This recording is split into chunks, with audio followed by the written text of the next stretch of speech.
You've tuned into the Theist Helpline. Your friendly and helpful hosts of the Theist Helpline are, in alphabetical order, Amy Newman, who is known for her trademark slogan, Sending Love, is a professional comedian and skeptic who hosts debates, interviews, and conversations on her YouTube channel. She also creates educational and other important content. IX is a Tom Unboxes subscriber and former atheist community of Discord admin who enjoys long walks through evolutionary biology-inspired computer science, archaeological academic biblical criticism, and so on. Jack Purton, it's all in the reflexes, is a self-described middle-aged college-educated nobody who drives the Pork Chop Express truck in his spare time. He is a deist and is mostly non-committal to philosophical stances. Jefferson Spatchcock is an atheist inquisitor and intellectual who has particular expertise in thoroughly analyzing and reviewing debates, often from the comfort of his genuine lazy boy chair.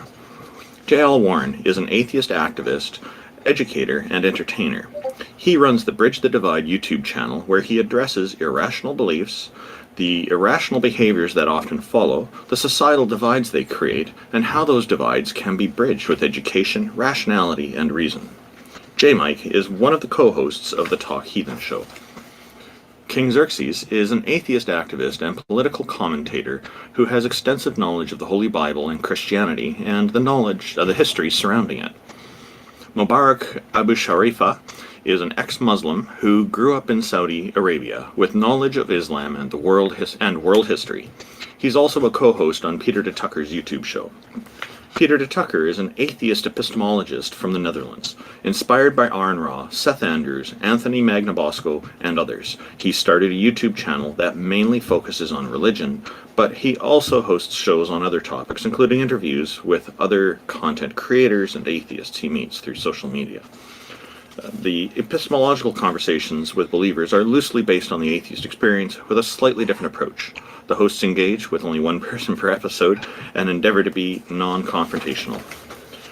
I'm Randolph Richardson. I'm an atheist activist. Oops. Advocating for fair justice, freedom, and critical thinking.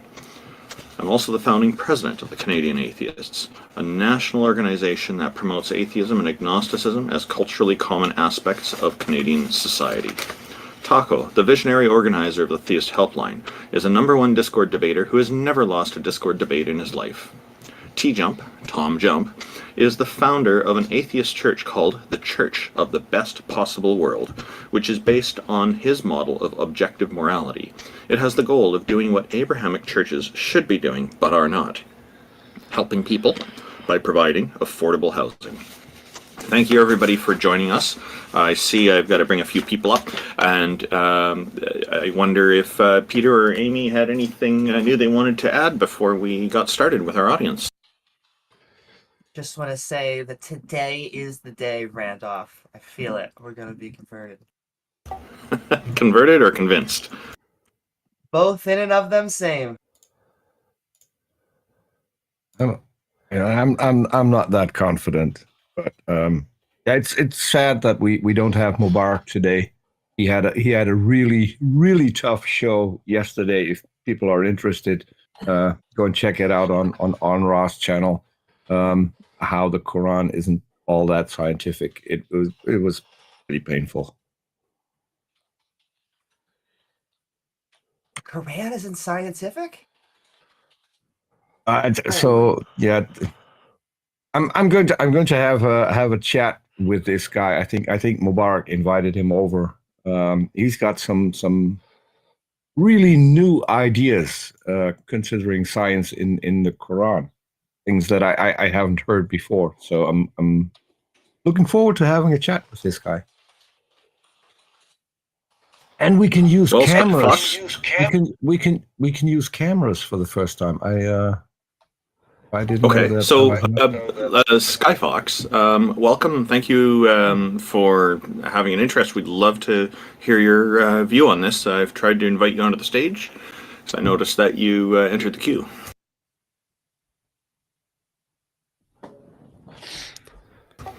So I guess Skyfox is running into some technical issues with trying to get onto the stage, but I'll try to bring another invite up to bring them on. You're invited to join us. I guess recently on Twitter, the abortion topic seems to be coming up again and again, and one of the anti-abortion people has accused me of being biased toward reality, as if that's a bad thing. So I wrote back to him, guilty as charged. What about all of you? Are all of you biased to reality like me? Pretty much. By the way, Skyfox is back if you want to pull him up. Yeah, Skyfox, we'd love to hear from you. I do have a bias towards reality. Hopefully, we all do, but obviously, if you're thinking you're talking to a god, you should come on and talk to us. Hey, Peter, all the abortion controversy in the U.S. that's going on right now, is that having really much impact in the Netherlands? You're on a different continent, so I'm curious. We're on an entirely... Skyfox, by the way, has just indicated that they can't join us. Sorry, just a sec. Skyfox has just indicated they can't join us. Anybody who would like to join us, feel free. We'd love to have you up here. Sorry, go ahead, Peter. Yeah, so we're on a completely different plane, I think, when it comes to that. I mean, it's bodily autonomy, and we have that, and we have that also in euthanasia. So we're far ahead of what is currently going on in the U.S., and it's abhorrent to see the ramifications that it's having on people. Because if you have to have an abortion for medical reasons and you can't get one, that is pretty horrific. And I've seen some really awful cases already, and I'm really hoping that people will remember in 2024, because we've seen this on the last election in the US. Younger people are going to vote more, and that's probably not going to bode well for those who are now trying to ruin their society by pushing their beliefs on other people. I mean, this should be a decision that the one who's pregnant is allowed to make. No one else has a right to butt into that. The only thing that I would say is that if people are choosing for an abortion, they have to have some really good counseling before they take the procedure. So, and that's what we have here in the Netherlands. And that pretty much takes away most of the problems. You can't rule out all of the problems, but that is with pretty much every decision you make in life. So I'm hoping that the US gets past that and joins everyone else in the 21st century pretty soon. I think very specifically over here, we're having like the last hoo-ha of the religious fundamentalist, of the Puritans that have been trying to make a hands-maiden tale over here for a long time. And so you have to counter all of that. We need to point out why it is good to have a secular society and a separation of church and state. And yeah.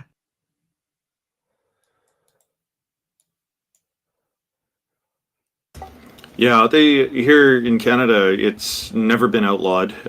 There are the conservative politicians want to, but even among people who identify as conservative in the voting, there's less than 40%. I was reading like 39% are in favor of abortion. So that means that 61% are not wanting that from the Conservative Party. So we're going to bring up Ricketic as soon as everybody else is finished. Good morning, Ix. We haven't heard from you. If you just want to say hello before I bring them up. Yeah, I'll just say on the subject of the abortion issue. For anyone who thinks that it's like a core issue for your evangelical Christian faith to be against this, you might call this, historically irrelevant if you think your position is secularly justified now, but you should be interested to do some research into the fact that Jerry Falwell and several other evangelical mega preachers lost their ability to keep their segregated, white-only, racist charter schools funded by the government in the courts. They switched their focus to the issue of abortion because they teamed up with a mostly all Catholic movement called the New Right. And they promised to basically convince evangelicals that it wasn't just for Catholics to be pro or anti-abortion. And at that time, the Methodists and other congregations of evangelical Christians had no interest in blocking abortion. They even said that it should be considered not a sin to have abortions. It was considered a Catholic-only issue. But Jerry Falwell and others converted about 15% of the Republican base into far-right anti-abortion and culture war-focused voters, and that's the history of it. Look it up. The history of evangelical anti-abortion activism is the history of white segregationist racism, to go back far enough. Thank you, X. Rikatik, thank you for joining us. I hope I'm saying your name correctly. Yeah, that's fine. You can call me Rick as well. Yeah, I'm also from the Netherlands, like Peter, and I'm not a theist, so you don't need to help me.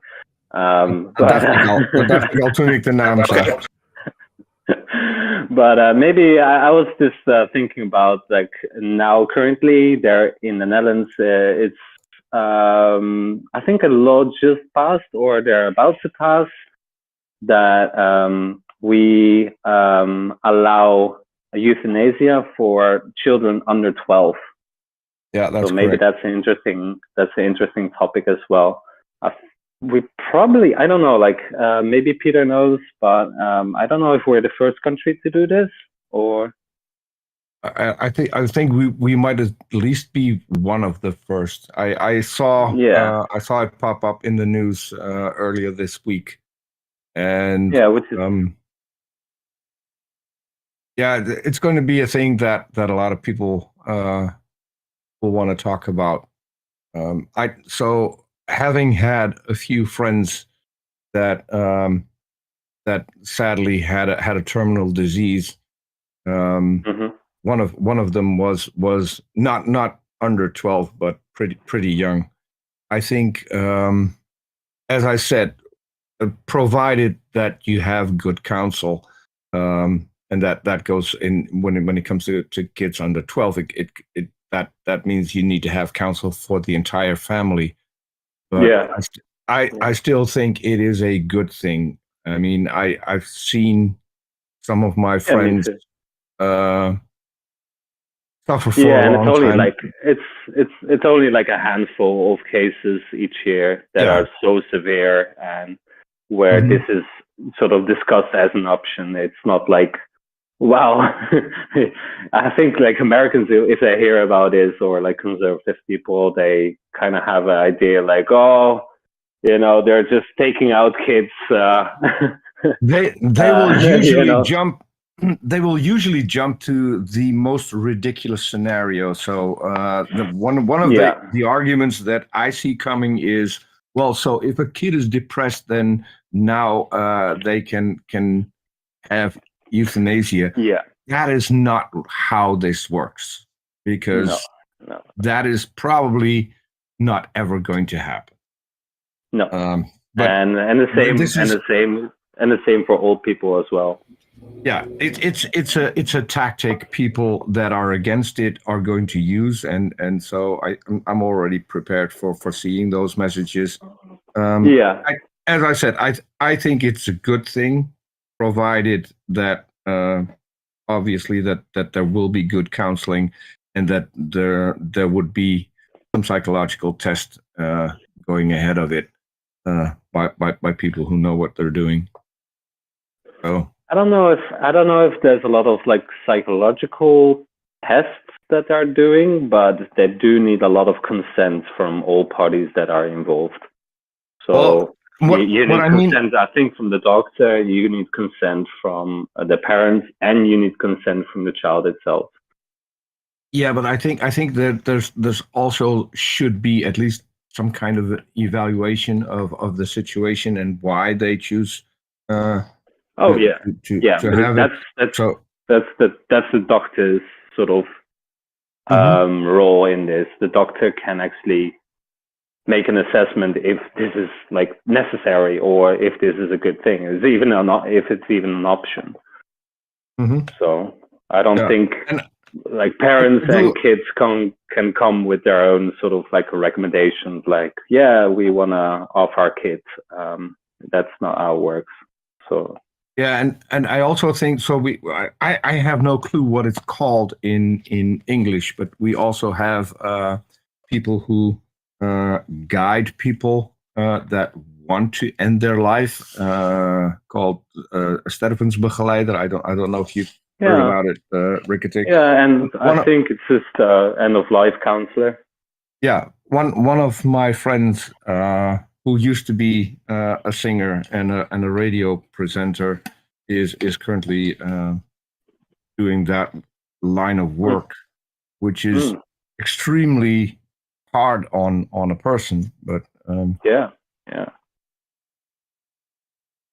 Unless you're a I don't serial know. killer. I don't know if you've heard. I don't know if you've heard of him. Ruud Hermans. He used to work for KRO Radio.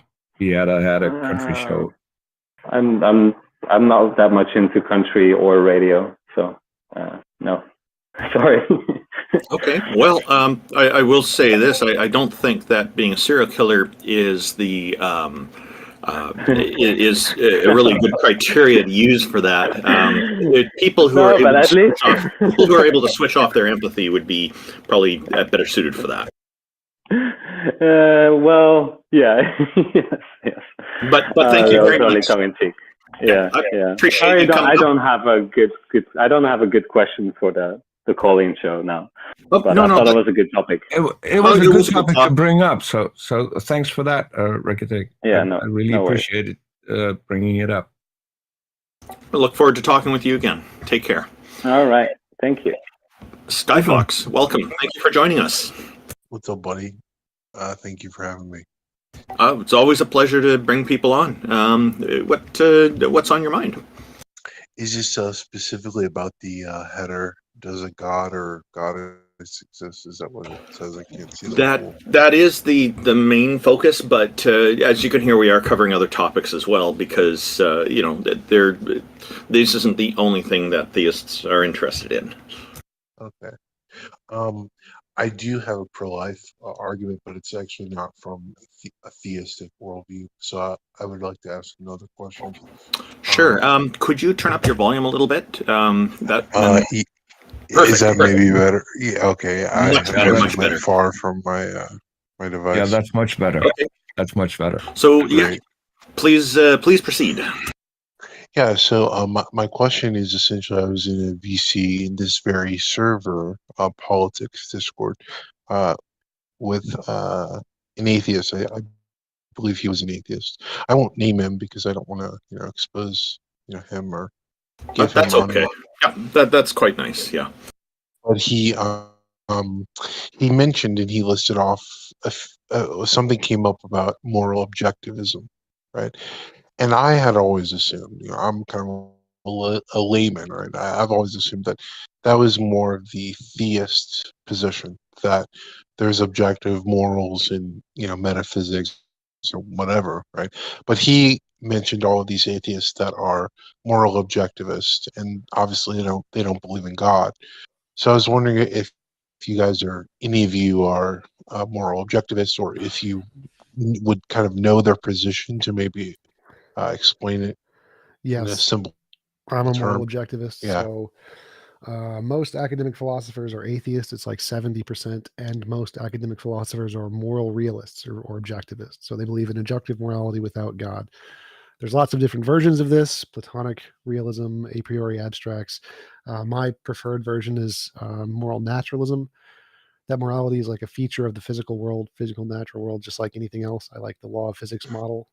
So it's just morality is like a law of physics, like any other. There's lots of different ways to frame it, but any object that exists in reality could be a grounding of a moral kind of an object. And so it's no different than like God's nature is what grounds morality in the theist worldview. We just think, well, no, it's just something in nature, like a law of physics.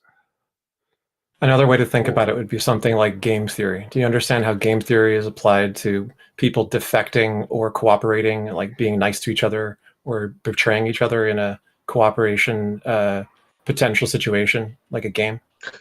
No, not at all. Okay, so there's a mathematical discipline called game theory where you try to solve for a given game what are the strategies which are going to win or lose, especially ones that are controversial because they betray the other players in some way. And what happens is that you find out that there are implications that predict under naturalism and natural selection and evolution what strategies organisms likely took in order to get to the point where they're at because it won. It was a winning strategy. One of those things is like, why do herd animals have such huge populations and why are they so predominant in the earth? Well, they outnumber the predator populations by a large margin. And it's not just because of like food imbalance, right? It's because they're a winning strategy, more so than the predator strategy. If you have a big group and you're really nice to each other, mathematically, it works out, even on paper, that you're likely in some abstract sense to have that group become more prevalent in their genetics than the groups that don't cooperate. So this is one of the things that leads people to like moral naturalistic positions. Whether you think it's physics or you think it's game theory or whatever, you can just think that there are features of the world that make certain moral concepts naturally successful strategies that organisms are going to pursue. I don't think that's true. So evolutionarily, that's subjective morality. If evolution is the cause of objective morality, it's subjective. So objective has to be true independent of evolution. So gazelles be min-maxing? Well, in the sense that it's not the evolutionary state of affairs that makes it moral, it's the winning game theoretic math that makes it successful. So it would be moral even if no organisms had evolved it yet. Like we could predict some moral strategy in the future that's better than any of the ones that are currently used, even if nothing had evolved that way to this date. I don't think that qualifies as moral naturalism. I think that's still subjectivism. That's still not, there is some objective truth of morality there. Okay. It also depends on whether or not you're going for an absolute definition. So some concepts of morality hold that there are some elements of morality which are naturalistic, like quasi-realism isn't saying that the entire moral statement is real, but it's saying that there's a large part of the statement which is real and the rest is projected to appear real. And if I could just say that you were asking, well, don't basically all atheists have to be subjective moralists? And the answer is no. Morality can be detached from these concepts of atheism and theism. I know that many theists view this dichotomy as if you are an atheist, you are a subjectivist. If you are a theist, you are a moral realist, but they're actually separate, and you can have a widespread spectrum, whether you're atheist or theist. Okay, great. That's all, guys. That's all I have to say. Well, I do have one more thing. I would recommend that you try to get Not Fox up here because that would be amazing. Oh yeah, we spoke with Not Fox before the show started, and he did say he was interested, had some question for us. Thank you very much, Skyfox, for joining us. Did we answer your question today? Absolutely. Thank you guys as well. Peace be Okay. morning. Have a wonderful day.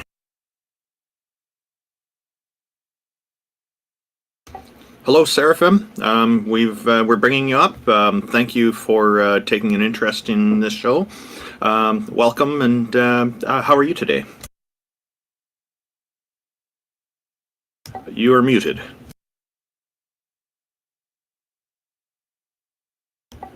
Your microphone has a cross through it, which means that it's in mute mode. Oh, their server muted.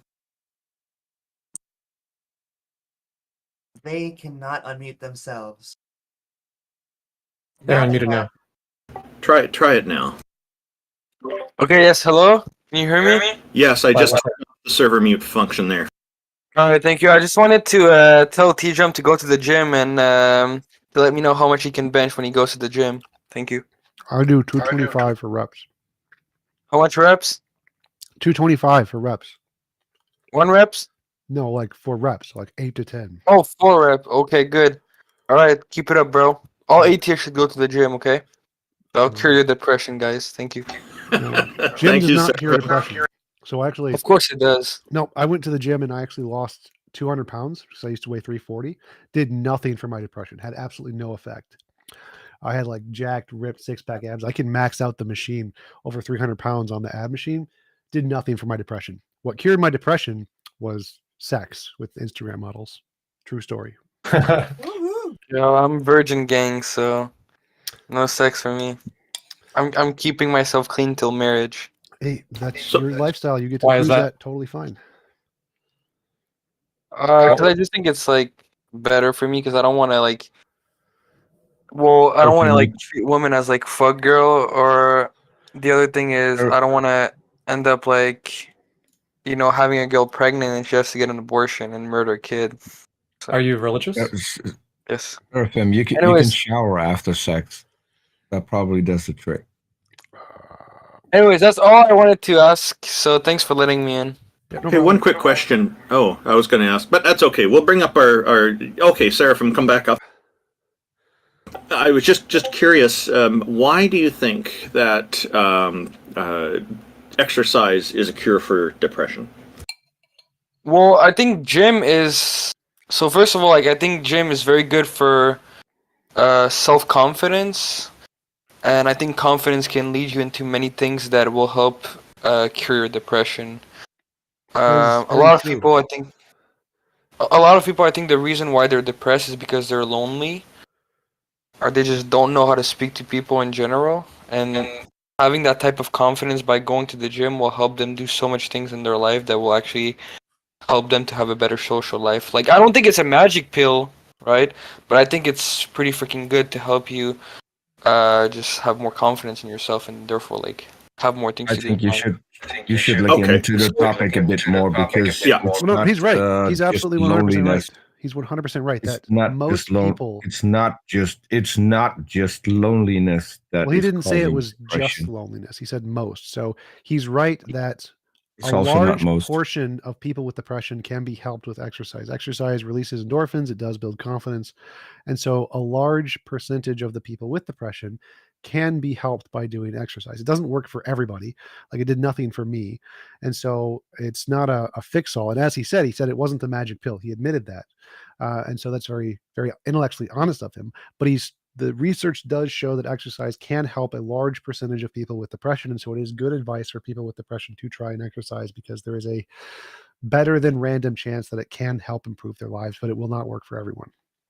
Yeah, That is think correct. that getting professional help is probably the best. I don't know. We're getting an echo from someone. I don't know who that is, but So, so yeah, I think professional help is still the best thing to go. Certainly. There is, that's my understanding is consistent with TJumps that this works for a large contingent of people who do have to cope with depression. But there are different causes. So what you're saying, it's great that it's worked for you or for people you know who it is the right solution. But there are other reasons people can be depressed, and some of it can be having to do with diet. If for example, if somebody has really low iron levels, which is revealed by a blood test, and any good doctor who is encountered somebody with this is going to do blood work to find out if it is a problem, if that is one of the causes, or to rule it out. Then of course you need to change your diet. This is something that happens a lot with people who make an extreme sudden change to vegetarianism or veganism, for example. This is not uncommon, and the problem is if your iron levels get too low, like it starts to cause anxiety, and anxiety causes the depression. So there's different things like that. So it's good that you're saying it's not a magic pill. I agree with TJump that's a very important point that you made. So that's really good. Yeah, I think also like you said, like depression can be caused I don't think it's only because of lack of confidence. Like for example, like it can be like having an addiction that may sound stupid to other people, but to yourself it's like the end of the world. Like I think many things can cause depression, almost like probably everything depending on the person. Like playing too much video game can cause depression, smoking too much can cause depression, drinking too much can cause depression. I mean, kind of everything. But yeah, I don't think there's like a magic pill. I think one of the great thing to do, like to cure depression is just you have to focus on yourself and not Self-confidence can be is more of a side effect. Overconfidence can be another side effect of depression as well. Oh yeah. Anyways, so thank you for having me on, guys, and have a good day. Put in 2 other suggestions. My joke used to be that I would buy every depressed person a kitten. However, there's actually something to be said about having, if you are lonely, about getting another organism, because actually having to take care of them and give love and them give love back to you also helps with that. And I hate to be the Joe Rogan. Once again, you should always do this with experts. But there has been some small studies that show that mushrooms have an effect on certain forms of depression. If you are paranoid, it actually can worsen it. So if you don't have a paranoid type of depression, there's the Joe Rogan advice. I mean, I think it's true. What Amy just said is true, because I knew a person that was like always alone. The only person he would see was his son, and like he would see him like once a week. But him having like a plant just gave him a purpose in life, and it helped him like very like a lot in the sense of like his depression, because he kind of had a small purpose. Like he had a reason to wake up in the morning apart from like just him living, having a plant taking care of you. I get you. Makes sense. Yep, and the point with the animals, it is therapeutic. Indeed, these kind of relationships people have with them. There was. Thank you for joining us, by the way. I remember there was some study done where they had prisoners looking after animals, and they had found that this had a really good outcome for most of them.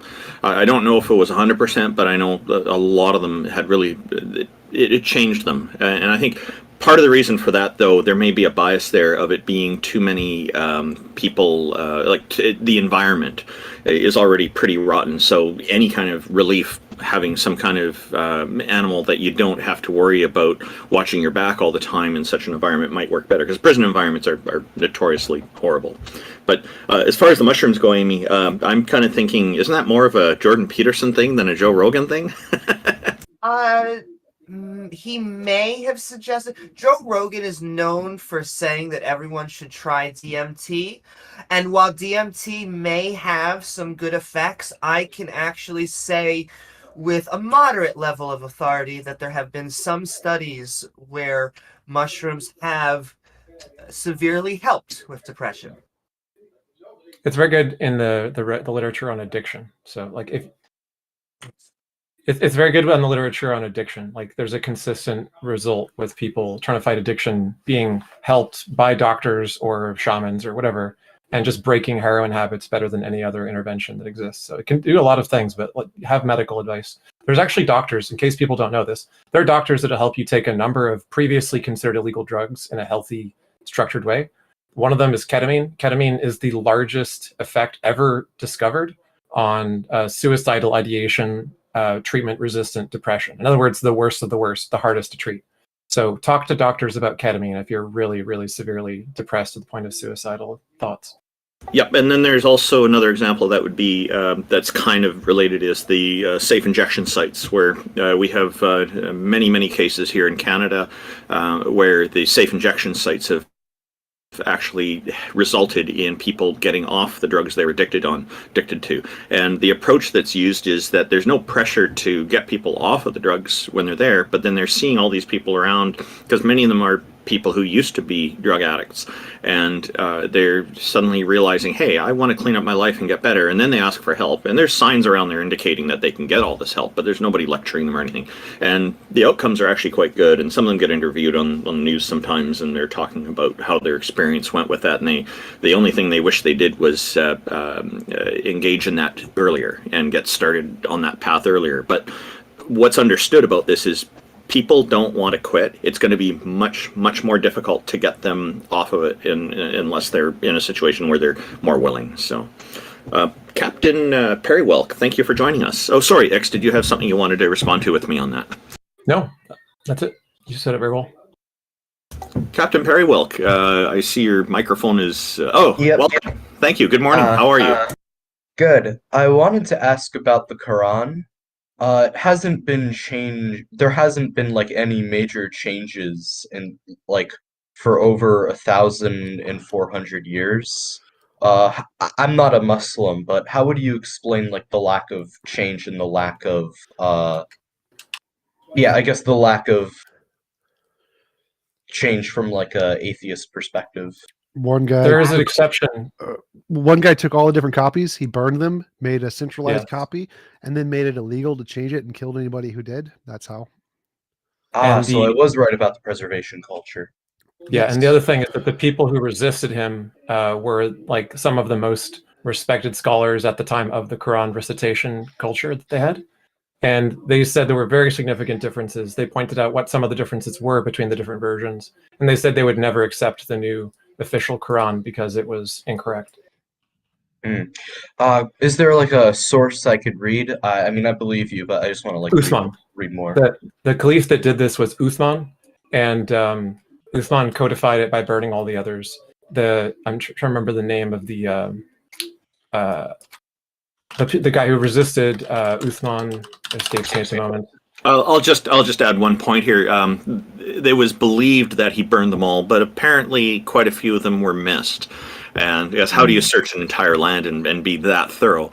There's some people who are going to probably secretly want to keep them, and then there's going to be some others who accidentally lost them and didn't realize until later and thought, oh boy, I better not let this out, and it becomes a family secret for a while. My understanding is there have been 33 different Holy Qurans written in the Arabic texts that have been uncovered, and there are differences between them. So there is not just one. Just like there's already at least 99 different denominations of Islam, Shia, Sunni, Wahhabi, Ismaili, and some of the others are more commonly known, but they're not the only ones. Oh, that's very interesting. Thank you. Oh, I think X has something to follow up here. He's just looking up something for you. Yeah, so giving up the Quran was controversial with a number of people who had other versions. And if you look into the history of it, you'll find several of them did resist. Also, there are copies on the backs of overwritten documents that we can recover of what some of the differences were. And they said that there was about a dozen things added in Uthman's version that are not supposed to be there in the original. Yeah. Thanks. Oh, you're welcome, and thank you for joining us. Appreciate, unless you had another question for us. Not really. Have a good day. Well, we look forward to talking with you again. So I guess the next person we're going to bring up is Not Fox, and then after that will be Sky Fox again. Oh, before that'll be Atheist Defense. Sorry, because Sky Fox, you've already been up once, so we'll bring you up after our next guest. Hello, Not Fox. Welcome. It was good hearing from you earlier. What you're saying is we're turning into Fox News? What's going on, guys? Really good to see you all here. Hello, TJump. Nice to see you again. And everybody else from earlier, good to see you guys too. Thank you, Not Fox. Welcome. And what have you got for us today? Well, first, I think I've got a plug, which is my YouTube channel, Theist Experience. You can check that out. I hope you do. Maybe TJump will share it for me. We'll find out later whether he does that. Hey, but feel free. By the way, feel free to post the link to your YouTube channel in the Discord chat, and I'll save it on our YouTube. I'll share it with our YouTube audience as well. Okay, I'll have to do that once I finish the call with you guys. But I appreciate that. That will be fun. Okay, go ahead, sir.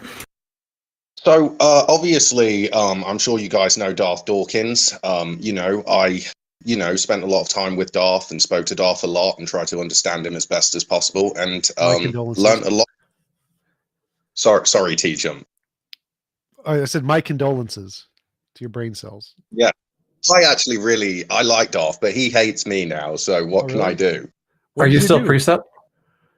I still believe that God exists, and I still believe that there's a necessary precondition to truth, in the way that it is in the world. So, yeah. So you still call yourself a presuppositionalist? I wouldn't say that we're the presuppositionalists. I'd say that atheists presuppose things, but we've got a revelational epistemology. So, yeah, it's But different. you would say that you would agree with like Bunsen and the whole precept argument still, transcendental argument.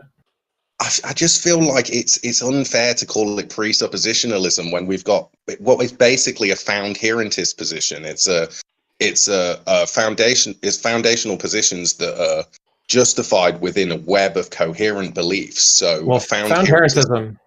Okay, found herentism came from Hack, right? Hack's an atheist. The reason it's called precept is because they called it precept. This isn't like a label that was added by other people. The stated purpose of the argument is to basically browbeat and intimidate and shut up atheists by confusing them with a really confusing argument. And that's just from the words of the people that made it. Do you disagree with that? Do you think that's the value of it, or do you think it's actually true? So I disagree with that. I think that it's an appeal to motive fallacy. Even if the intention was to do that, that doesn't mean precept is an invalid argument. You still have to address the argument for what it is. And I like precept. I like the methodology. I think it's a perfectly valid methodology. I think it ends in a failure. But I think like the idea behind it is a perfectly rational hypothesis to try to use to evaluate things. It just happens to be wrong.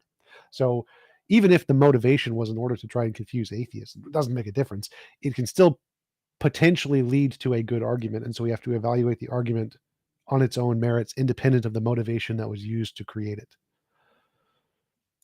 That's what I was asking him, if he wants to do that. Yeah.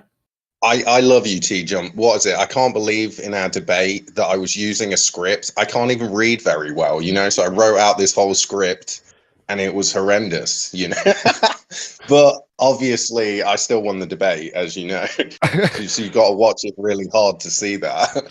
I think the amount of money I made means I won the debate. Okay, well, fair enough then. That's really cool if you made some money. I'm happy for you, bro. Was it on this topic or some other topic? It was sort of on this topic, but it was specific to TJump. But this is the thing with the revelational epistemology, that I prefer to call it that than presuppositionalism, because people attack us now like, oh, you're a presuppositionalist. But there's nothing wrong with having like a revelational epistemology and a Christian worldview. I think that it's really hilarious that we get called presuppositionalists as if it's some kind of insult, when actually the people that are presupposing axiomatic foundations in their worldview are the atheists, I pointed out that it's a transcendental argument when I asked if you believed in that part of it. Do you believe that it's a transcendental argument, and do you make it that way? I think transcendental arguments are good. I'm not 100% sure whether my argument necessarily falls into a transcendental argument, but the only way to know Christianity is true is if the Christian God exists. What is it? They are definitely transcendental arguments. Sorry, what about the transcendental argument that appeals to you? I just think it's funny in a way because if you have a coherent system of justification, then you can account for the truth value of propositions in a rational way, and the transcendental arguments are just illustrations of that from within a particular system, and it's sort of hilarious watching the atheists squirm. Well, that's the part I don't understand. It is funny. Like, you say you have to account for the truth value of propositions, right? And I'm saying, in my worldview, the truth value of propositions is, do they correspond to reality? That seems like perfectly fine. I don't think I need any God relations to do that. I don't understand why you think you do need a God relation to do that. This is why. So basically, God is the thing that's ultimate that dictates the truth value of claims. So ultimately, there has to be something. It doesn't matter what your worldview is. Right. Whether I you're think a it's Hindu reality. Reality or is the thing. So if I have a proposition, a Christian or a Muslim, there's always a thing that's ultimate that dictates the truth value of claims. Even the atheists have something that's ultimate that dictates the truth value of claims in their worldview. I agree. It's reality. So I use reality. When I say the truth value of a proposition is correspondence to reality, reality is the thing that makes the propositions true. And so I don't understand why you think you need a God for that, because it can just be reality is the ultimate thing that does that. Well, I think that reality it's basically acting in a particular way. There's a framework by which the things in reality work. they're bound by certain logical laws, like the laws of logic and other things Yes, I agree. like that. I agree. And so the thing that's ultimate can't be dependent on its creation, essentially. I That agree. the idea that reality dictates the rule set by which reality is governed makes no sense. Yeah, it does. So there has to be something that transcends the reality, the material world that you speak of, that can account for truth in a Just to coherent respond to that way. quickly, and I want to let Randolph say whatever he was trying to say. God's nature determines what God is like, right? And so reality's nature determines what reality is like. And so if you want to say that God's nature is the ultimate thing that determines how God is, and it's not some external thing, that's fine. But we can just say the same thing about reality. Reality's nature is the thing that determines what reality is. So then I'd say that you're a pantheist, actually. You think that everything in reality is what makes up God. Okay, And so so if we're using my definition of God, then you would technically fall under that definition, I think. what I wanted to point out here is that TJump's definition of reality, I think, is excellent. Everything that exists. And I'm wondering if you agree with that definition or not. And the other point I wanted to make was I'm wondering, you seem to be talking about there being one single ultimate, being that God. And I'm wondering what your thoughts are on an alternative, being multiple deities. Like you got a group of goddesses and gods that, as a group, would be the ultimate. And perhaps why you would favor one over the other, a single one or multiple. Okay, so I mean, maybe we could start with the polytheist line, and I do think that like the idea of a pantheon's really interesting. You know, they've got all of these different gods, and they've all got different roles. But then there's this element of confusion, and I think that's what actually happened. You know, when people came out of, you know, people started disregarding Eastern philosophies because they couldn't account for truth. And it's because of this idea of a yin and yang, or some kind of, you know, contradictory forces that are working against each other. And the problem with that is that if you've got that sort of idea in your worldview, then you can't account for truth in any absolute way. So you're just in this position where you couldn't know anything, you couldn't know that you were a brain in a vat. And obviously, if you do a reductio ad absurdum, and you can discount ideas like that in a reasonable way. So can you show the impossibility of the contrary? I think that a reductio ad absurdum doesn't have to show the impossibility of the contrary. The thing that I like to show is that everybody has a system of truth. Everybody has a standard by which they're operating. And I refer to the ultimate thing in that standard that dictates the truth value of claims as God. And I think historically, even in the Bible, when it talks about Moloch worship and stuff like that, it's talking about, you know, God in a particular way. And so, yeah, people can deny God. They can say that God doesn't exist, but ultimately they have some kind of ultimate frame of reference, which they refer to in order to distinguish the truth from the lie. Sorry, just one quick question. Actually, it's a multi-part, and then we'll hear from Amy. You're mentioning that it sounds like you're saying that polytheism is absurd. Do you consider atheism, the absence of any deities, also absurd?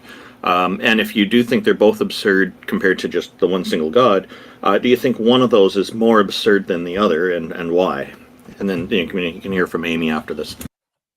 Yeah, I actually like the polytheists in a way because they've got these archetypal ideas, you know, the god of love, the god of war, and all of these different ideas. They're like the archetype, it's the blueprint, it's the guiding principles that make up that particular thing. And that god represents everything that it is to be, you know, loving, you know, in a humanistic form. So humans like to project this humanistic idea onto concepts, and those sort of, you know, ideas have been represented through these gods. And so in some ways I respect those gods as the god of love. You know, when we're thinking about how to romance our partners, you know, then you look to the god of love as inspiration. But the thing is that the thing that's ultimate, that dictates the truth of any conceptual idea, has to transcend the world in which we live. And it can't be a demigod, because a demigod could just be overruled by the thing that's ultimate, you know. Atheists, I think they do believe in God, and in many cases they've made themselves God. They say that what they perceive is the truth of reality, and that they get to decide who's correct and who's not. When you look at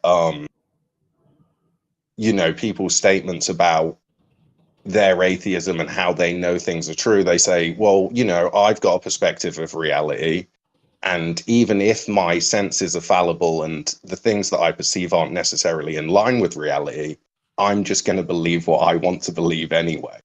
So there's this hilarious sort of thing about the atheists and the agnostics, that they do have a God. They just refuse to accept God, you know? They just refuse to call it a God. I disagree with you on that point, but I do find the rest of your answer quite interesting. As an atheist, I don't believe any gods or goddesses, but Amy Newman had something to say, so I'm going to just pass it to her. Thank you.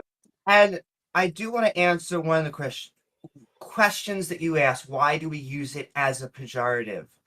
And it's because to us, when we hear that you are presupposing God, that you are just putting it in premise one and then building an argument, to us that's funny, because it tells us that you're not going to give us an argument that's going to convince us. You may have fancy ways of trying to get there, but I would love to know, can I ask, does God have a mind?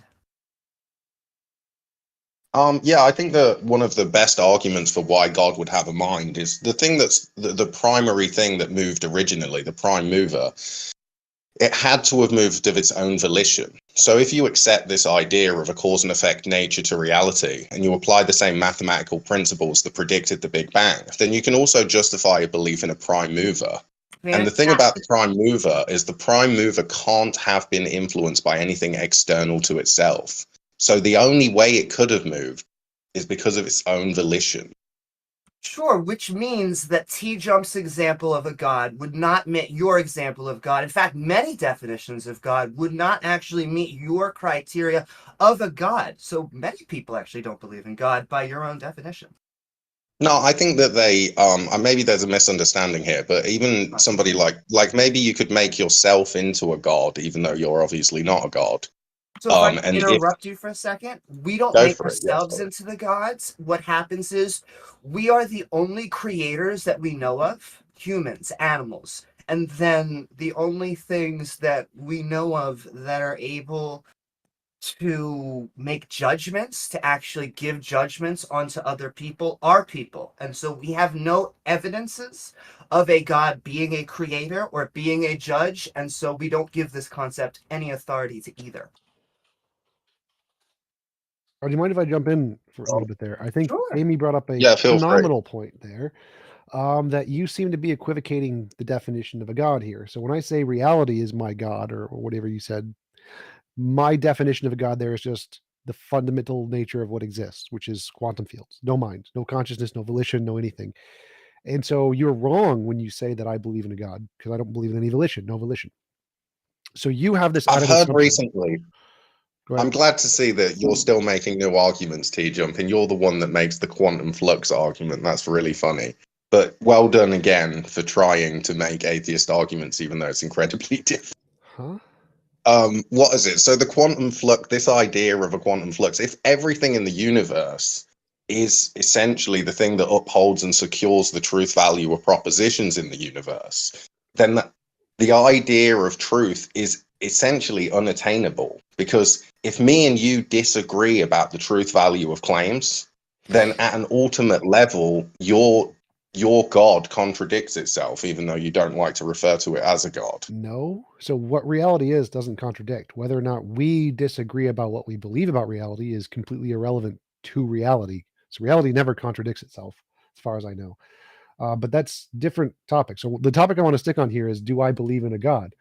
Based on your definition, the answer is no. You believe volition is required. I do not believe volition is required. I think volition is something that comes out of brains only. And so there are no brains in the quantum field, and so it has no volition. So by my definition of reality, I do not believe in a God.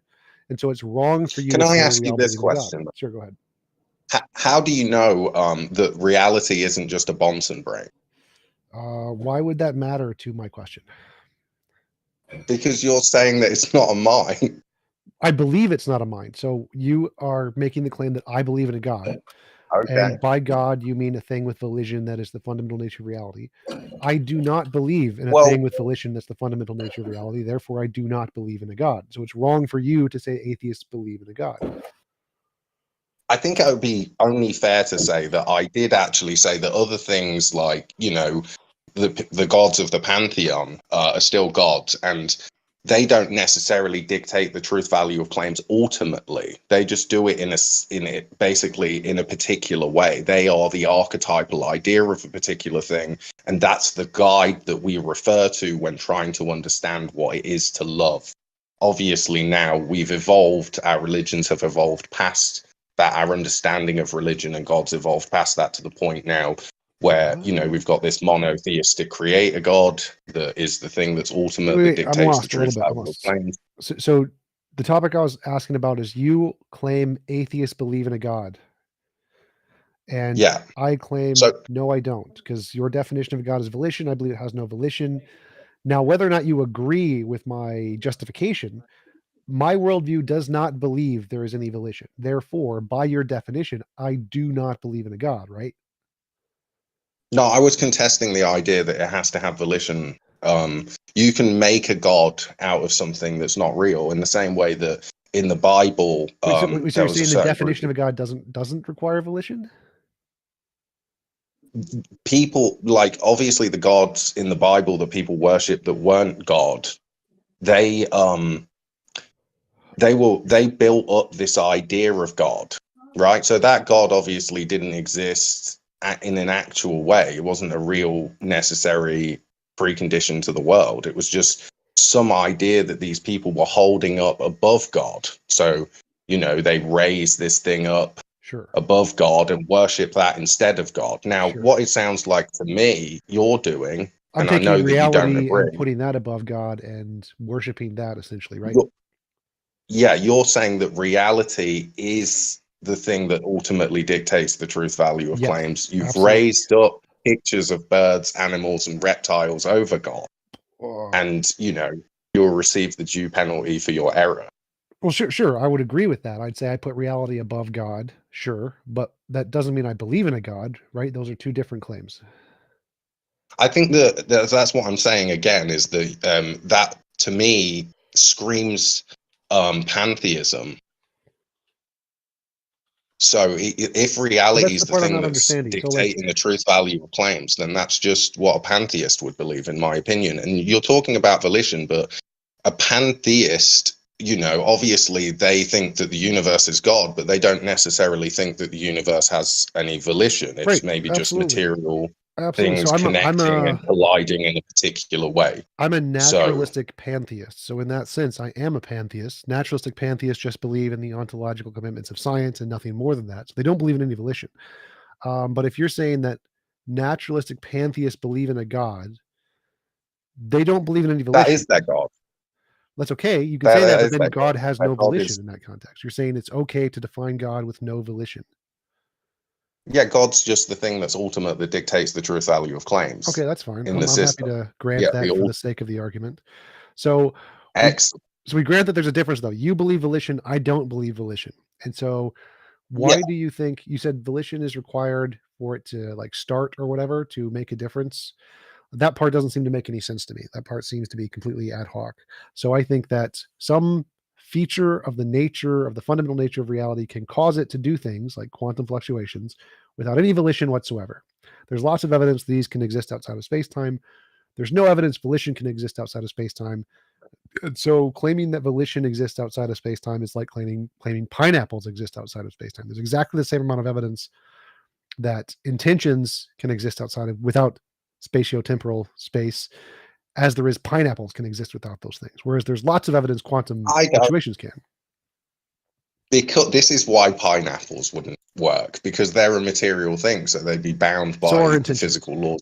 All of the evidence for pineapples being immaterial is the exact same for intentions being immaterial. I don't know. I think we've got a lot of evidence that pineapples are material, and there's no Yes. evidence that there's an immaterial pineapple that Agreed. exists. Agreed. Same thing is true of intentions. Well, like I said earlier, the look, so if you accept that there's a causal chain of events and every action has an equal and opposite reaction and every action is governed by a previous reaction, and you have a reasonable understanding of mathematics and you can apply Occam's razor and reduce any equation down to its lowest common denominator, then you can justify the Big Bang, which is what we did all that time ago. And the thing is that the same mathematical principles actually justify that there's a prime mover. Now, when you look to that idea, when you think of that conceptual idea of this prime mover, what would it have to be? What would it have to do? Well, it couldn't have moved because of some external thing that was influencing it. I agree. So it had to move of its own volition. Well, no, that seems to be a There's false no other dichotomy. explanation. Yeah, there is. It's quantum fluctuation. So a part of its own nature intrinsically has change, quantum fluctuations. So it has no volition, but there's a part of its nature which intrinsically causes change, like quantum fluctuations. There is evidence these things can exist outside of space-time. Space-time is emergent from quantum fields. There is no evidence volition can exist outside of space-time.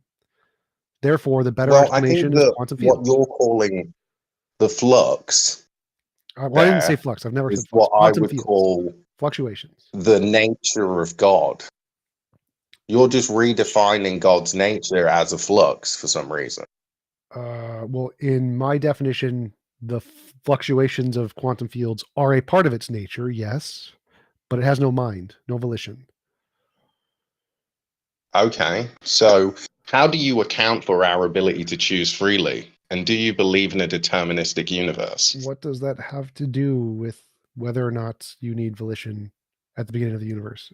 I mean, I feel like I've answered that reasonably clearly and well. I don't know if we should get stuck on just me repeating the same thing about volition and moving of its own accord without external intervention. Well, I don't think you have given an answer. So my question is there is lots of evidence quantum fluctuations can exist outside of space-time. Lots of it. Physics, that's the consensus. There is no evidence volition can do this. So why do you think volition is a better explanation than quantum fluctuations? Like I said, I sort of feel like I just explained exactly why you think that the thing that was primary moved of its own volition, because it couldn't have been influenced by any outside factors. And so it had to be an internal thing. So this particular thing has to... I agree there, but volition, it's its own nature. So there's no volition. Internally changed based on its own properties, not because of anything external to itself. Yes, agreed.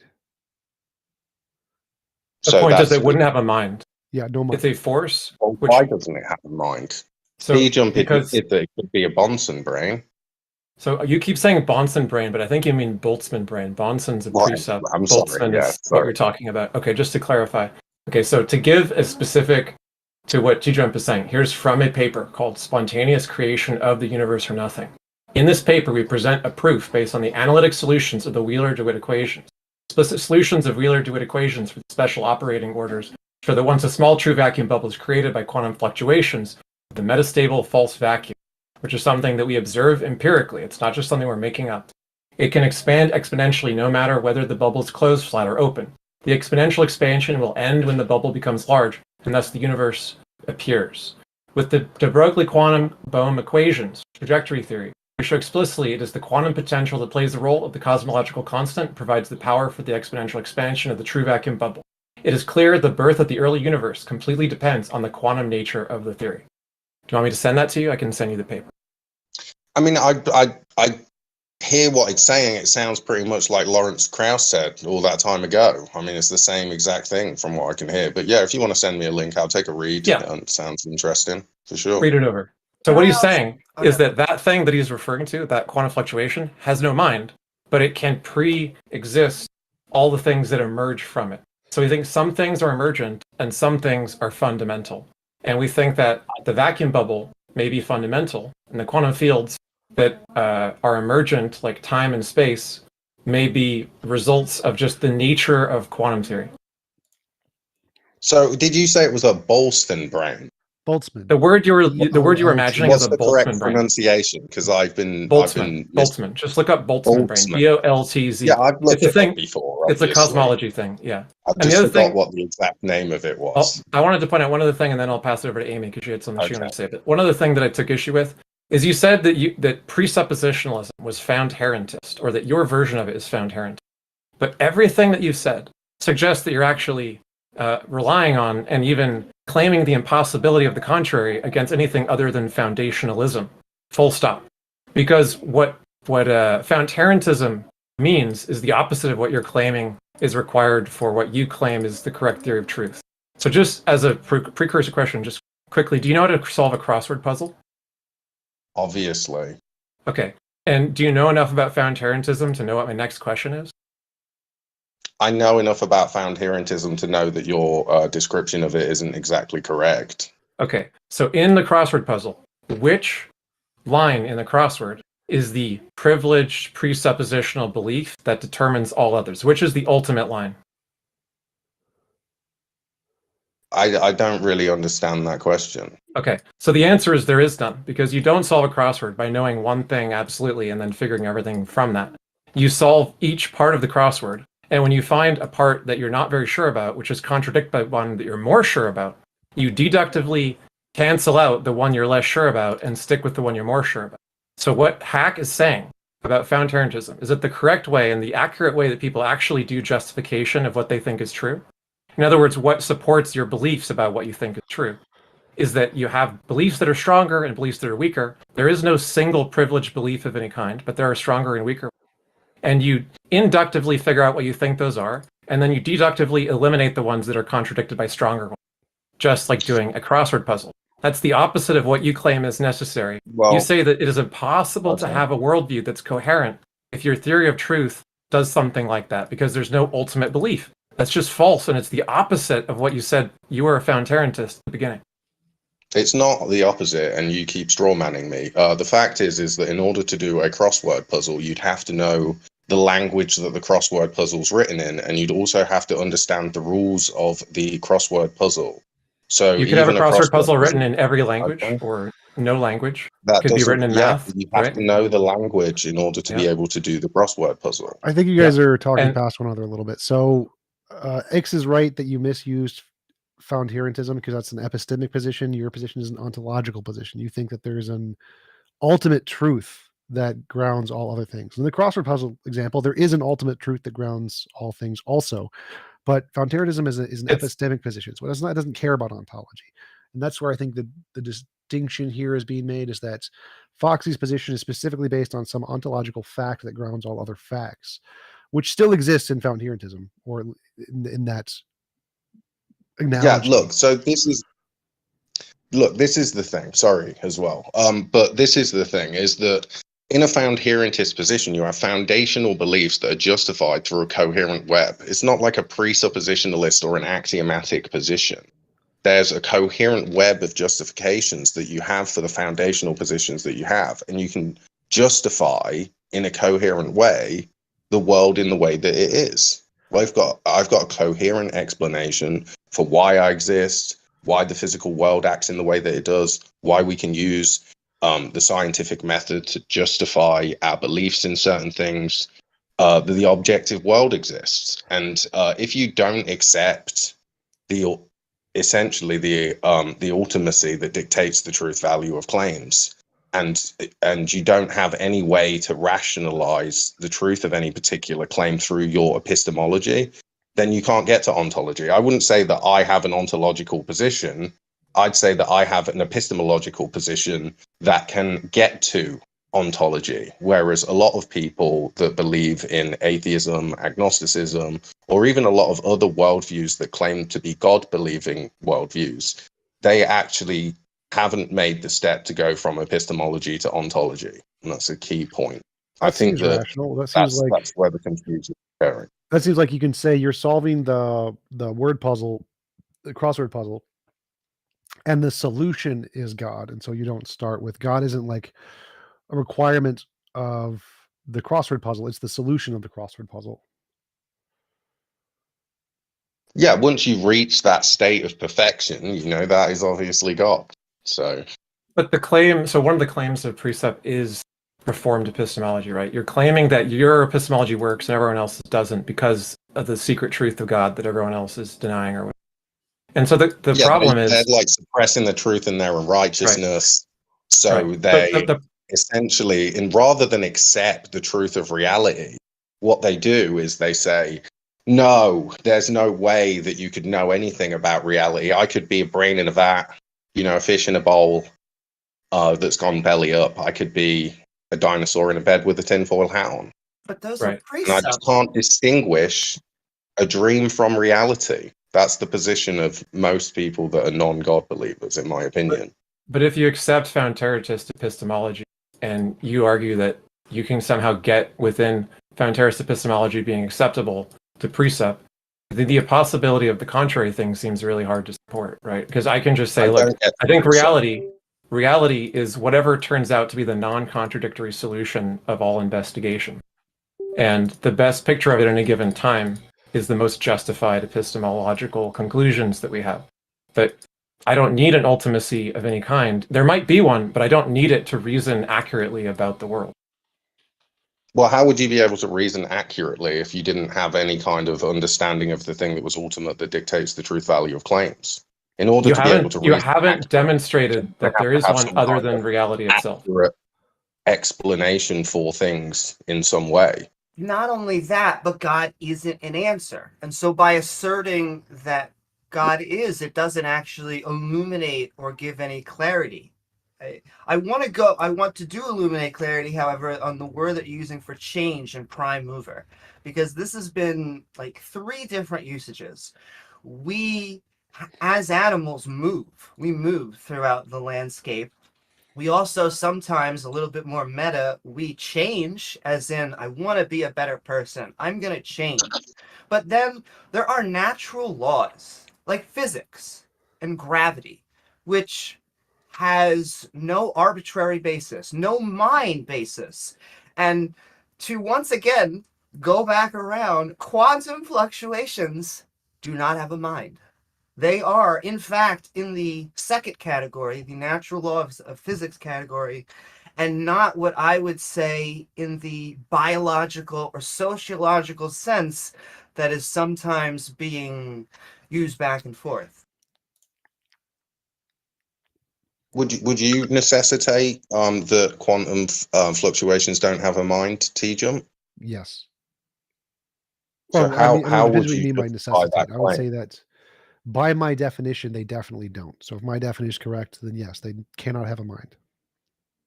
So what is your definition? The definition given in physics of the mathematical formulation of quantum fields as a part of fundamental reality. Okay.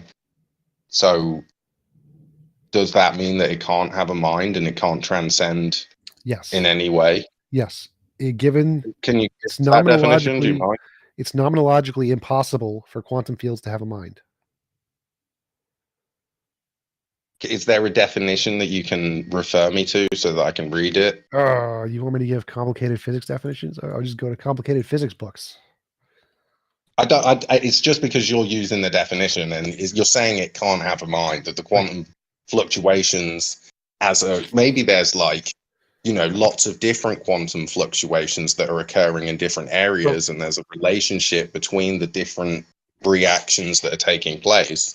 And the reason that they're taking place in the way that they are is because it's just part of a greater mind. I don't see why that would I just sent you the necessarily. Wheeler. Like I just sent you the Wheeler-DeWitt equations, which are the ones that people are talking about being responsible for explaining how quantum fields give rise to the universe. So in physics, a mind is defined as a conscious state, and conscious states are defined as specific systems of transferred energy that result in like qualia or whatever. And those can only exist given all the known laws of physics within brains. No other way they can exist. Therefore, it's impossible that without a brain you can have consciousness given the laws of physics, as far as we know. Forgot the name of the brain again. What's the Boltzmann brain? Boltzmann. Sorry, guys. So why can't it be a Boltzmann brain? So you A Boltzmann brain can't be the fundamental nature of reality. A Boltzmann brain is a result of the fundamental nature of reality. I don't see why it couldn't be that the entire reality that you believe in couldn't be upheld and secured in some kind of Boltzmann brain style mind. Well, a Boltzmann brain is like literally a physical brain that pops into existence in another reality, in quantum fluctuations, creates a Boltzmann brain, and then your ideas of what world is just produced in that brain.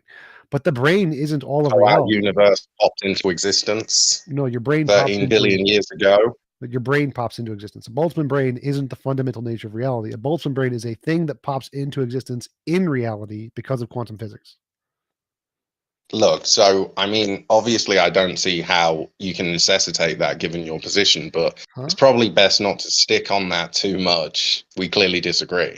I do understand what you're saying about it popping into existence, but obviously, and maybe you guys believe that the universe popped into existence. No, well, the popping into existence part was irrelevant here. So I just because of some kind of. So the part I want to clarify here is that a Boltzmann brain is not the fundamental nature of reality in the Boltzmann brain hypothesis. In the Boltzmann brain hypothesis, you still have quantum fields as the fundamental nature of reality. And a Boltzmann brain is just a thing that popped into existence in that reality. And so you're trying to use the Boltzmann brain as a simple way to outline a concept which you can understand now. So now that we've reached that mutual understanding of that's what the part I I'm not mean. understanding. I don't get how you're trying to use the Boltzmann brain to counter my argument in some way, saying that how do I know it's not a Boltzmann brain or something? If it's a Boltzmann brain, I'm still right. I'm still correct. It's still quantum fluctuations. Like the Boltzmann brain isn't the fundamental nature of reality. The Boltzmann brain is a result of that. Well, that's like you're saying that of this reality, it has to pop up in this reality, this world that we're experiencing, essentially. But see, the thing is that doesn't necessitate that the thing that popped into existence wasn't a mind. Well, the thing that exists first isn't a mind, and then a mind pops into existence. That's fine.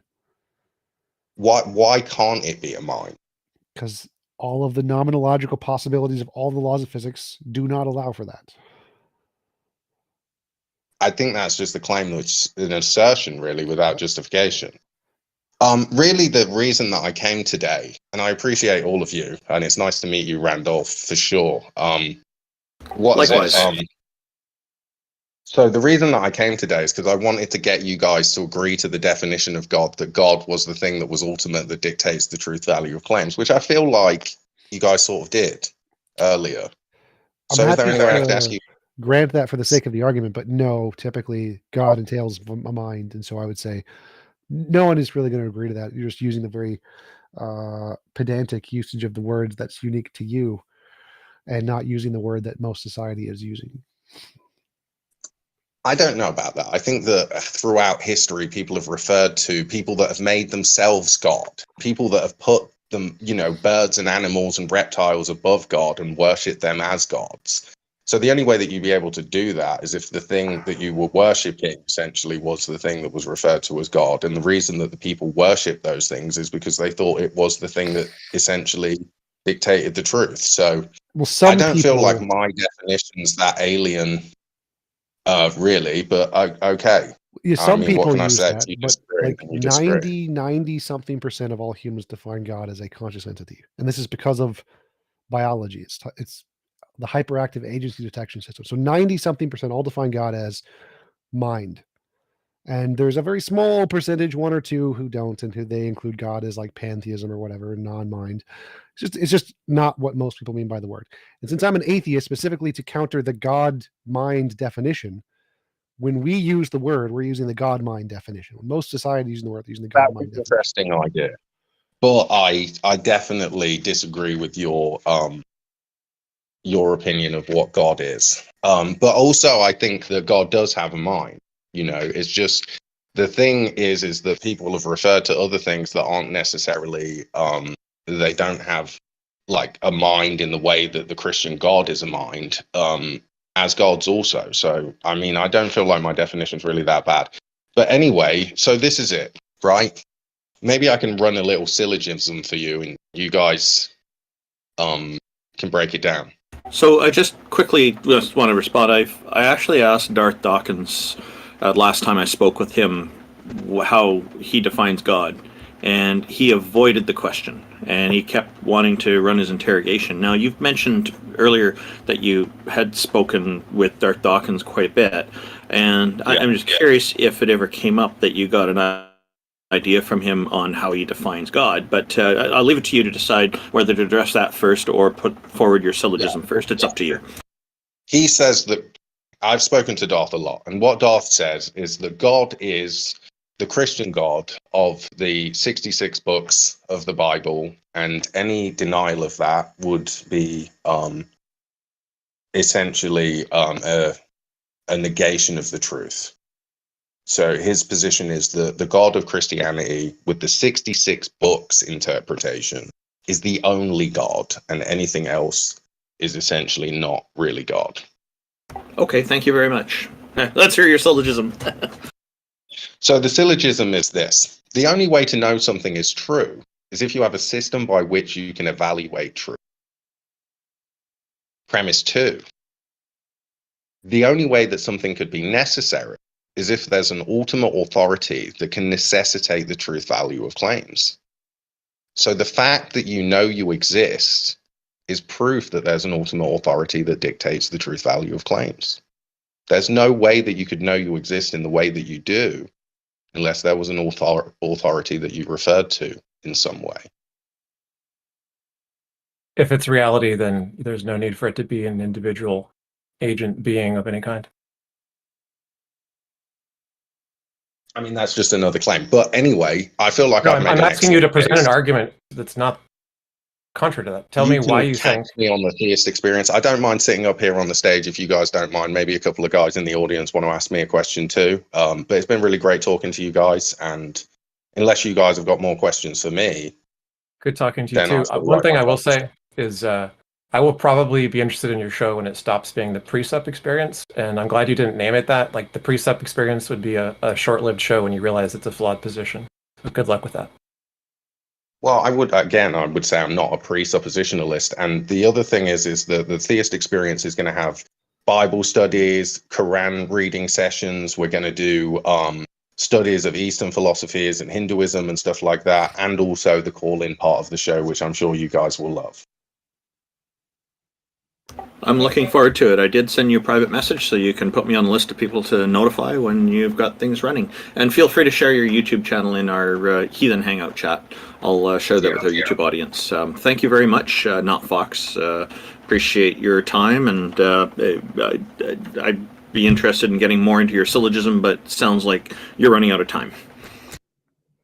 And it was nice meeting you, Not Fox. Good to see you guys. Thank you again for the opportunity. It's been great. And again, if you guys want to see the face reveal, I'm actually on camera on my YouTube channel, so you can check that out. I've got a really lovely beard, and yeah, that's me. Nice to meet you all. Good to see you finally as well. And if there's one more thing, I just want to say this, because Darth might watch this. I love Darth. Darth is so unruly and difficult to work with that it made it impossible, essentially, for us to build the theist experience. And so I would love Darth to come back and have a time slot between 8 and 12 American time to some degree. And I don't think that he will, and he's blocked me, but I would love for him to come at a certain time every day, and we could make an excellent show out of it. And I'm sure that everybody here would really enjoy that. And so if you guys don't mind, put out the message. And I'm calling out other theists, whether they're Muslim or Christian, or even if they just believe in some kind of other worldview like that has a coherent justification for truth, to come to the show and join the panel, because we want to learn about your religion and your views, and we want to have a great time together and build a community. So I appreciate everybody again. And yeah, I'll just mute myself and maybe talk to you guys later. And I just want to say that if Gary is watching, I want to tell his mom I said hi. And thank you, Not Fox, and I'll just say, add on to that, hello from Canada, Darth Dawkins. Randolph, can you get get a new mic to fix the echoing? Like, It just needs headphones. If you have headphones, you won't have echo.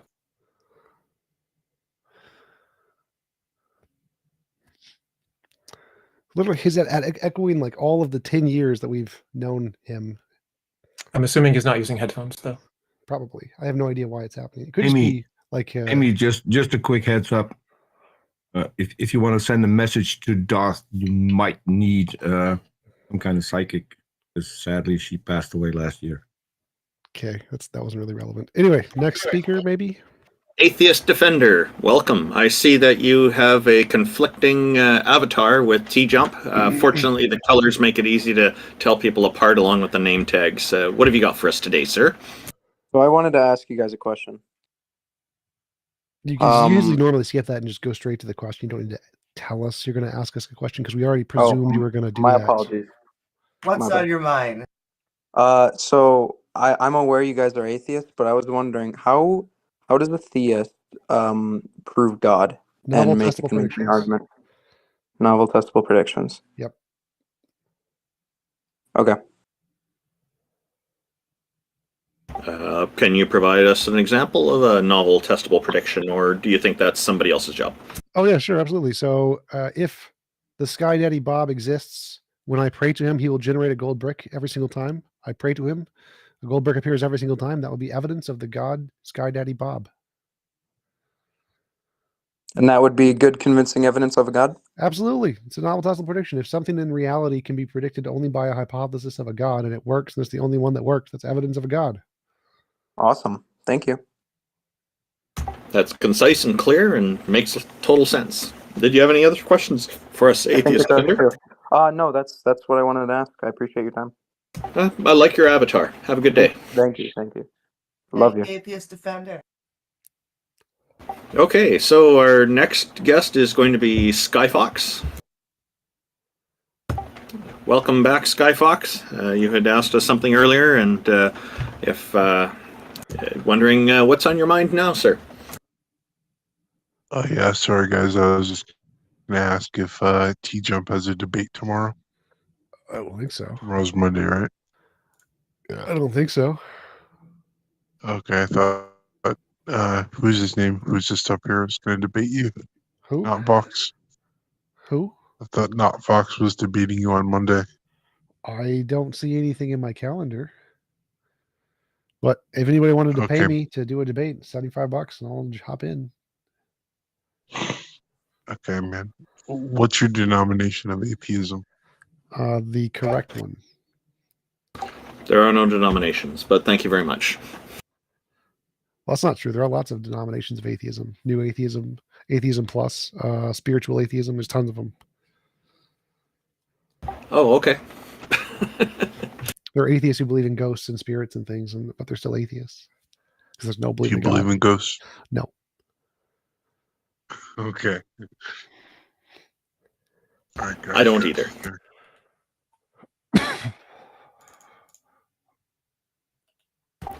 Welcome, Zach. Oh, just go a ahead. question. If Skyfox was trying to find out when you do your other events, TJump, maybe not tomorrow, but you have some other show stuff that you do. Maybe tell him what that is. Wait, what?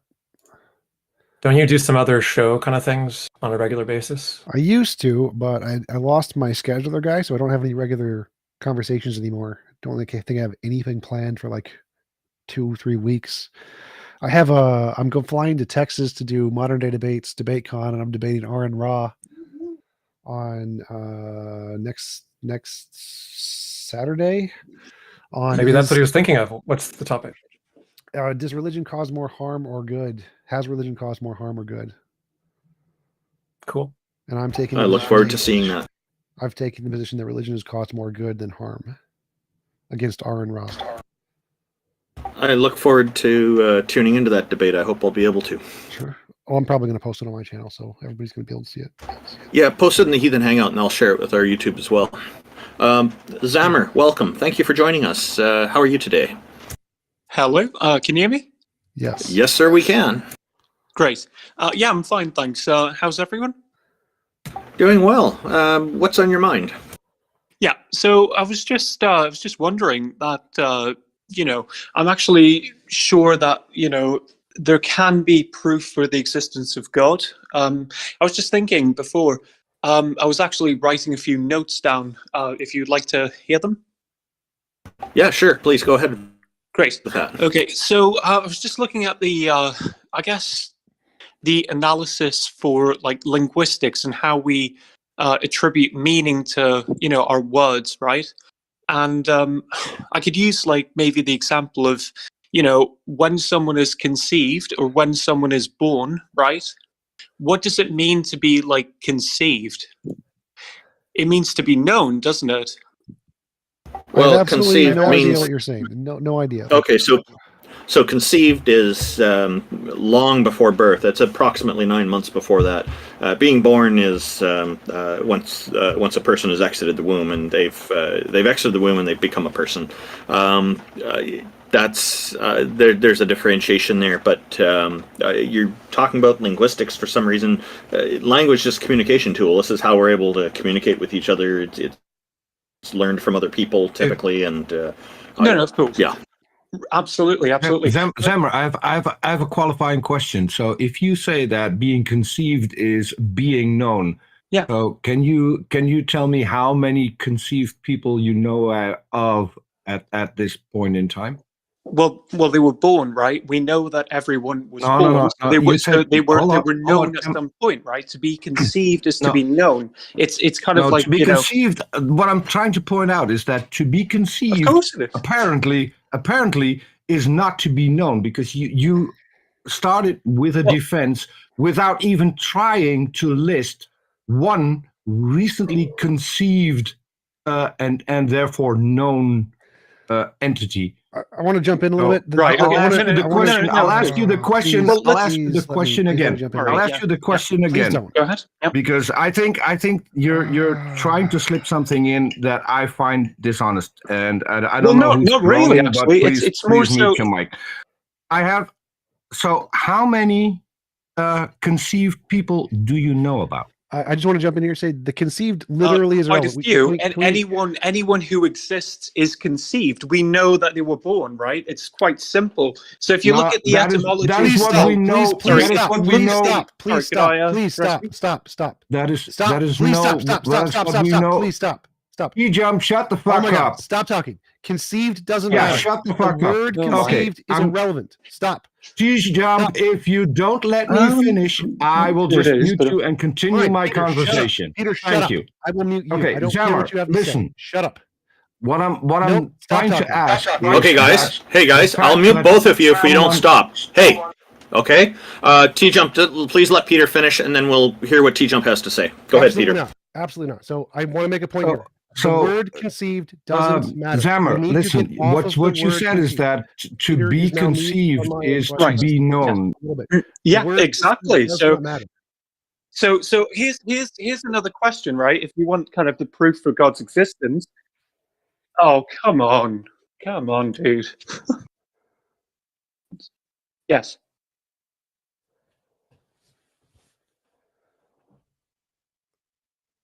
So can we get off the conceived thing, go back to the actual point now? Yeah, okay, great. Thank you. Well, when you think about it, existence is kind of like a form of a statement, isn't it? It is a statement of such, right? Okay, everything necessarily exists, but that also ties into... Great. Great.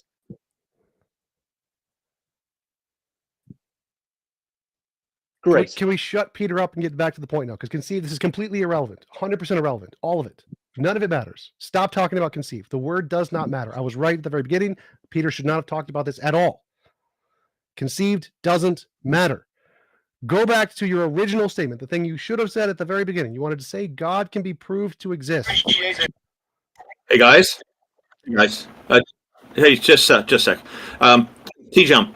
How long do you need to make your point? Is it just like 10 seconds? Yes. Okay, let's let TJump make his point for 10 seconds, and then we'll go back to Peter. Peter's bringing in a relevant position. I was in a conversation with Peter, Sarah, and Peter, I don't interrupt TJump, and I would really appreciate if TJump didn't interrupt me. If it's only 10 seconds, he can wait until I'm done, and then he can have all the time he needs. Shut up now. Peter, And TJump, we're going to stop swearing at each other and stop telling each other to shut up. That's not acceptable. Peter, please just give him 10 seconds, and then we can move back to you, okay? Just go ahead, TJump, 10 seconds. Okay, this entire This point is on the word. to me. Oh This my is God, shut up, unacceptable. If just interrupting people Peter? and then shouting Peter? over people is going to Peter. Can you just mute him? interrupt the Just mute him. conversation that is Just mute him. ongoing. To me, that's Just mute him. unacceptable. It would have I'll been just be done already, quiet and Peter. let Zammer speak. Let's just have Zammer talk, and let's none of us interrupt him at all until he's said his whole point. No, I Okay, do not say that. I've already made a decision No. here. Peter, stop for 10 seconds. Let TJump talk for 10 seconds, then we'll go back to you, and then we'll hear Zammer speak some more. This whole debate on the word conceived is completely irrelevant gibberish. Right, That means yeah. nothing. It means literally nothing. Stop talking about it. I actually Stop. disagree with Zammer, that. shut up. Oh my God, shut up. Listen, All right. the Okay. word Sure. conceived does Okay. not matter. Do not ask any questions about the word conceived. Zammer, go back to the very Why, first though? thing you said. Stop talking over me. The very first Okay, thing you sorry. said. I that think you- oh my this God, was 10 shut up. seconds, Holy Randall. shit. Well, I actually Can I think get back to my we're conversation? close to Oh my proving God. God's Peter, existence. stop for a Actually, sec, Peter. Just give I a few more analyzed seconds, TJump. linguistics. And I Zammer, don't know. please stop for a moment, okay? Just let TJump finish here. He just needs a few more seconds. The Right. word, Okay. Sure. the word conceived means nothing. It tells Yeah. us nothing about your position. What? I Don't actually interrupt. disagree. Don't interrupt. Oh my I God, actually shut up. disagree. Shut up. How is this hard? Do not speak. Do not open your mouth for 10 seconds. Very easy. Stay quiet. The word conceived is irrelevant. The very first claim you made. Okay. Oh my God. How is this so Zammer? hard? Shut up. Zammer, please let TJump finish, okay? And once he stops, then you can respond, all right? Just a second. Sure. All right. Sure. Okay. So the very first thing you said is you wanted to try to show that we can prove God exists. Go Oh, yeah, back to that. Try to explain how you can do that without well, using the I'm word actually- I'm- conceived.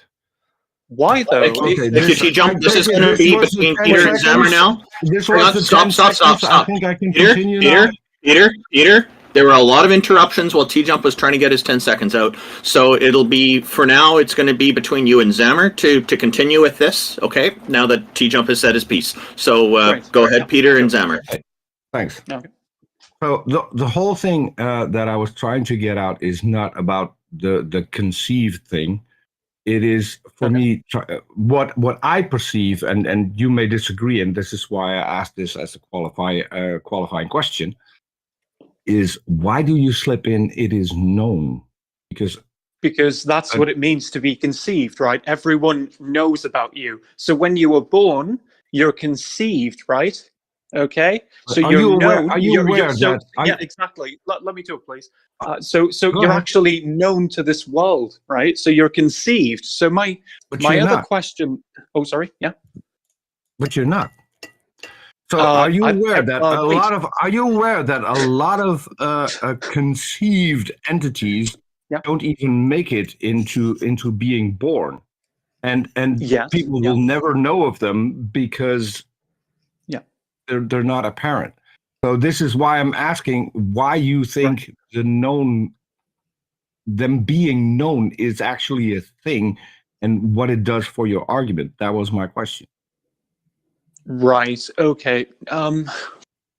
No, of course. I think that's quite difficult. I would say there's been some sort of I don't know. Maybe there's been maybe some I'm misunderstanding because English isn't my first language, but the part of it being known seems weird to me. Why though? Because as I said, in humans, a lot of humans who are conceived don't make it to full term. Right. And No, no of one course. will ever know about it, not even the parents. So the thing, I don't get it why you say that the moment they're conceived, they're known.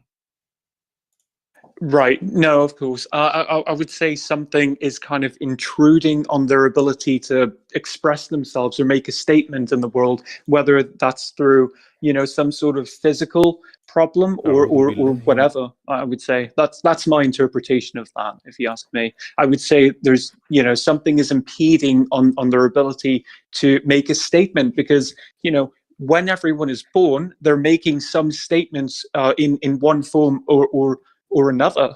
So yeah, that's what I would say. I think we're all confused because I don't know if you've made an argument yet. Do you know what a syllogism is, where you have some premises and they lead to some conclusions? It seems No. very vague. Can you explain what it is that you think is true and what premises you think lead via inferences to the truth of that statement? No, of course. Well, I wasn't really making any sort of syllogism or any form akin to that. I know these are just ideas that I have, right? And I made notes of them, and I just thought it's quite interesting. It's almost as if embedded through our linguistics and our use of language is kind of it's almost as if there's kind of like an anticipation for existence. Does that make sense? And so that's what I was trying to drive at with the word conceived. Zammer, can I try? Because I disagree with so much. Okay. I think I understand what you're saying, and I disagree with it. Because when we're talking about conceived, we are talking about multicellular living organisms having sex to give birth. Like, that is the very specific definition.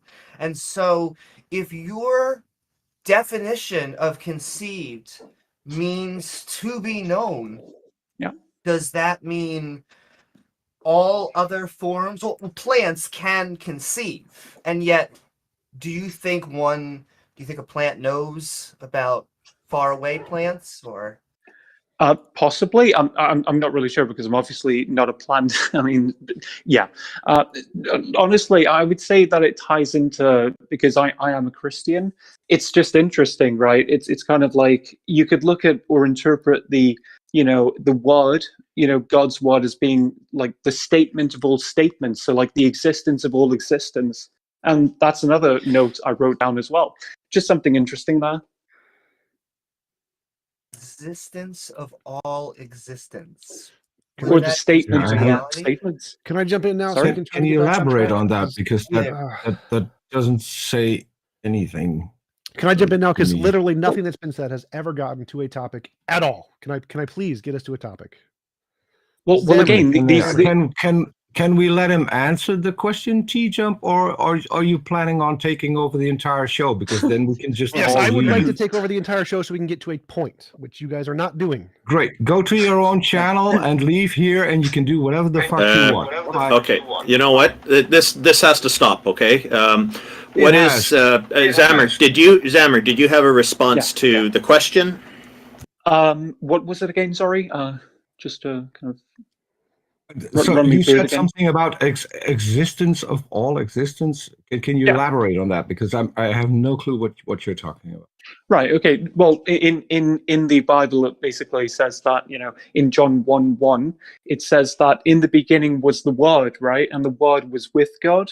Well, again, you can kind of ignore that bit, but in the Word was, in the beginning was the Word, right? So you could kind of interpret it as in the beginning was the statement of all statements. Or yeah. If you believe the Bible, but why should we believe the Bible? Well, that's up to you. I mean, again, I'm just presenting these ideas. I mean, I made I'm these asking notes. you. Right. Yeah. Asking you why should we believe the Bible? Well, it's up to you. I mean, you really don't have to. Again, I'm not making some sort of argument here. I just thought it's just an interesting point. If what you're interested in is like, why does the Bible describe God as like speaking things into existence and so on? The answer is it didn't originate as a common practice in other religious traditions that it was no doubt influenced by. It does originate much earlier in Babylonian traditions and other like Proto-Indo-European influenced traditions. So it's a linguistic historical fact that a lot of religions, like Christianity and Judaism, have God speaking things into existence. It's descended from earlier traditions where, once people started writing things down, they started attributing the power to write something down with the power to create a universe, so to speak, in your mind when you not really, actually, because when you think about it, they're expressing themselves. So when you write something down, you're expressing your thoughts. So you're making some sort of, declaration of some sorts, aren't you? Well, that's kind of interesting because maybe that's where, I don't know, maybe the 10 Commandments come in, right? Because they're, they're given by God, right? And he, his word, his declaration. So that's just another interesting point. The problem is, it doesn't sound like you're making any specific claims. You're just kind of saying that some things seem related, and you're thinking about a topic, but you don't have any claims yet. Could we ask you about? You said you're a Christian, and Yes. I take it from your profile that you're a creationist. I think we've spoken about creationism before. Do you want to defend why you think Christianity is true, or why you think creationism is true specifically? Not really. Again, my intention there was just to bring, just to bring forth a few of these notes and points that I made. Okay. I'm not really making any argument. I just thought it's just interesting, really, and I think, to prove. You want to the study Bible- this? Sorry. Well, let's just leave aside. Okay, did you think you could prove the Bible with this, or do you just want to know more about the history of how these speaking things into existence traditions are? Because I can give you a bunch of YouTube channels and videos and books on the subject of other religions that do this and how these practices became common and how they influenced Judaism from other sources like Babylonian, Egyptian, and Zoroastrian sources that did it before they did. No, of course. I've actually heard you talk about the very same point you were making before. Perhaps, maybe. However, again, kind of to add on to what I was saying before, if you'd like, I actually feel as though, it's almost as if, again, the use of linguistics that we use are kind of denoted in terms of like the coming or like the anticipation of one's existence or how to express their existence. And so it's almost as if we've used the method of writing to do that. It's interesting. It's really interesting. So can I Well, get us back onto a point now? Because Okay. literally nothing having Go been for it. said. 10 minutes, nothing. You're all terrible at communication. What is the topic, Zammer? Tell us. What are you trying to say? Takes 5 words. What am I That's all. trying to say? Should have been the first thing everyone said. What am are I you trying to say? Yes. Yeah. Go. Okay, so again, I'm not really bringing forth any argument. I'm just, again, these are notes that I was making, and so I was just sharing them. That's all. Yeah. But what are you trying to That's it. say? Like, what is the point of this? Well, I just thought I did. Okay, so I just actually thought it was quite peculiar with the the whole linguistic part and statement existence is kind of a form of a statement, right? So when someone is conceived, they're to be known by people. I just thought that's really interesting, and I feel like it does tie into, I don't know. I mean, this is kind of making some sort of assumption here, but I actually feel as though, again, I am a Christian, and so I feel like it kind of ties into, the exorcism, or I guess maybe the exorcism of maybe like a will, if you kind of believe in a will, that is. Well, I'm glad you think that's interesting. Can you give us a proposition? Like, what are you trying to say? You think that's what? Right. No, of course. How can I formulate that? Right. No, of course. It's almost, again, it's difficult because I haven't written things down kind of like a propositional format. Difficult. But Hammer, maybe I can help. Sure. You seem to be stuck on the thing that someone is known. Yes. Why is that important? What does that do to an individual the moment they're known? It kind of solidifies their existence into this world. And so what another interesting point as well to tie into that is if you count the years back since you were born, it's almost as if it doesn't correlate with evolution and billions of years, right? It's almost as if it feels like benign to that. Do things it's just exist that ridiculous. are unknown? Sorry? Do things exist that are unknown? Do things exist that are unknown? No, I would say no. Is there a grain of sand on Alpha Centauri? I'm not sure. The answer is probably, but it's whether or not, either yes or no. That statement is a fact. It's true one or the other way, and neither one is known. Things exist without being known all the time. Like, do you? No, of course. Sorry. Yeah. So you don't need to know things for them to exist. I actually wouldn't kind of I wouldn't really assimilate or I wouldn't actually compare grains of sand on Alpha Centauri to human beings and animals and or other creatures on this earth. I wouldn't compare those two because One serves a purpose, the other one doesn't. So I'm just a bit confused. What does that have So to let me do- ask a question about the known. Does it Yes, does and I it would like to after Peter. give people or animals rights? Does it distinguish them from other things? Sorry, what was that again? Sorry. I'm still trying to figure out why, according to you, at least for you, the fact that they're known seems to be important as opposed to not being known.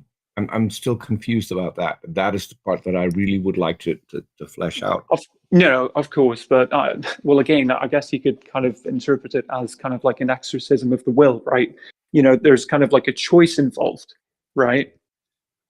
That well, I mean, oh, sorry, yeah. There's a No, choice can I involved answer- that people are No. conceived. Well, yeah, okay, no, well, obviously not by them, but by the people who can, you know, brought them forth, who gave birth to them. Yeah. Amy, go ahead. Go ahead. Sorry. No, Zammer, I think this is where the problem between creationism, I would just say a natural model, kind of face off, because from our perspective,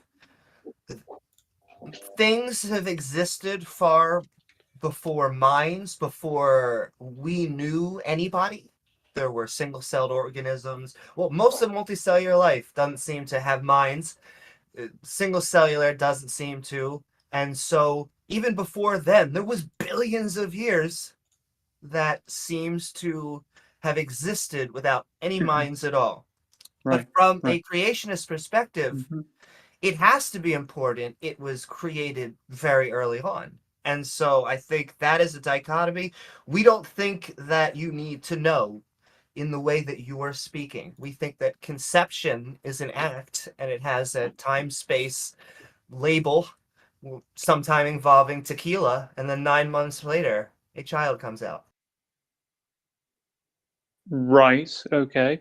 Well, I mean, just by analyzing, you know, your worldview or your atheistic worldview, it's almost as if existence seems a bit, you know, arbitrary or just irrelevant. I mean, right? It's almost as if it's just it's again it's kind of benign. It's benign to. Oh, sure. Yeah. Because arbitrary means by a mind, that is the exact opposite of what I think me and a lot of people are saying is, or naturalists are saying, is that it doesn't depend on a mind. Is that a rock is a rock on the planet, whether we exist or whether we all got eliminated or didn't exist ever at all, the rock would still be a rock. I think you're operating under the assumption of evolution kind of, you know, being responsible for kind of organizing life or forming life even. I think that's your presupposition. It's easy to kind of knock down because, again, okay, so do you think that existence is kind of just arbitrary and it's just irrelevant? Because you would have to if you take that approach. Do you kind of see where I'm getting at there? Interrupt you. That is the exact opposite of what I'm saying. I'm saying that I'm saying your definition is arbitrary and ours is objective.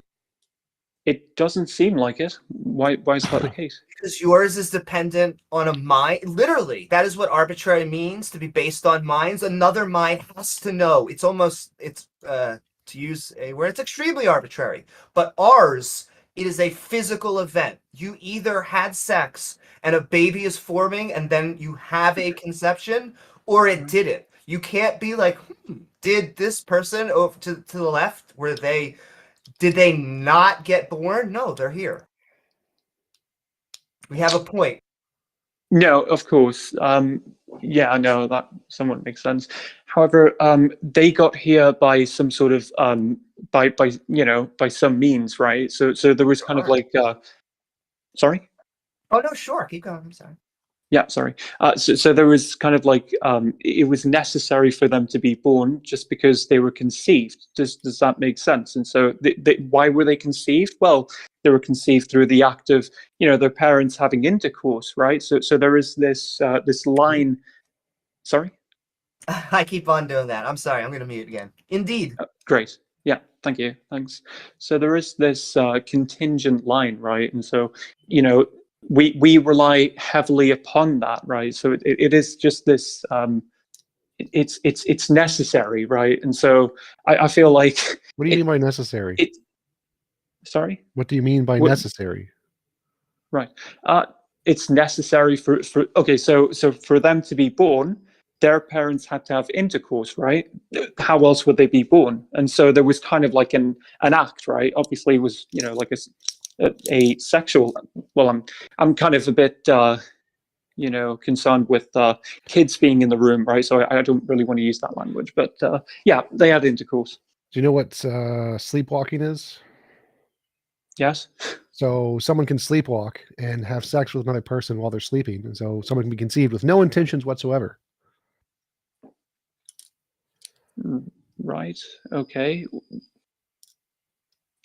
Right. Okay. So I'm not really sure what to say with that case. Really, I'm not aware of people sleepwalking and having, you know, Literally. intercourse with other people. It's a literal not thing aware of that's that. happened. There are actual court cases about this. Yes.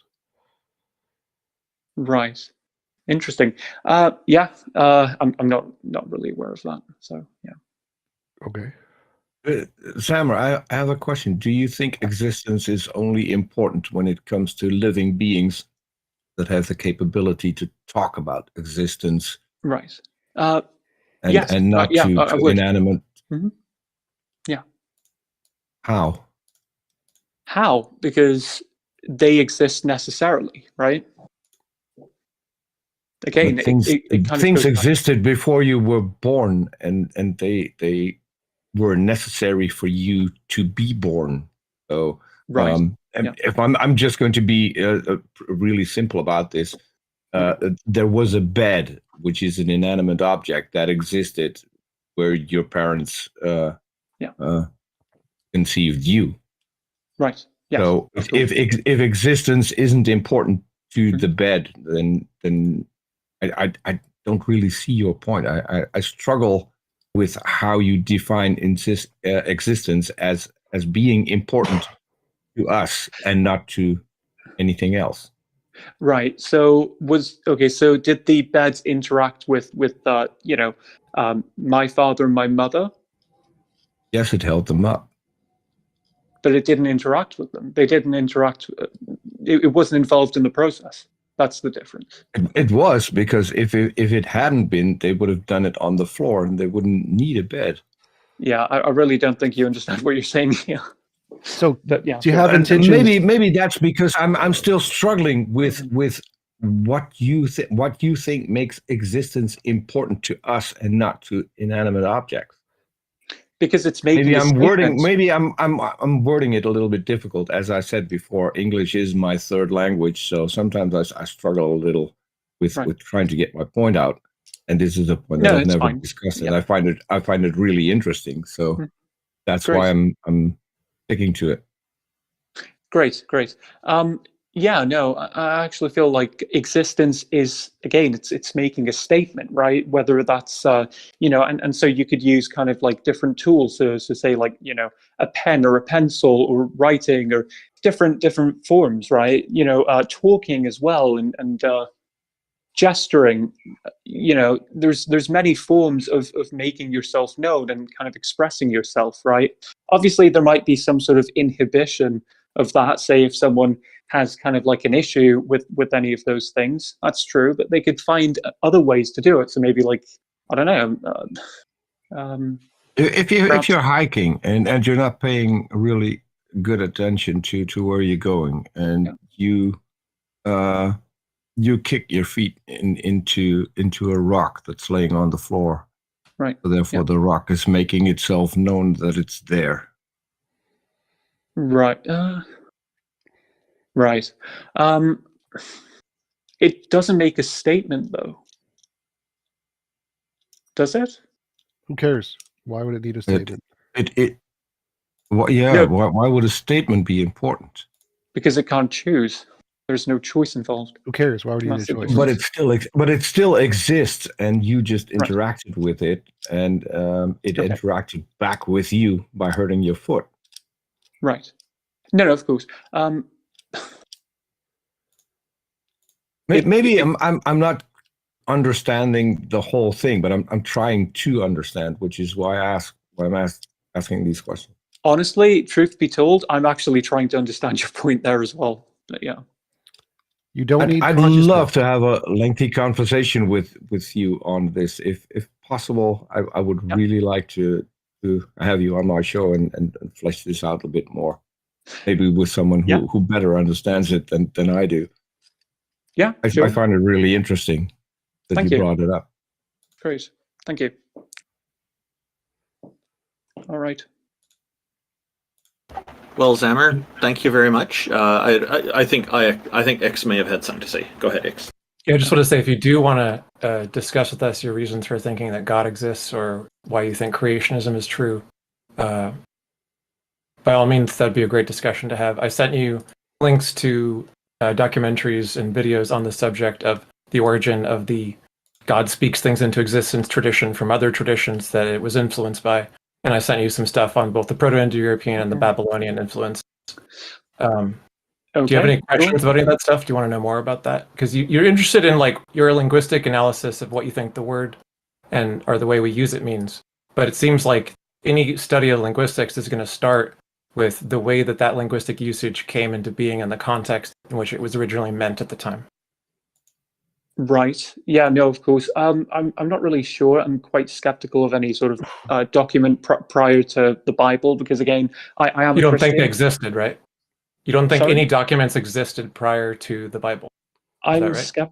Well, if you want the truth, I actually feel like God is directly testing us. I feel like that correlates with one of the commandments where you shall have no gods before me. It's almost as if God has kind of laid this framework out for us to choose Him always. And that kind of makes sense as well. But that's a whole nother idea and topic. But yeah. But the historical, archaeological, and like literary traditions that are discovered through that process, that evidence far precedes all versions of the Bible.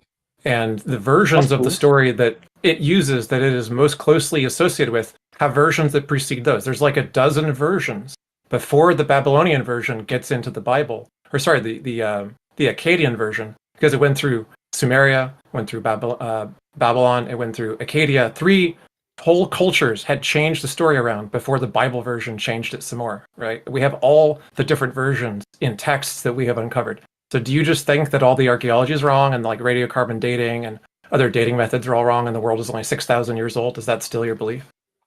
No, I actually think that's a straw man. I never said it was 6,000 years old, did I? But yeah, sure. Okay. Okay, well, if you want to discuss it sometime, I'd love to do that. Yeah, perhaps. Great. Okay. Thank you, Zammer. Appreciate you coming up and presenting your ideas. All right, then. Thank you. Thanks. Bye. Bye. Our next guest is Painterly. Hello, Painterly. Welcome. Thank you for joining us. It's a pleasure to have you here. Oh, I'm not gonna lie. I did not realize my hand was still raised. Oh, that's okay. It's nice to meet you. Did you write in the chat that you recently left religion? No, I reverted. I was an agnostic theist until very recently. Oh, and then you got back into it. Okay, I don't want to put you on the spot. If you don't want to talk about it, it's okay. I'm curious, what changed your mind to get back into religion then? It's gonna sound silly.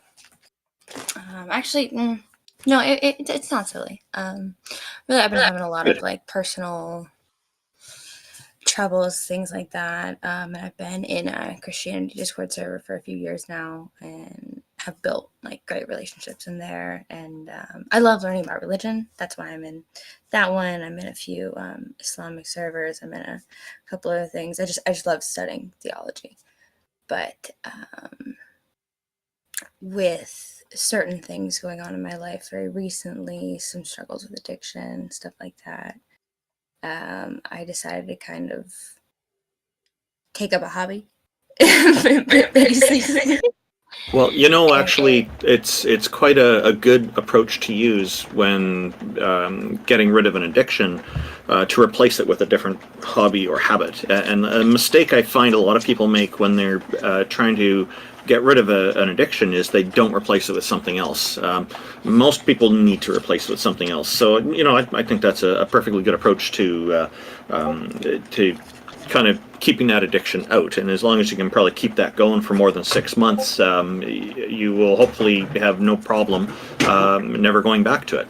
I agree with everything Randolph said. I just had to ask, you didn't say at the very end Wahhabism, did you? No. A hobby. A hobby. A hobby. Got you. Yeah, the original plan was go to a bunch of different churches, and I did try a few different ones. I still want to go to like a Sikh temple, a mosque, a synagogue, stuff like that. But got you searching. Did I miss which religion you have decided that you think you fit into? Yeah, I've kind of, I vibe with Catholicism. I was baptized Catholic, and I don't know. I had a moment. For me, it's very like personal, very subjective. I'm not one to argue it. Like I'll still find myself arguing on the side of being agnostic because I can't argue that. Like that's arguable. Is it something you want to investigate? Like, let's just say you don't want to debate it face to face with somebody else, but you want to be able to do your own research and look into the matters, both to know more about the faith if you decide to get more deeply into it, or to know about alternative explanations that might actually be a different way to find the connection or whatever it is that you need that would work better for you. If either of those things are interesting to you to explore, would you like some suggestions for things to look into? Yeah, I also just really like. I like mythology. I can relate to that. Saying that, yeah. I grew up studying every religion basically and practicing a whole bunch of them in a syncretic fashion in a family that was really into religious scholarship. So I relate to that, and I still find it all very interesting to study. I just don't think that most of these claims are true, and I take the genre that the Bible is to be historical fiction. It has so many literary elements that don't coincide with the way we write history, even by the standards of the time, but they do line up with the way that people legendized stories that had a couple elements that were historical into legends that were larger than life. That's my take, and a lot of scholars, in fact, the majority of religious scholars who study the Bible, who are biblical scholars that don't have a true statement that says they must believe in the perfect word of God to have a job, or they get fired from their university. The majority of the researchers who study the Bible who don't work somewhere like that think that it is largely historically fictional. Yeah, and I absolutely, I honestly agree with that as well. I'd like to give you. I'd like to give you some assurance because you mentioned about agnosticism. You sounded a little bit, I guess, sheepish or shy about bringing that up. One of my friends. Many years ago, we were talking about religion. Most of the time, my friends and I don't talk about to have other things to discuss, but we were kind of getting into some of the terminology and whatnot. And he told me that because he was curious about why I'm an atheist and stuff. So then I'm asking him, and he said the conclusion that he came from our conversation is that he is definitely a theist because he believes in the God. He's a Catholic, but he's agnostic. But he's agnostic because he doesn't know for certain that God exists. What I'm trying to say is, it's okay to be both. You can be. There's nothing illogical about having these two different positions. The positions themselves may have some logical issues, but there's no conflict to say that you're agnostic and believing in the God at the same time. Yeah, I feel like I'll find out when I die. It's kind of what all of us can say. And I just want to put out there that if you lapsed before, I believe in you. You can lapse again. I love it. Yeah, because once you're baptized, you're like elapsed. Like you're always Catholic. Once Catholic, always Catholic. At least in Ireland. If you say you're an atheist in Ireland, they're like, yeah, but are you a Catholic atheist or a Protestant atheist? Because they just care about which side of the conflict you're on. Right. Well, I don't know if I can do the accent right now. Dang, you got me at a bad time. Well, we really appreciate you coming up and talking with us for a bit. Thank you very much. Unless there was something else you wanted to ask or cover. No, thanks guys. It's cool. Was a pleasure. Okay, so thank you. Have a wonderful day, and we'll bring up our next guest, Taven. Hello, Taven. Maybe Taven is away from the computer. I did notice that Mods Are Losers also was interested in joining us, but they've put their hand down, so they've exited the queue. I'll DM Taven. He's great. Okay. Did anybody have any thoughts on... Okay, hello, Taven. Welcome. Thank you for joining us. Oh, hey. Yeah, thank you for having me. Hold on. Okay, yeah, sorry about that. I just got the whole... I was wondering why you guys were calling me up and I wasn't joining. I don't know why. Yeah. No problem. So, well, you might not know this, but I am an atheist. So, well, I mean, I call myself an atheist for all intents and purposes. Okay. But recently I've been sort of kind of confused about the terms, right? So, well, I mean, it's a two-part question, really. Would you consider deism to be a kind of theism, or theism to be a kind of, this separate thing, and deism to be this sort of separate thing? You're almost I put it on the... I think you were right the first time. Deism I consider to be a subset of theism. It has some specific characteristics about the deities that are unique to it. That either the deity, the god, usually people refer to as a male deity, the god is created everything and then has died off and is no longer involved. Or the other camp that's very common in deism is that the god created everything and just lost interest in us and is on to other things for whatever reason. So that's the thing. There is that belief that there was a deity, so it does qualify, in my view, as theism, and it is still somehow relevant to the current world because the current world is created by this deity. I think the positions are distinct in the literature. Like, the distinction between deism and theism is whether God intervenes. Theism is usually defined in the literature as God still actively engages. Deism is defined as God does not. And so, a lot of times people use it either way. But I would say in the philosophical and religious studies literature, that's the distinction. I agree with that distinction. The common denominator there is that they still both hold that belief in at least one God. Yeah. Right, and this is the common sort of response that I get, right? But I've never really understood that distinction, right? Because in my view, you're taking away a property, right? So if you had an object and you added properties to it, you would say, okay, object A, maybe it's an apple, right? You say, okay, it's an apple and it's green, right? And it's got a bite in it or something, right?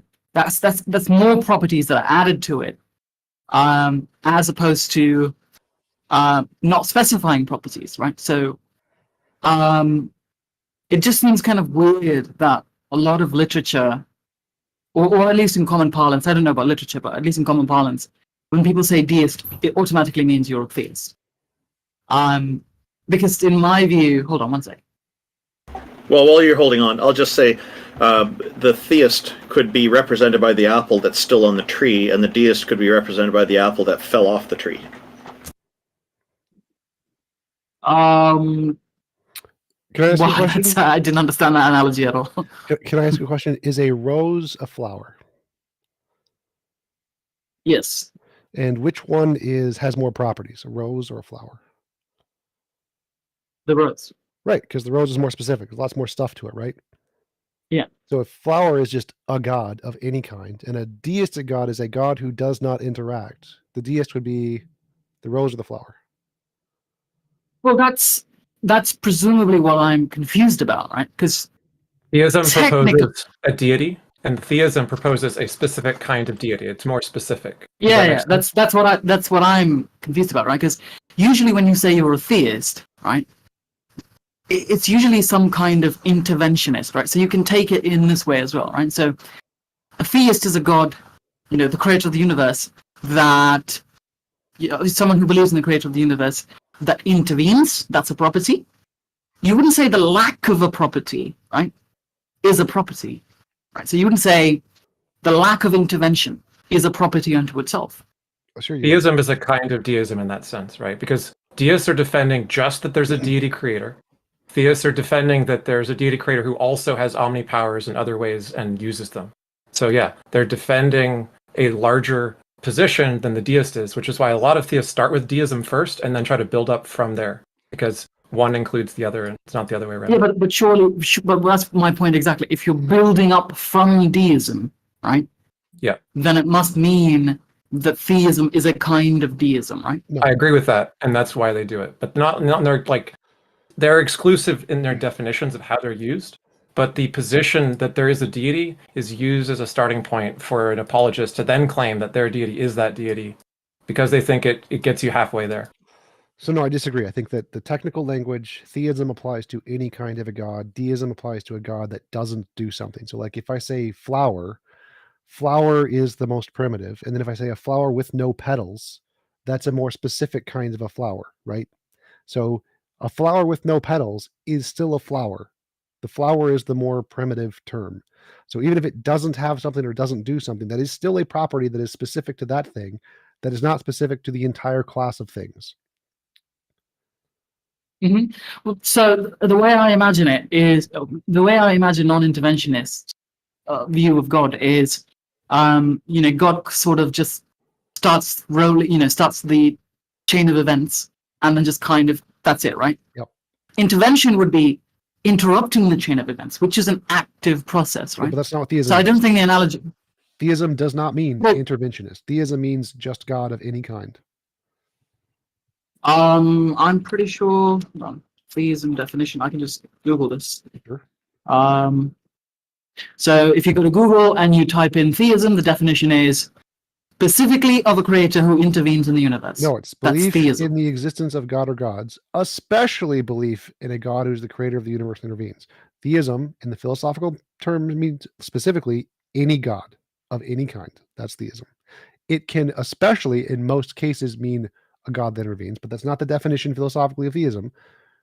Philosophically, the definition of theism is any God of any kind. Belief in a God of any kind. Well, when you say philosophically, who are you citing? Do you just mean like generally in literature? The academic literature, Phil Survey's paper, or not Phil Survey's paper, philosophy. What is it called? Stanford Encyclopedia of Philosophy. SCP. Yep. SCP. Okay. All right. Hold on. Let me. So, well, would you take? Well, before we get into the whole SCP thing, right? Would you say that the common understanding of theism is the philosophical definition, or the one I presented, the one that's on Google, right? The one that's on Google says the same thing. It says belief in God or gods, especially one that does stuff. Yeah. I don't know what you're seeing. So I Google. If you Google theism, the first thing that comes up is dictionary, Oxford Languages, theism, noun, belief in the existence of a god or gods, comma, especially. Depending on which definition you use, it says comma intervening in and sustaining personal relations to his creatures. Like, we could do some research on this to see who's right, but I think that the point is theism is almost always used with the interventionary kind of God and not the other kind. That's what I was under the impression as well, right? Because incorrect. No. I could be wrong. We could look into it. Well, the reason I'm saying is I distinctly remember Christopher Hitchens making the distinction. Right? He's him saying you can get yourself all the way to deism, but you can't get yourself to theism. That presumably means there's an added-on property for theism, right? No, but what is your point here? And also, I would love it if you'd said anything other than just no. So that's just not how the words work. The etymology of the words is theism refers to literally any god. Most of history refers to specific gods that do things because of our evolutionary biases. Completely irrelevant to the etymology of the word. Who cares? What is your point about the etymology of the word? I'm not talking about the etymology of the word. I mean, I'm talking about the usage of the word. Who cares? Why? What is the point? Well, I already made the point, which was that I'm confused about whether or not to use the word deist when I'm talking about myself, and whether or not deism is compatible with atheism, which I think it is, which is my argument. Wait, right? wait, what? You said deism is compatible with atheism? Yeah. How? Atheism is the position there is no God. Yeah. Well, so there's two definitions of atheism, right? One of them is the knowledge version, and the other one is the belief version. Right? If you take the belief version of atheism, so if you say, I'm an atheist in the sense that I don't believe there's a God, right, as opposed to I know there's no God, then I would say that it is compatible with deism for the same reason as to a belief that there's no God does not imply the negation of the existence of God, right? Sure, but neither does. So, like, if you take the soft atheist position that I have no reason to believe in a God, that's consistent with a God existing. There could be a God who does interact, who is purely theistic and does a whole bunch of stuff. We just can't detect it, and that would be consistent with the soft definition of atheism too. So it would make it would be no distinction there between deism or theism. Both could be consistent with the soft definition of atheism. Well, what would you call someone who thinks that there's no specific God, right? What? Like, I don't What does know, that like, mean? well, when I say specific, I mean like, Like a pantheist? no. I shouldn't have said specific. I should have said an interventionist God, right? So someone who thinks there is no interventionist God, but there is probably a non-interventionist God. Deism. What would deist okay. That's a deist. Yeah. In fact, you sound like an agnostic deist. An agnostic what? An agnostic deist. So you lack the knowledge, thus the agnostic, but you believe a non-interventionist God exists. I don't personally believe in deism. I'm just wondering because I'm confused about the term. Right? I'm a hardcore atheist. Okay. The other point that the other thing I wanted to talk about was and I don't know if you guys have the time for this, but I wanted to discuss like some of the more complicated and cutting edge arguments for God's existence. Sure. And whether you think that there are any good refutations for them, right? So which ones do you think? One of the arguments. The obvious one would be Gödel's ontological argument, right? So so the modal arguments would be, I would say, is very cutting edge because they rely on principles of logic, right? And they're not purely sort of just wishy-washy stuff like the teleological arguments or anything like that, right? Well, have you guys come across Gödel's argument, yes, or yeah, have you read Oppie's response to it? I didn't hear what you said. Oppie's response? Is that what? Like Graham Oppie is one of the best at steel manning all the different arguments and summarizing the literature on the responses, and some of his books I'm a big fan of Oppie. Yeah. Yeah, I know we've talked about Oppie before. So if you've read his response to the argument and how he summarizes the argument, I think he does a pretty good job of it. I can send it to you. Right. So, sure. I am familiar with his response. I think the conclusion is something along the lines of it doesn't really imply a specific God, right? And I think that's fair. It really doesn't. But when Gödel talks about positive properties in the sense that he talks about in the ontological argument, he means of positive normative force, right? As in, if there is a good action that can be taken, right, or that is taken up, because in his view there is no such thing as possible worlds, then any good action in the world is the cause of God, and the entity that is responsible for that would be called God, right?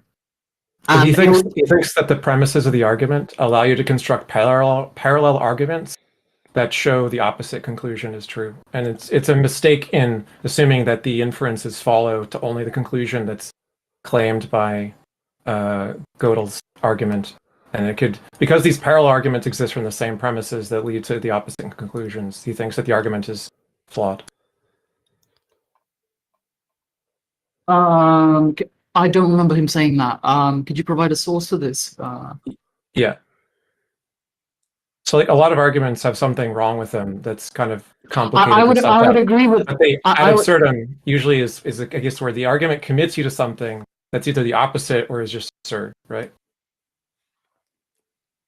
Right. I would agree that is the case for Plantinga's argument. I don't think that's the case for Gödel's argument. Now, the problem is that Gödel's argument has been verified by computers, right? So it's not something. It's just valid. It's valid. But if I say cats are dogs, dogs are chickens, therefore cats are chickens, that's also valid. So Gödel's argument is valid but not sound, because the premise is about essences, about something having all positive properties can't have all negative properties. Those are all assumptions that have no basis in reality. So it's valid, perfectly fine. It has no soundness to it whatsoever. It's not accepted in like pretty much anywhere in philosophy or anywhere in science. It's not a thing that we think is compelling at all. I don't think it's quite as simple as just saying it's valid or invalid, right? Or that it's valid and it's not sound. Because it's not in propositional or first order logic, it's in higher order modal logic, right? And there are some formulations specifically that are implemented in, if I remember correctly, type theory, right? It's so type theory. None of that addresses the point that it's still just valid, not sound. The concept of validity doesn't apply to higher order logics. It does. No, it doesn't. Yes, it does. I'm a logician. I've studied this for many years. The conclusion can follow from the premises without the premises being true. Yes, it does. If I say, if I give you, let's say, the law of excluded middle, right? So if I say P or not P, right? So and then I give you, something like a disjunctive syllogism, right? Or something that follows from the principal explosion. You wouldn't say that P or not P is false, right? That's impossible. P or not P is necessarily true. Right. You just so the argument must be which means the same thing as saying it's invalid or unsound. Are you saying excluded middle is false? Well, no. But I could. So if one of the things I wanted to do to address the argument to say it was unsound is I could doubt the axiom. I could say, if I say that axiom is false, that is the same as saying that is unsound. Which axiom do you disagree with? From Gödel's? Yeah. There was a bunch of them. Like most of them are false. Most of them just don't apply to anything. And that's the most common criticism is that the axioms, you don't need to grant them. Which one though? Like, can you name one? Or I can just give you a list of the axioms and you can tell me which one is wrong. Sure, I'll just read the natural language version of it because it's easier to understand, right? If you want, I can read you the summary of the paper that I just sent you, and I posted it in the Heathen Hangout for anybody who wants to read it. It is called Gödelian Ontological Arguments by Grant Oppy. And to summarize, he says, one doesn't need to object to the conception of properties or the modal logic that are part of the premises of the argument. The proof is demonstrably no good, even if these things are accepted. The problem, as with virtually all ontological arguments known to me, to the author Graham Oppy, lies in the fact that there are parallel arguments which can be constructed, which seem no less acceptable to atheistic agnostics, but whose acceptance leads to absurd results. A template for constructing the parallel argument is as follows. And he gives an argument that relies on all the same assumptions as the original argument. And he says, for each collection of positive properties, which includes necessary existence, there's a being which has exactly those positive properties, which has no other positive properties. Even if there are only n plus 1 positive properties, that gives us 2 to the n distinct necessarily existent beings. Not a single being, but 2 to the n. Not good for the argument. In order to rule out the parallel argument, one might take the view that any collection of positive properties, which includes necessary existence, entails each of their positive properties. Then anything which has some of the positive properties, including necessary existence, must have them all. And this is a very strong assumption to make. It requires that each of the positive properties is entailed by necessary existence alone, and hence rules out the existence of any necessary being other than the one which has all the positive properties. Those who are inclined to think numbers and or abstracta are necessary extents will not find this acceptable. In other words, like most of philosophy and mathematics as a discipline. In any case, there's still or at least the philosophy of mathematics. And in any case, there's still a problem of implementation. Suppose we add the following axiom to our original collection: nothing, which is axiom 6, nothing which has some positive properties, including necessary existence, fails to be godlike. Then it seems to be there are different kinds of disturbing parallel arguments which can also be generated, etc., etc. In other words, like another example, this is the principle of sufficient reason, which you can use to justify almost any ridiculous argument you like. And there's a hilarious paper that says that the principle of sufficient reason entails trivialism. And it proves trivialism is true on the grounds of the principle of sufficient reason, which should be sufficient reason to abandon sufficient reason as a principle. Can you tell me where you're reading from? I'm not sure. I sent you a link to it. It's philarchive.org/archive/capital OPPGOA-3, and it's in the chat, and I DM'd it. So I think Oppie's right, and I think all ontological arguments have the same problem, right? They're just resting on absurd premises. They are logically valid, but the premises can make other logically valid and equally stupid arguments that all make crazy claims that we know to be false or to be contradictory with the claim of the ontological God argument. So I feel like, no disrespect to Oppie, right? Obviously, but it feels like he's just sort of giving reductio ad absurdums that are not contradictions, right? So there is a contradiction, because the entailment is that there are more than one being, not a single necessary being. That's a contradiction. No. I think that's just Oppie failing to understand the proof, right? Well, first off, the reason he fails to understand that proof, right, is because Gödel admits, right, I think in his discussion with Dana Scott, right, that the whole thing about was him failing at proving there was only one God, right? What he was trying to prove was that there are instances of God, right? He calls it the property G, and that God exists across all possible, worlds. Well, there's what's one God in each possible world. Yeah, one God in each possible world. But what's interesting is the way he collapses them is that he assumes his axioms lead to something called modal collapse, right? Yes. So a proposition is necessary. Yeah, there's lots of people that don't have a problem with necessitarianism, and Gödel was one of them, right? He thinks there's only one world, which is, frankly, I don't think it's really a bad thing, right? It's not like it's a contradiction. It's just that there are no contingent truths. Well, it's no different. So it would be contradictory to our current knowledge of physics. That would be a problem. What about necessitarianism is contradictory to physics? The consensus that randomness is actually a fundamental force and that it's undetermined. That's not what physics says. It is. Physics doesn't say that. It does. No, it doesn't. It does. Physics might say stuff like there's quantum indeterminacy, but they will never use the word randomness. They literally do. So there's a poll called Fundamental Attitudes of Quantum Mechanics by Schlosshauser. Literally asked the question. The very first question on the poll is randomness just apparent? Is it a hidden variable? Is it a fundamental part of nature? Is it irreducible? And the consensus among physicists is that it's fundamental and irreducible. Can you give me that poll? Yes, it's a snapshot of fundamental attitudes in quantum mechanics by Schlosshauser. A snapshot of fundamental attitudes towards quantum mechanics. I don't know how to spell Schlosshauser, but it should be the first thing that comes up. Schlosshauser, Schlosshauser. Very first question. Okay, I found it. Schlosshauser. Okay. All right. Okay, this seems like it's a philosophy of physics paper. Not really. Is it surveying physicists? Yes.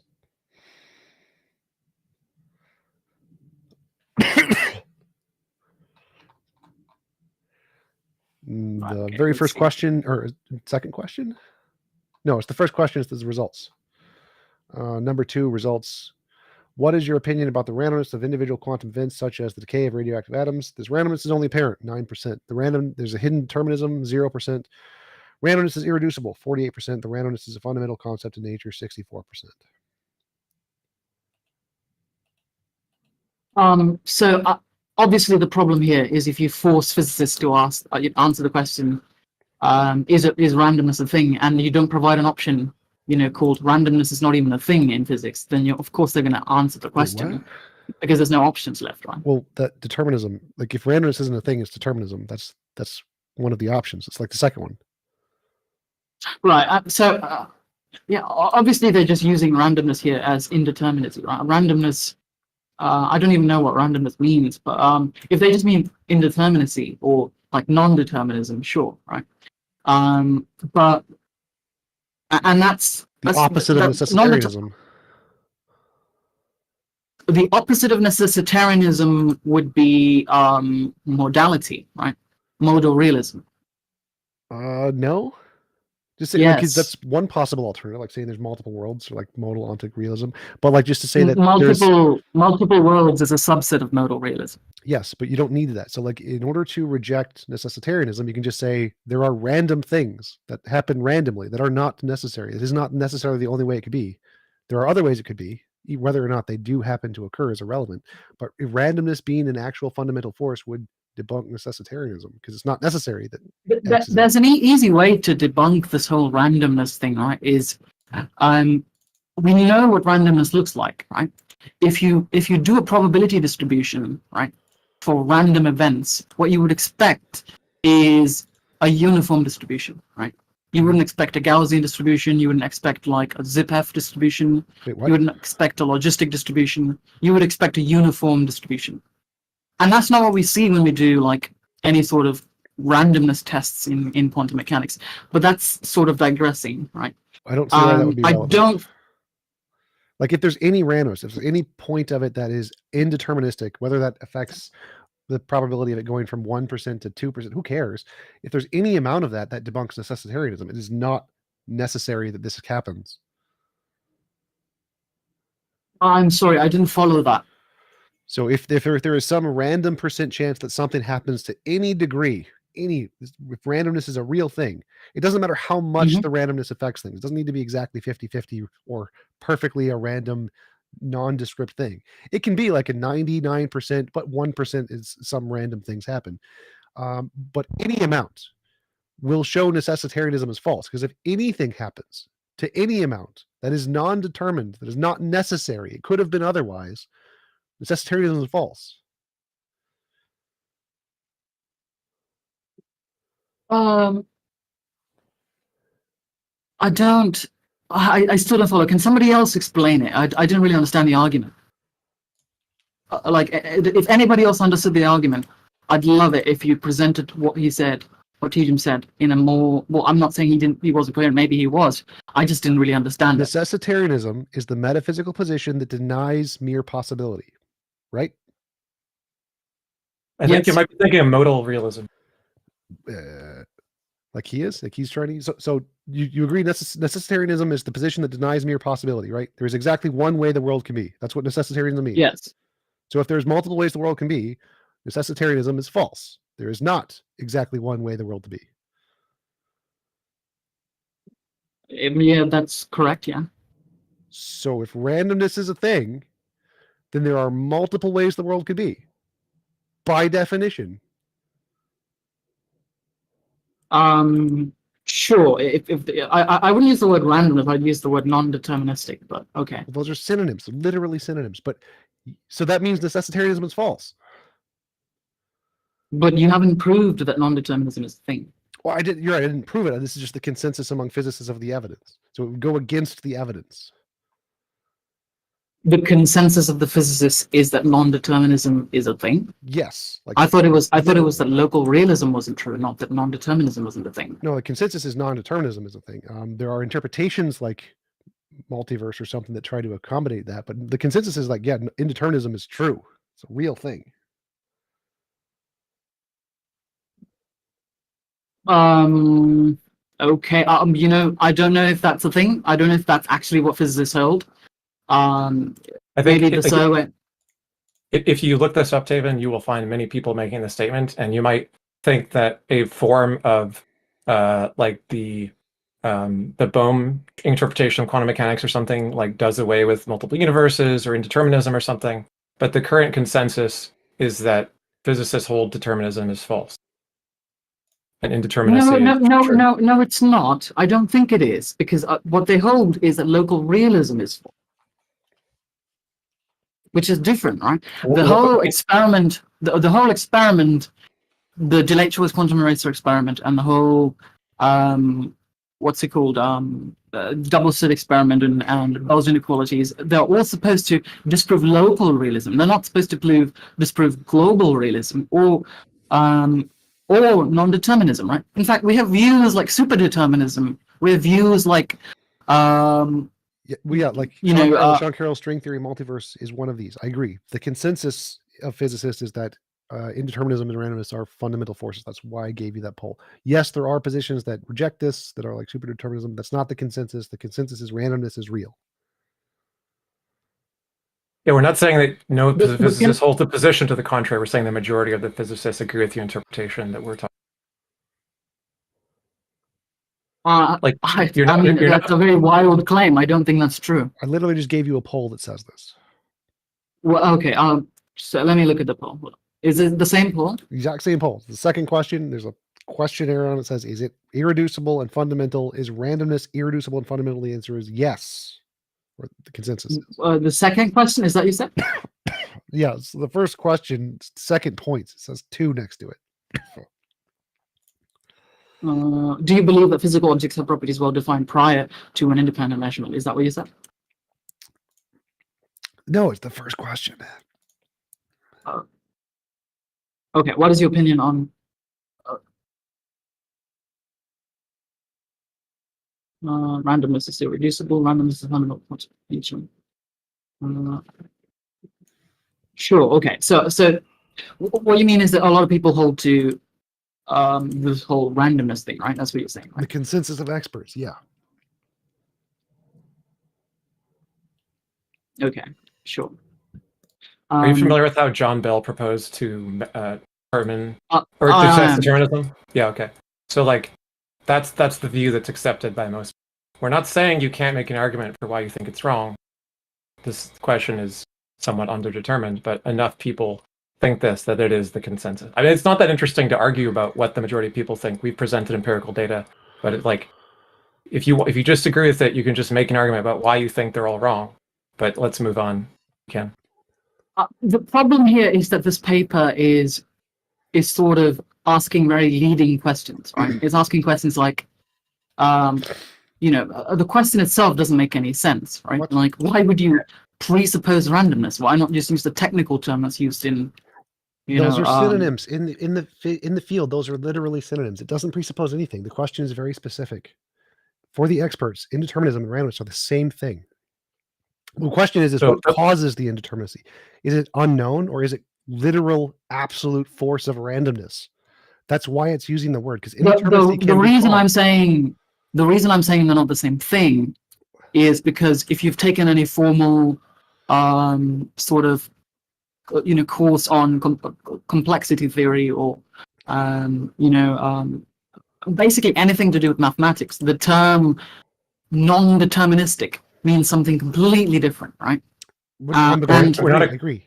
So indeterminacy is just the fact that we can't predict why this is happening. The question is why? Is that actually caused by some hidden variable?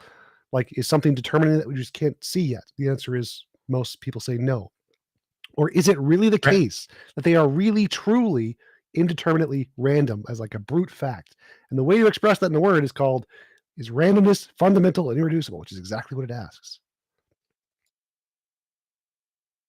Is randomness fundamental? Which question was that?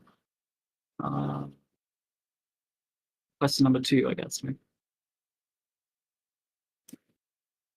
you understand the conclusion of Bell's experiment, right? Like he measured quantum states of particles emitted by radioactive decay. It's been reproduced many times. Determinism about radioactive decay is not the case, at least. So there's at least one thing which is not deterministic. And it's held by the way that quantum information works and by all the experiments that tell us things about how quantum information can be measured and understood to behave, that it's not just that we don't know, like you said, a hidden variable. It's that it is fundamental to the nature of the thing itself that there is nothing in it that could determine it. There's no information that is just missing. Information cannot play a role in something like this? Specifically, only local hidden variables. It doesn't rule out global hidden variables.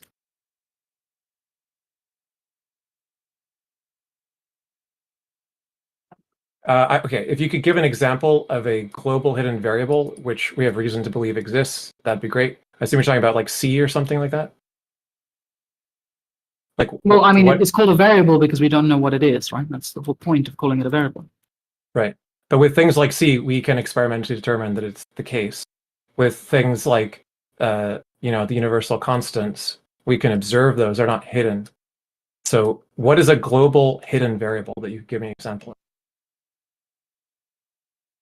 Or is there an interpretation of quantum mechanics that requires a globally hidden variable that you can point us? Is there? I'm not a physicist. I'm not going to be able to give you. Okay, then maybe we anything. should move on. Like, we've just tried to summarize the state of the literature. We're not physicists either. Let's move on. Is there anything about this that is important to you with regards to deism? Well, so I'd just like to, I'd just like to confirm one thing. Right? So would you at least agree that if modal, sorry, not modal, if modal collapse, if modal collapse was a thing, right, and necessitarianism was also true, then it would follow that Gödel's theorem is correct. No, that's only 2 of the 5 axioms, and so even if I accepted those 2, I could still reject the others and lead to an alternative conclusion. Ugh. And even if I accept all of the premises, I can make absurd conclusions. That's what's wrong with the argument and all the other ontological arguments like it, is that they lead to many different absurd conclusions. I don't know about that one. Like, That's RP's response, right? Yeah, and like I said, I sent it to you. Feel free to read it. We could discuss it if you want. That's the one with the op GOA, right?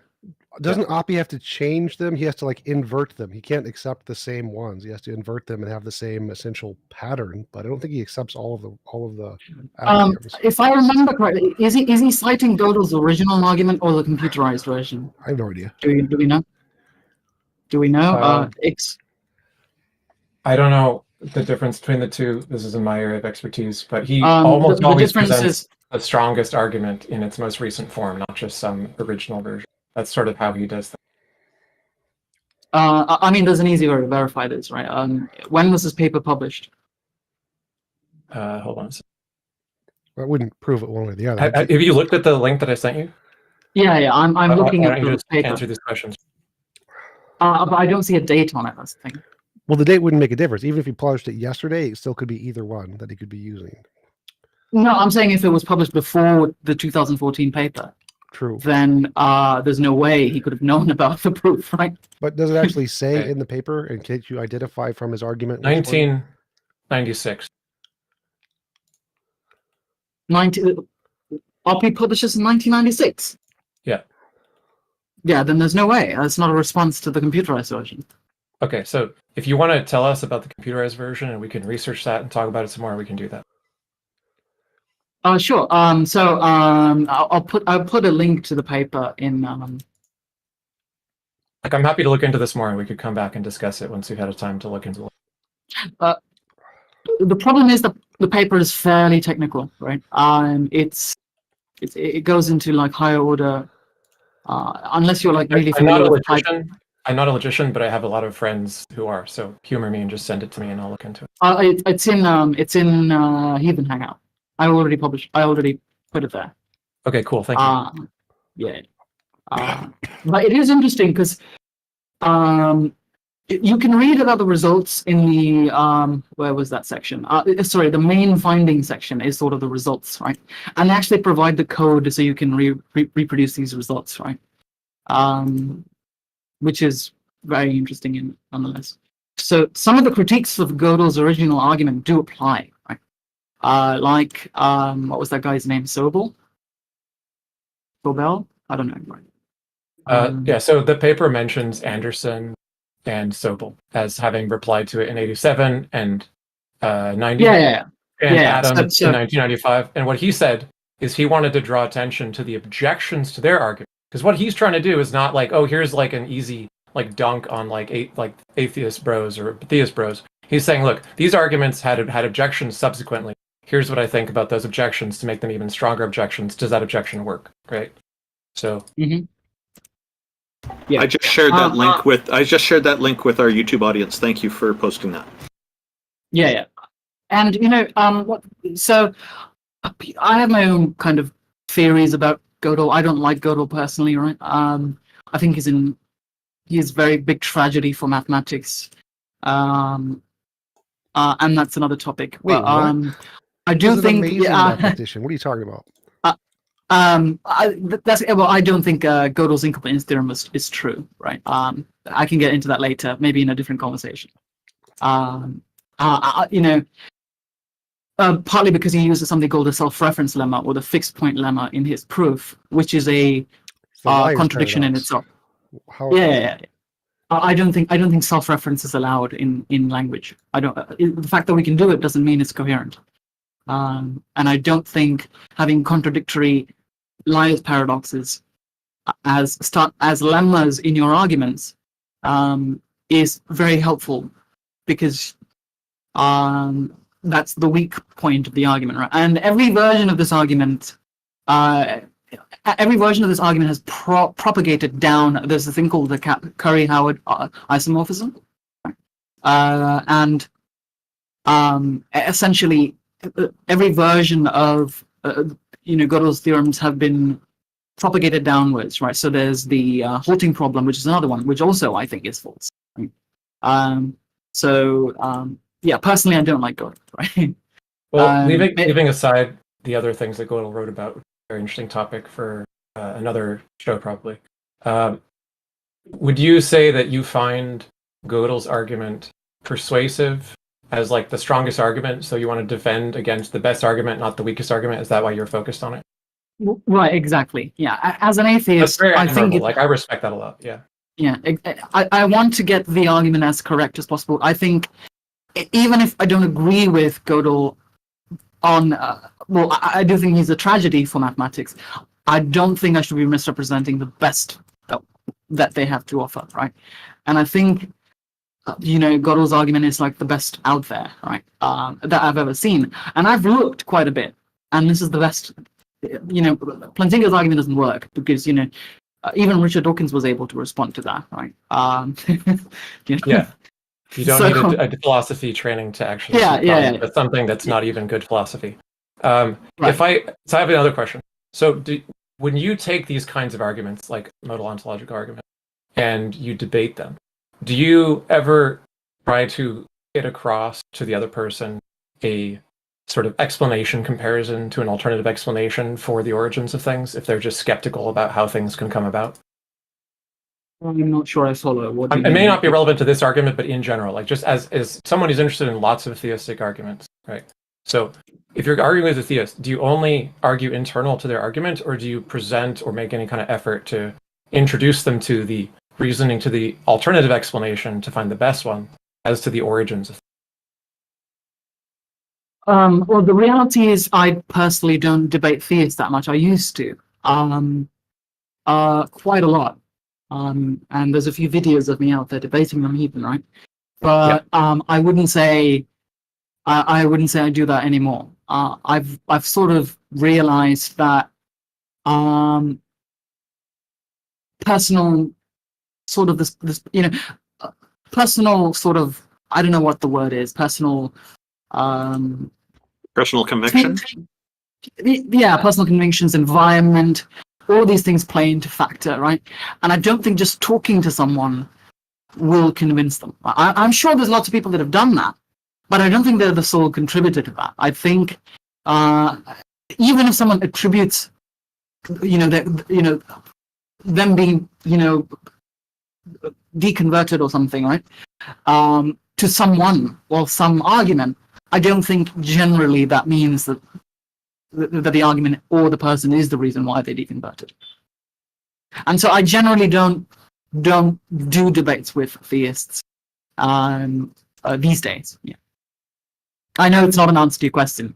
Yeah, but if I were to, if I were to, I probably would do what you said, right? Is maybe a combination of both, right? Like internal consistency check And if that doesn't work, appeal to other possibilities, right? Empirical evidence and so on. Yeah, because it's my experience with theists who like to make technical arguments that their reason for being a theist wasn't technical. Like you said, they have some attachment or like meaning associated with it that's separate, that's very hard to budge. And that if you're arguing with them about a given argument and you show them the problems with it, they will come back very soon after with just a different argument or a slight tweak to the argument or more denial about the problems with the argument. But they won't actually have looked into the alternative explanations to the central claims, whether they're ontological or epistemological or whatever, any more than they had before. They're just looking for a different way to justify what they already believe. So it seems like it's incomplete to just debate a theist about their favorite argument without giving, essentially, to be fair, equal time in reverse, where you get to educate them about an alternative explanation, which they can look into more themselves or choose to reject looking into it. But then they're in that position where they're trying to get you to spend time arguing with them, but they're not willing to do any research educating themselves about the alternative view, which they just don't understand well enough to take seriously. The problem with that is I think we're no different from the theists then, all right? Because the theists also prey on your feelings and your sort of personal convictions, and their entire goal is to guilt trip you into leaving one religion for another, right? I'm not saying one side doesn't do that. I'm just saying that, like, if the debate is one-sided, like apologists bring argument A, apologists bring argument B, it goes on forever, right? If the goal is to do something like worldview or explanation comparison between which is more reasonable, this view that you're putting forward as your argument that explains everything, or the alternative view, which is how could things have come about in a way that they are skeptical of because they probably don't understand it well. Anyway, that's my view. I wondered if you felt that way. We could move on. Well, I'm curious to know why he thinks that logical structures like Gödel's, or the form of the argument, would in any way tell us anything about what exists. Why would you take that form of an argument as an indication of truth in the first place? Yeah, I could comment on that. The difference between something like very simple propositional logic or first order logic compared to higher order logics or modal logics, well, particularly higher order modal logics, is that, well, as opposed to dealing over very objects, right? So instead of quantifying over objects and dealing with objects themselves, it's dealing with the structure of structures, right? So all the way structures could themselves be the case, right? And if you say that modal collapse is a thing, then what you're saying is everything I say here on out from modal collapse will be true, right? I'm not saying modal collapse is true. I don't know, right? But if you say modal collapse is correct, and the axioms of modal collapse are correct, and every proposition entails a necessary proposition, then it does make sense, right? Because validity goes out the window. We said an example of this is you can think of higher order modal logic as a fragment of just regular higher order logic, and perhaps even restricted to first order logic in some sense, right? So everything you can do. So if I give you a very simple, syllogism like the Socrates syllogism, right? So I say Socrates is a man. All men are mortal. Socrates is a man. Therefore, Socrates is mortal, right? Very simple argument, and that's true. It's a contingent argument, right? If modal collapse were true, then in every possible world where all men are mortal, right? All men are mortal, then Socrates is a man, then Socrates is mortal. But if there's only one possible world, and in that possible world, all men are mortal, then it must necessarily be true. It can't be any other way, right? Sure. I would love to go on about. I love talking about logic. I'll never shut up. So I'd rather not take up much of your time. Well, so my objection here is the synthetic analytic distinction, essentially a priori a posteriori distinction. That given any kind of modal logic, it's true that if there are some fundamental relations, anything that is entailed in those fundamental relations is true. If modal collapse is true, but when you try to make an inference from some kind of pattern to some kind of like concrete thing, properties or whatever, that seems to necessarily be arbitrary, analytic synthetic distinction. So where all of these arguments seem to fail is the fact where like Gödel goes from this pattern that he's discovered to this pattern indicates some specific set of properties that seems arbitrary. You can switch out whatever set of properties you want to any other set of properties, and it's going to be equally as valid. So why do you think his system can tell us anything about real properties in the real world, not just some analytic system he's made up? That's a very good point. That's entirely possible, right? But in order to do that, you'd have to reject higher order model logic, which is which is fine. You can reject modal logic. There's nothing wrong with that. But personally, I think modal logic is just another way of formalizing what we already do with first order logic, right? Well, When we do this first again, order I'm logic, granting modal logic. So I'm granting modal logic, saying it's true, but I'm saying there's a point in Gödel's argument where he goes from using modal logic and just the analytic truths, and he skips to some synthetic truths with no basis, just arbitrarily. And this seems to happen in all these cases of these complicated. Oh, okay, I get what you mean. Right, yeah. So,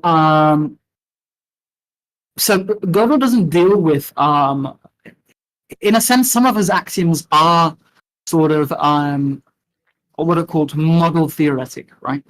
So, you can think of it as, let's say an object has a finite number of properties, right? And you kind of divide objects into properties, and then he cites Leibniz's law of indiscernibles and such, so on, right? And that's evidence for the fact that he's using some sort of model theory, right? And what model theory does is it takes a way the world could be, right? So a way the world could be structured, right? So instead of identifying what the structure is, there's a proton here, there's an atom here, right? Whatever. What he does is he says, I don't know what they are, but I'll assign something called a predicate or property to that thing.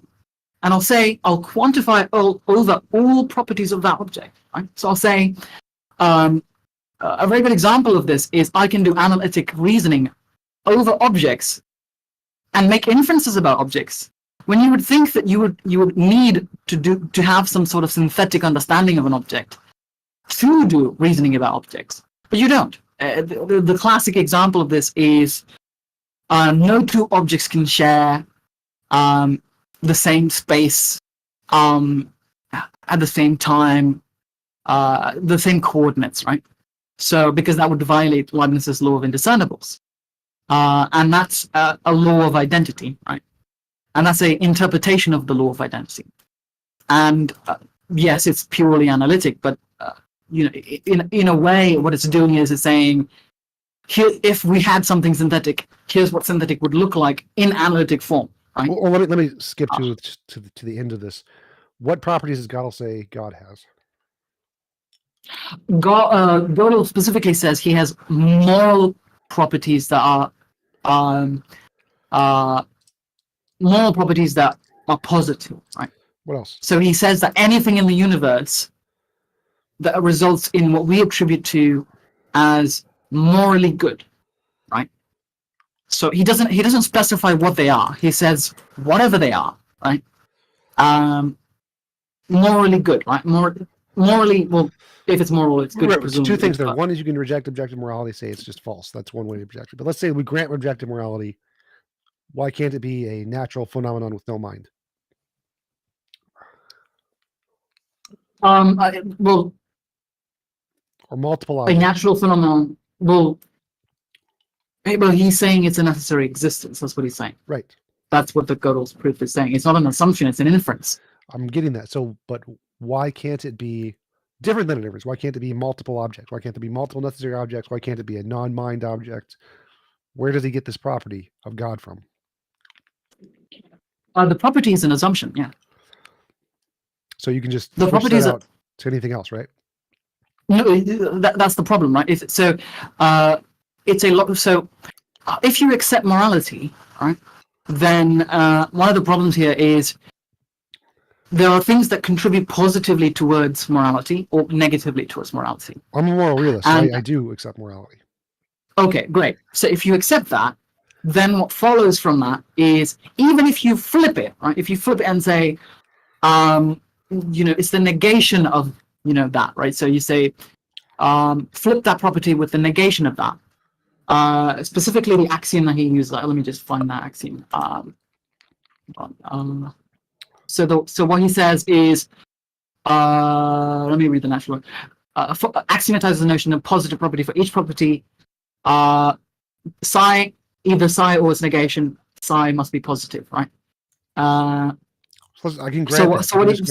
So what he does is he says he basically just does the law of non-contradiction, right? So he says either P or not P, right? So he says either something contributes towards morality positively or it doesn't, right? And that's what he does, and that's the inference that he makes.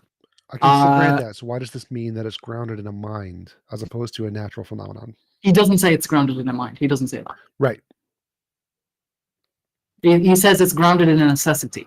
So what that means is it necessarily exists and is the root of all things, right? Whatever that means. And he calls that God. Right. So we can grant all of God's argument and say there is no God in the typical definition. It's just a law of physics, right? Yeah, it wouldn't be I don't know about law of physics. That's just a hypothetical example. Don't forget specifically about it. Like a natural phenomenon doesn't need to have a mind. Sure, I mean you can replace the word God with anything, yeah. Yeah. So even if we grant God's argument, it doesn't indicate a God in the typical usage of the word at all. I think it does in the sort of deistic sense, but not in the theistic sense. Remember, no mind means no deism. Deism has a mind too. Yeah, you'd be right. Yeah, then you'd be right. But if you're a deist or some sort of a theist that thinks that God is like, I don't know, like a pantheistic version or something, right? That doesn't have a mind. The God is universe or something, right? Yeah. Perhaps, I don't know, right? That would be but equally what as Gödel calls compatible. God. Sorry, what? That would be equally as compatible with Gödel's argument. That would be equally as compatible with Gödel's. Yeah, that's correct. Yeah.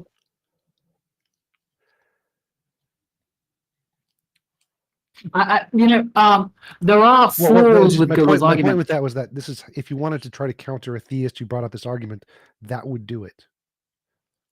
Yeah, obviously. Yeah. I just don't want people to be using this argument to kind of use it as a stepping stone, right? So they say something like, Gödel's ontological argument holds true. Therefore, let's move on to the next conversation, right? Personally, I think there are some people who focus on the overly technical things like this, but it's also kind of, I don't know what the word is, but it's kind of, a lot of people get scared by the formalism of the argument, I think, and so will turn away from it, right? And I think there needs to be more education on this, and there's a lot of foundations that are promoting this argument, right? And I think the Templeton Foundation even. I don't think I would agree there. I think as a philosophical concept, any ideology is going to make, as their arguments are debunked, they're going to make their arguments more and more complicated to make it harder to debunk them. And so even if you learn more and more about it, they're just going to make their proofs more and more complicated until you can't. So it's an infinite regress of saying that as they make them more complicated, you need to become more educated. And that would just lead to infinite attempts to try to be educated and infinite attempts to it making it more complicated. I think that's what Ix brought up earlier, that because they're trying to make an argument make God work, they're always just going to add complexity to it to make it harder to understand. And so it's not a justification for having to be educated. It's a justification for their argument's garbage, and they need to make it simpler. Like Einstein's argument that you can't explain it as if you would for a fifth grader, you don't understand it, kind of a thing. Can I ask a question about that in particular? When you make the claim that the computational one is better and the 96 refutation doesn't work, are you specifically talking about the version that is different than Gödel's original argument, since they found Gödel's original argument had its own inconsistency that was missed by previous philosophers when they did Yeah. Okay, so you think the corrected version is the one which is the one that ought be criticized and held up as the steelhead? Yeah. Okay, just quickly, what about the ones that try to evade modal collapse? Because there's two other versions that Christians don't like modal collapse, because modal collapse makes punishing you in Yeah. hell horrific, right? Free will. The Christian evasion versions that deny modal collapse with a modification. Do you care about those? Do you want me to read those? Which version do you want me to look at? Oh, Just so the slight modification that still entails modal collapse? yeah. So I have looked into those. I'll link the paper for that. Those have already been debunked. So I'll Okay, just. so they're a different problem. So you think Dana Scott's version is like the strong version since it was theoretically provable computationally? Yeah. As a valid, right? Okay. So can you summarize? Maybe when we have a chance to talk about this later, we don't have to go into it now. But can you summarize for me so we can have a meaningful discourse what the differences are between Dana's version and the original? I'll look through the paper and figure it out myself, but it would help if you thought about that too. I haven't looked into the. Sorry. Do you mean the difference between what did Dana Scott change? The ones that evade, or the ones that don't? No, forget those since you think those have other problems. Although I want to know what those problems are. If you can send me to something about that. But I want to know what it is that is changed in Dana Scott's. I mean, I'm going to read through this and figure it out. But if you could also look, then we can discuss it, what that difference is. Because we can find out if that difference changes anything about what Oppie said, right? Like, Oppie hasn't I haven't found response by Oppie to this, but that may just be because Oppie doesn't think it significantly differs in any meaningful way from the criticism that he made. So, I see. Yeah, I get what you mean. Yeah. So if there's like any sort of if the premise he's changed and he's like criticizing something different, right? Yeah. I think we could just talk about this offline and go into it in more detail because I do want to study this, and I think you're right that as people trying to steelman theistic arguments, we shouldn't just focus on the goofy ones. We should focus on the strongest one. I want to learn more about this, so thanks for bringing it up. Yeah, sorry, I didn't mean to interrupt TJump if you wanted to continue. All right then. I think we should let someone else in, right? Tim, I'll just say thanks for those links. I just shared that link with our YouTube audience as well. So that's great. I hope you found this conversation interesting. Did you have any final thoughts on our conversation today? Yeah, it was a very interesting conversation. Yeah. It's rare that I get to talk about these kinds of things, right? I mean, even amongst theists, right? It's very rare. I've heard very, very weird arguments, right? Like over the years. And this happens to be one of them, right? And it's rarely brought up, but it is brought up. And the whole deism-theism confusion was also a big problem for me, right? And I think it's sort of changed my perspective on, the whole TJump saying, the Rose example, I think has changed my perspective a little bit, yeah.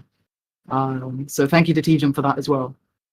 But yeah, I think that's pretty much it. Yeah, and we can have Ix, if you want to have that conversation later sometime, we can have that. Yeah. It's pretty late where I am, so.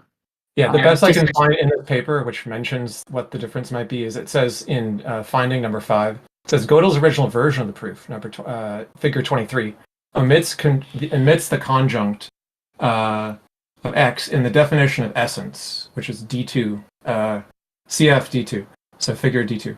It seems inconsistent, the failed inconsistency check for C0 in figure 2. As far as we are aware of, this is a new result. So they're the first ones that pointed this out. And so you think Dana's version fixes C0? Well, it's not.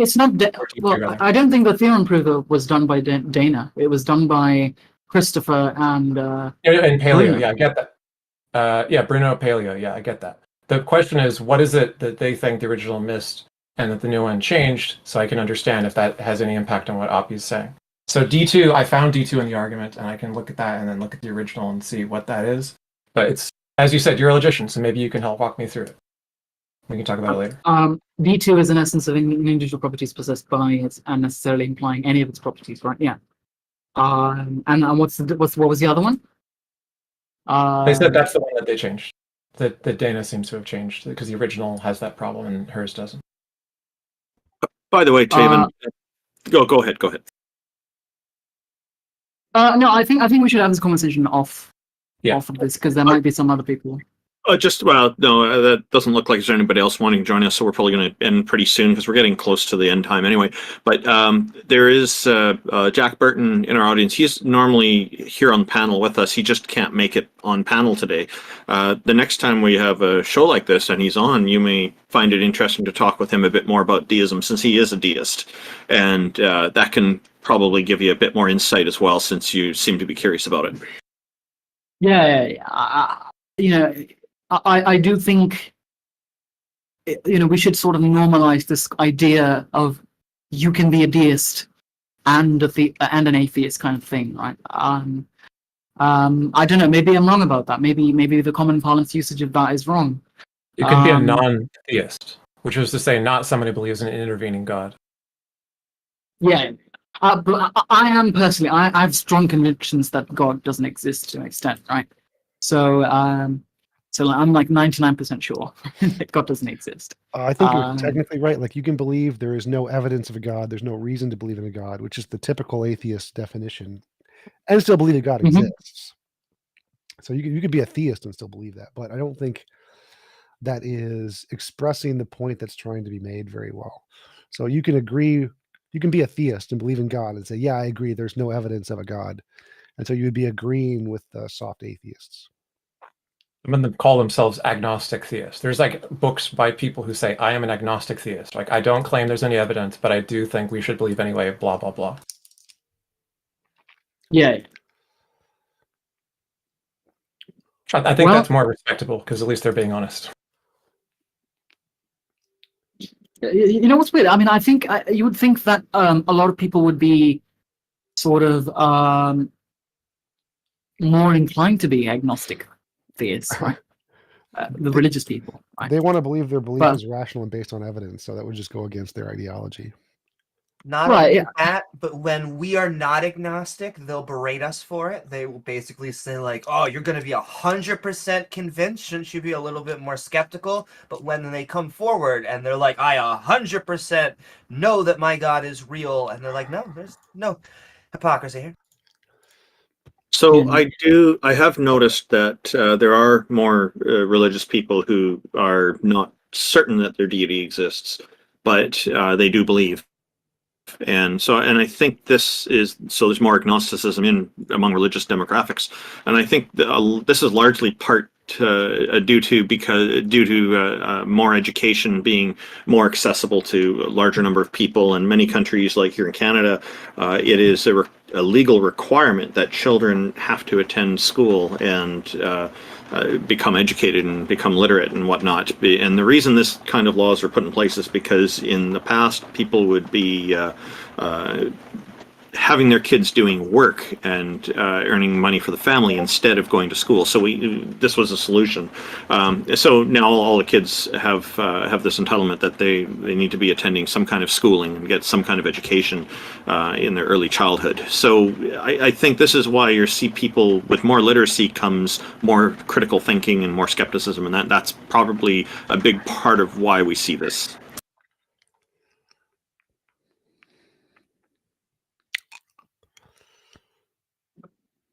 All right. I'm just going to take some time to respond to some of these. Some people are making a big fuss about the fact that I said Google's Linus Theorem is false. Yeah, sure. Feel free. Go ahead. I think you need to go on. Go ahead, Ix. I was just going to say, I think you need to go on the math and physics discords and like get stoned to death for saying that. But that's a different show. Yeah, I concur. I think that's kind of a ridiculous claim that Gödel's incompleteness theorem is wrong. Like, it seems pretty basic. I understand from what you said that you just reject self-referential statements, which would then explain why you don't think it's true, but I don't see why you would reject self-referential statements. I mean, I could go on about that, but this is a different one, right? Because I mean, like that would then invalidate the P and NP problem. It would invalidate the stopping problem. Like, all of those problems are just self-referential problems. It's the same thing, but that's the whole point, is that epistemically you're going to need to have some kind of self-referential thing of some foundationalism in order to have any kind of rationality. And that's the ultimate problem with knowledge, and most problems in philosophy are just that. And so if you just reject that, like, I can give a quick answer to this because I don't want to go into like deep length. I can go on for hours, and I've done this for hours, right? The problem, if you take the correspondence theorem, right, then you have this thing called the halting problem, right, which I also think is false. And a way to think about the self-reference problem, or the fixed point lemma, is to think about whether or not there's a program that can run itself, right? I'm not talking about a program that can feed into itself, right? So, like feed its source code into itself, as in take the memory, right, of itself, right? So its own memory, right? Its own code, its own abstract syntax tree, and plug it into itself. That's not a thing that happens in reality, right? In fact, that's never a thing that's happened in reality. And what, Alan Turing does is he shows that he takes a program that can take it into itself, which was the faulty assumption. There are programs that can. There's no such program. There isn't such. If you can show me a program that can do that, right, then I will accept the halting problem. And the problem with the halting problem, and there's a consequence of the halting problem called Trachtenberg's theorem, right? Let me just link.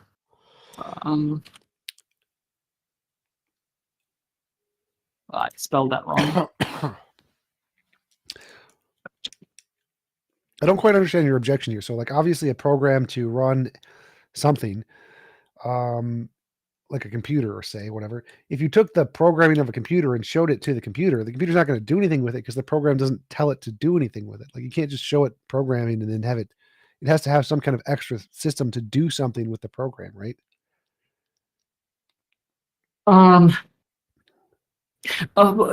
The issue is what the halting problem is doing is they're saying so they do something, they prove something called undecidability. Undecidability is this technical term that means a program will never terminate, right? Yeah. But what they do is they show that it's worst case undecidable. In fact, undecidability is a worst case property, right? So they say theoretically, if you had a program that could feed into itself, then we prove that you can derive a contradiction. That means that it's undecidable, right? So what they're showing is that at least one program is undecidable, right? Yeah. At least one program that can figure out whether or not a program is going to stop is undecidable. So the halting problem program, right, is undecidable. Yeah. But that doesn't mean that every program is undecidable. In fact, there's lots of programs that we know we can terminate, and we can predict when they're going to terminate, right? Sure. And we've proven that. Yeah. And so, but here's the problem. Because there's this looming shadow of, oh no, it's like, there's at least one, program that can't be detected whether it will stop or not. It must follow that there are more than one, right? But that makes no sense, right? It's the same thing with the incompleteness theorem, right? Because there's at least one theorem, specifically Peano arithmetic, right, and ZFC, one theory, it must follow that every theory is either incomplete or inconsistent when it comes to Peano arithmetic. I mean, there are certainly lots of mathematics that are consistent and complete, right? But it doesn't follow that because one of them is like this, that everything else is like this. Well, there's specific statements that can't be answered by a system of logic. So if you have a system of logic, that system of logic will have necessarily some statements that it will not be able to answer. Those questions will either be incomplete or inconsistent to this system. And that's necessarily the case. Like, yes, that's always the case because of examples like the liar's paradox. And so it's not saying that the whole system is flawed. It's saying that there is a specific class of questions that any system will never be able to answer. A lot of people don't realize this, but before Gödel proved his incompleteness theorems, he proved two consistency proofs, right? So he proved two consistency theorems. they're called the completeness theorems. And the completeness theorems were meant to showcase that logic itself, first order logic, was consistent and complete. And he proved that. No, he failed. No, he proved it. I can show you the citations and everything.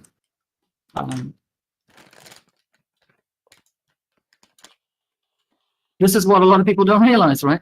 Is before he proved the incompleteness of mathematics, he proved the completeness of logic, which is somehow overshadowed by the history of mathematics. Pretty sure Gödel's incomplete theorem applies to logic as well. I'm pretty sure he proved his first theory is wrong, and that's why he did the second theory. No. He proved the completeness theorems first. Right, The completeness theorems were never overturned. Pretty sure they were. No, they weren't overturned. So the completeness theorems are about first order logic. The incompleteness theorems are about ZFC, right? They're different things. So if you take ZFC and you apply it to first order logic, ZFC is a set of axioms, right? So if you take these axioms and you say, this is how sets behave, right? And you use first order logic to manipulate these sets and to operations on these sets, then that's the case. Yeah, I understand Bolia, right? Bolia wants to chime in. What? Is that a guy in the audience?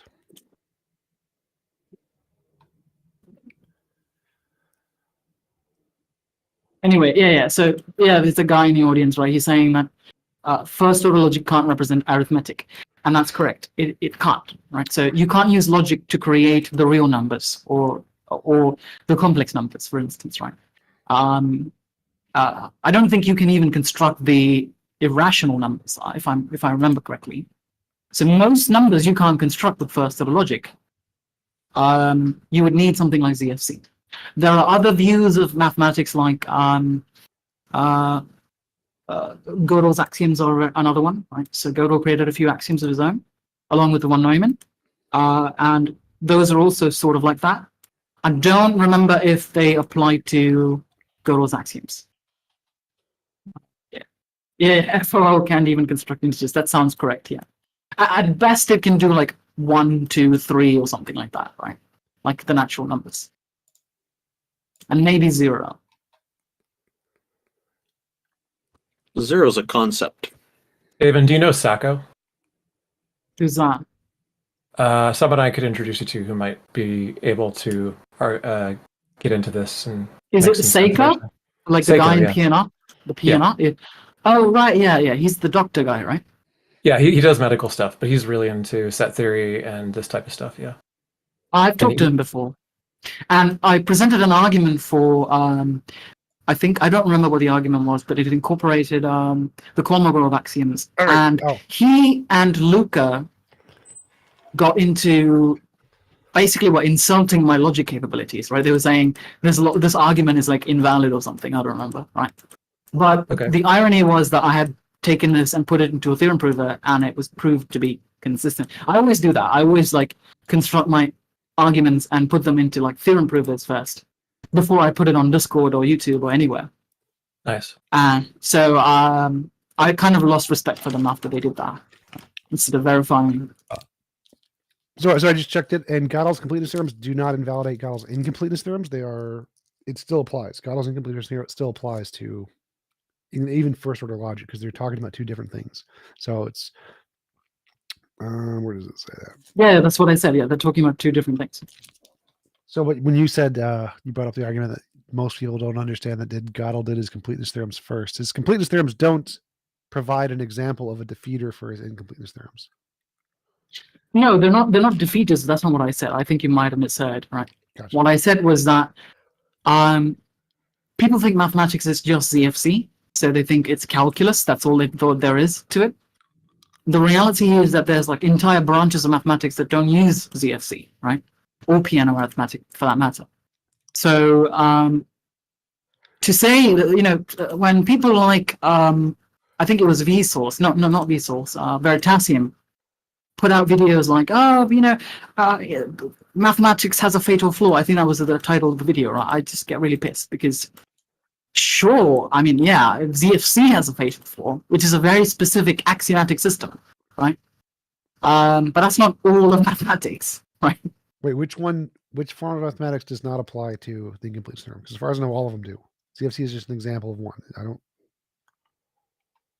The ones there are the ones based on homotopy type theory. There are ones based on category theory. There are ones based on, if I remember correctly, intuitionistic type theory. Right? There's ones based on calculus of constructions. I can just go on. Right? I can go on forever. Yeah, but how do those not apply to Gödel's incomplete theorem? How do those have certain statements that they don't either can't answer or lead to contradictions?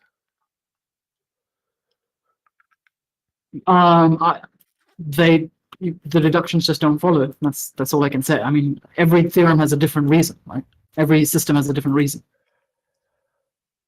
and it would take forever to explain that. But you can just Google these things. Right? All you'd have to Google is literally, are there any axiomatic systems that avoid Gödel's incompleteness theorem? And you'll see a ton of them. Well, yeah, I've Googled it before, but the point is that I believe the consensus is that they don't actually solve the problem. Like the success of Gödel's incompleteness theorem is that it does show that all mathematics has this problem, no matter what. All mathematics that can represent numbers, right? So like standard numbers in the infinitude sense. If you're a finitist, so if you're a mathematical finitist, you don't believe in like limits that tend to infinity and stuff like that, then it's no longer a problem. A lot of theorem provers are based on that, right? Based on otherwise they wouldn't work. Like they wouldn't terminate. They just keep going on for infinity, right? So, a very classic example of this is modern computers don't assume ZFC. They don't, right? But how are they able to do calculus and all that stuff, right? And the Curry-Howard correspondence, if you take a very simple Haskell program, right?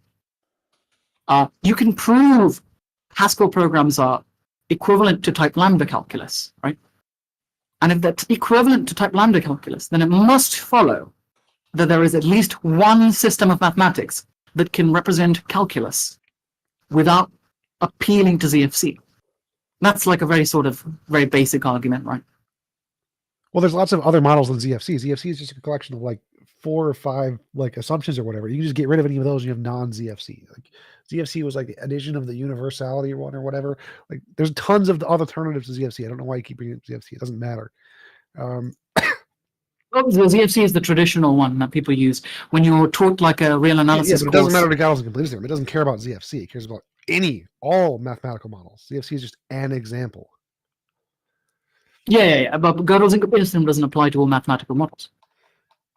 Yeah, it just doesn't. It categorically doesn't, as someone who has studied this, right? So the theorems are widely but not universally interpreted as showing that Hilbert's program to find the complete and consistent set of axioms for all mathematics is impossible. All mathematics. I think maybe they're talking about it as a whole as opposed to a subdivision of it. So what Gödel said. So I'll tell you. So ZFZ was originally, if you look at the history of mathematics, it was originally proposed as a formalization for all of mathematics. We now know that was sort of a misconception, right? Right. There are tons of mathematics, right? In fact, you can go to Wikipedia and you can search list of statements independent of ZFC, right? The continuum hypothesis is a very good example of this, right? So there are mathematical problems that are independent of ZFC that can't be formulated in ZFC. Well, forget ZFC. So is there any model of mathematics that is complete and consistent set of axioms for all mathematics? Of course, yeah, tons of them. Okay, that's the part I think you're just wrong on. I'm pretty sure you're just factually wrong on that one. I can just give you one example, right? Semantic tableau, Fish-style natural deduction, right? Basic logic. Well, I don't think those do describe all mathematics. I think they describe some interpretations, but I don't think. No. I think you're confused. There is no theorem of mathematics, foundational mathematics, that describes all of mathematics. There is none. Right, Anybody who claims it's that impossible. It can't be. That's the point of Gödel's. There can't be. no. It's Gödel's incompleteness theorem isn't saying that there can't be. Yes, There it are is. attempts to do so. No, it's not. That's It's literally the point. It only applies to one version of formalizational mathematics. It doesn't apply to all formalizations. There are lots of formalizations in mathematics that claim to have solved the problem, right? They're subsets, which is why it's saying that mathematics as a whole cannot be entirely consistent with itself. You have to narrow it down to some more limited thing, like true mathematics, which is limited to the P&O numbers and stuff. That's different. No. There are fields that try to do that. Homotopy type theory being one of them. Homotopy type theory can be reduced to homotopy type theory is something called it's called a univalent foundations of mathematics, right? It takes a field called homotopy and type theory, intuitionistic type theory, and it combines it together. And the attempt is to formalize and show that everything is a consequence of homotopy type theory, right? Homotopy type theory uses category theory, right? It shows that you can build category theory in it. It uses it as kind of like a structure of it. And there's lots and lots of theorems that are proven. It's just that nobody's taken the time to show that every theorem of mathematics, because there's like a million gazillion theorems, right? Of mathematics reduces to homotopy type theory, right? That's a very hard thing to do, because you'd have to manually check if every theorem reduces to homotopy type theory. That's a monumental task. Right. No one would try to do that. What you would try to do is show to find there is a single sentence in homotopy type theory that is inconsistent or leads to a contradiction. And once you do that, you've proven Gödel's incompleteness theorem is true. That's not a thing in type theory. And I see authors saying, I mean, look, I'm not as qualified as you in the subject, but I see authors saying, quote, homotopy type theory suffers from Gödel's incompleteness. It has computably enumerable language and rules of inference. We can formalize arithmetic in it. The authors of the homotopy type theory book were aware of its incompleteness. This was obvious when half of the authors are logicians. But does incompleteness impair it from working? No more than it does any other formal system. The whole issue is a bit misguided. Anyway. Thank you. This is definitely beyond the scope of our show. It might even be. I want to just say one thing, right? It might be the case that homotopy type theory doesn't actually do any of this. That's also possible, right? That's the claim. What I'm saying is, there is no theorem of mathematics called all of the mathematical theorems are inconsistent with each other, right? That's not a thing. Wait, what? Gödel's incompleteness theorem only says one thing, and that is ZFC and piano arithmetic. And only ZFC and piano arithmetic. No. Can't be, is not consistent and complete at the same time. No, that is incorrect. It has nothing to do with ZFC. It applies to literally just all mathematics. So this is why the homotopy type theory also applies to it. So ZFC is just an example. It is a single thing. It is it's a rose, but to use my flower analogy, Gödel's incompleteness theorem applies to all flowers, all models of mathematics, all of them. Can't do it. I've worked through Gödel's incompleteness theorem. It's definitely not what that says. I think this is a different debate, and it's been good having you on, Taven, but we want to have some theist callers able to call in. We don't have much more time, so let's move on. Bullia wants to come on, and he might have some. Same topic. He's a If it's the mathematician, same yeah. topic, then it's going to kill the audience. Like, this show has Yeah. a topic, and we should have that discussion in another venue or in the future. Okay. Let's have a discussion of theism of some kind. Taven, thank you very much for coming on. This was a good long conversation, and we look forward to talking with you again. Yeah, likewise. Yeah. See you later. Hey, Bolyai, welcome. And I'm sorry, Taven, I think I hit the button to move you down the audience just a few seconds too early there. I apologize. Thank you very much. Bolyai, welcome. How are you today? I am pretty good. I was going to talk about Gödel's incompleteness theorem, so if you want to switch topics, Quick question. Do you have anything about theism itself that you could discuss instead? So it's on topic and the audience is with us. What is your position on theism or non-theism? Believe a God exists? I'm a theist, but I don't think there's like Great. knockdown arguments for it. So I think That's okay. Do you want to tell us about it? Sure. I kind of Sorry if like that's not what you were the. prepared to do, but if you Well, would humor us, I'd just like No, to I have can more fly fun. by the seat of the pants. I kind of like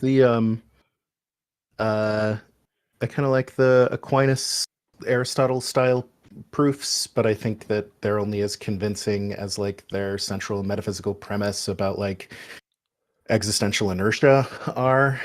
I find existential inertia a little unintuitive, so I find those arguments more appealing. I also kind of like existential proofs about the sort of intellectual satisfaction of like the incarnation, like Kierkegaard gives this kind of argument, which is my PFP. This is sort of a spooky argument.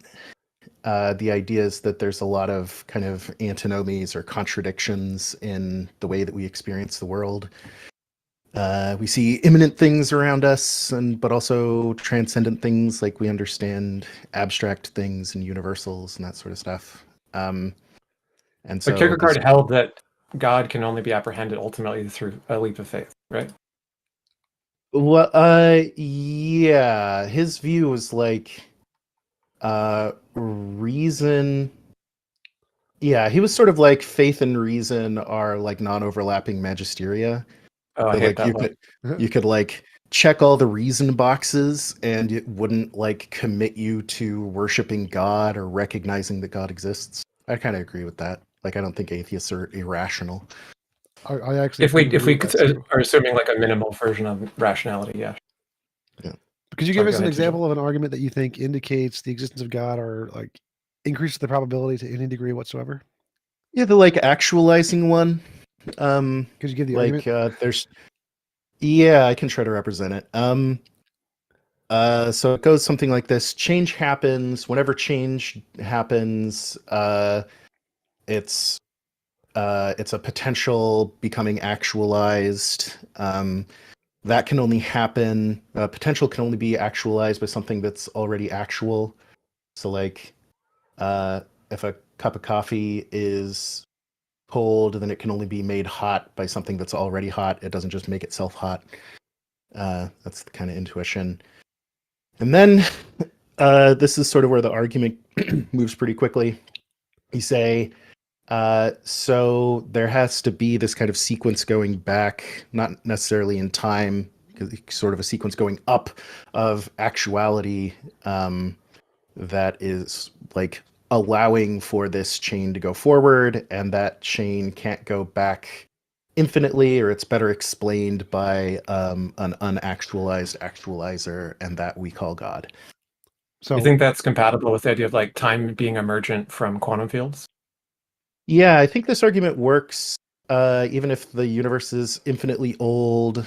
I don't think it depends on any particular physical features of the world other than the like metaphysical account of what change is in terms of potentials and actuals.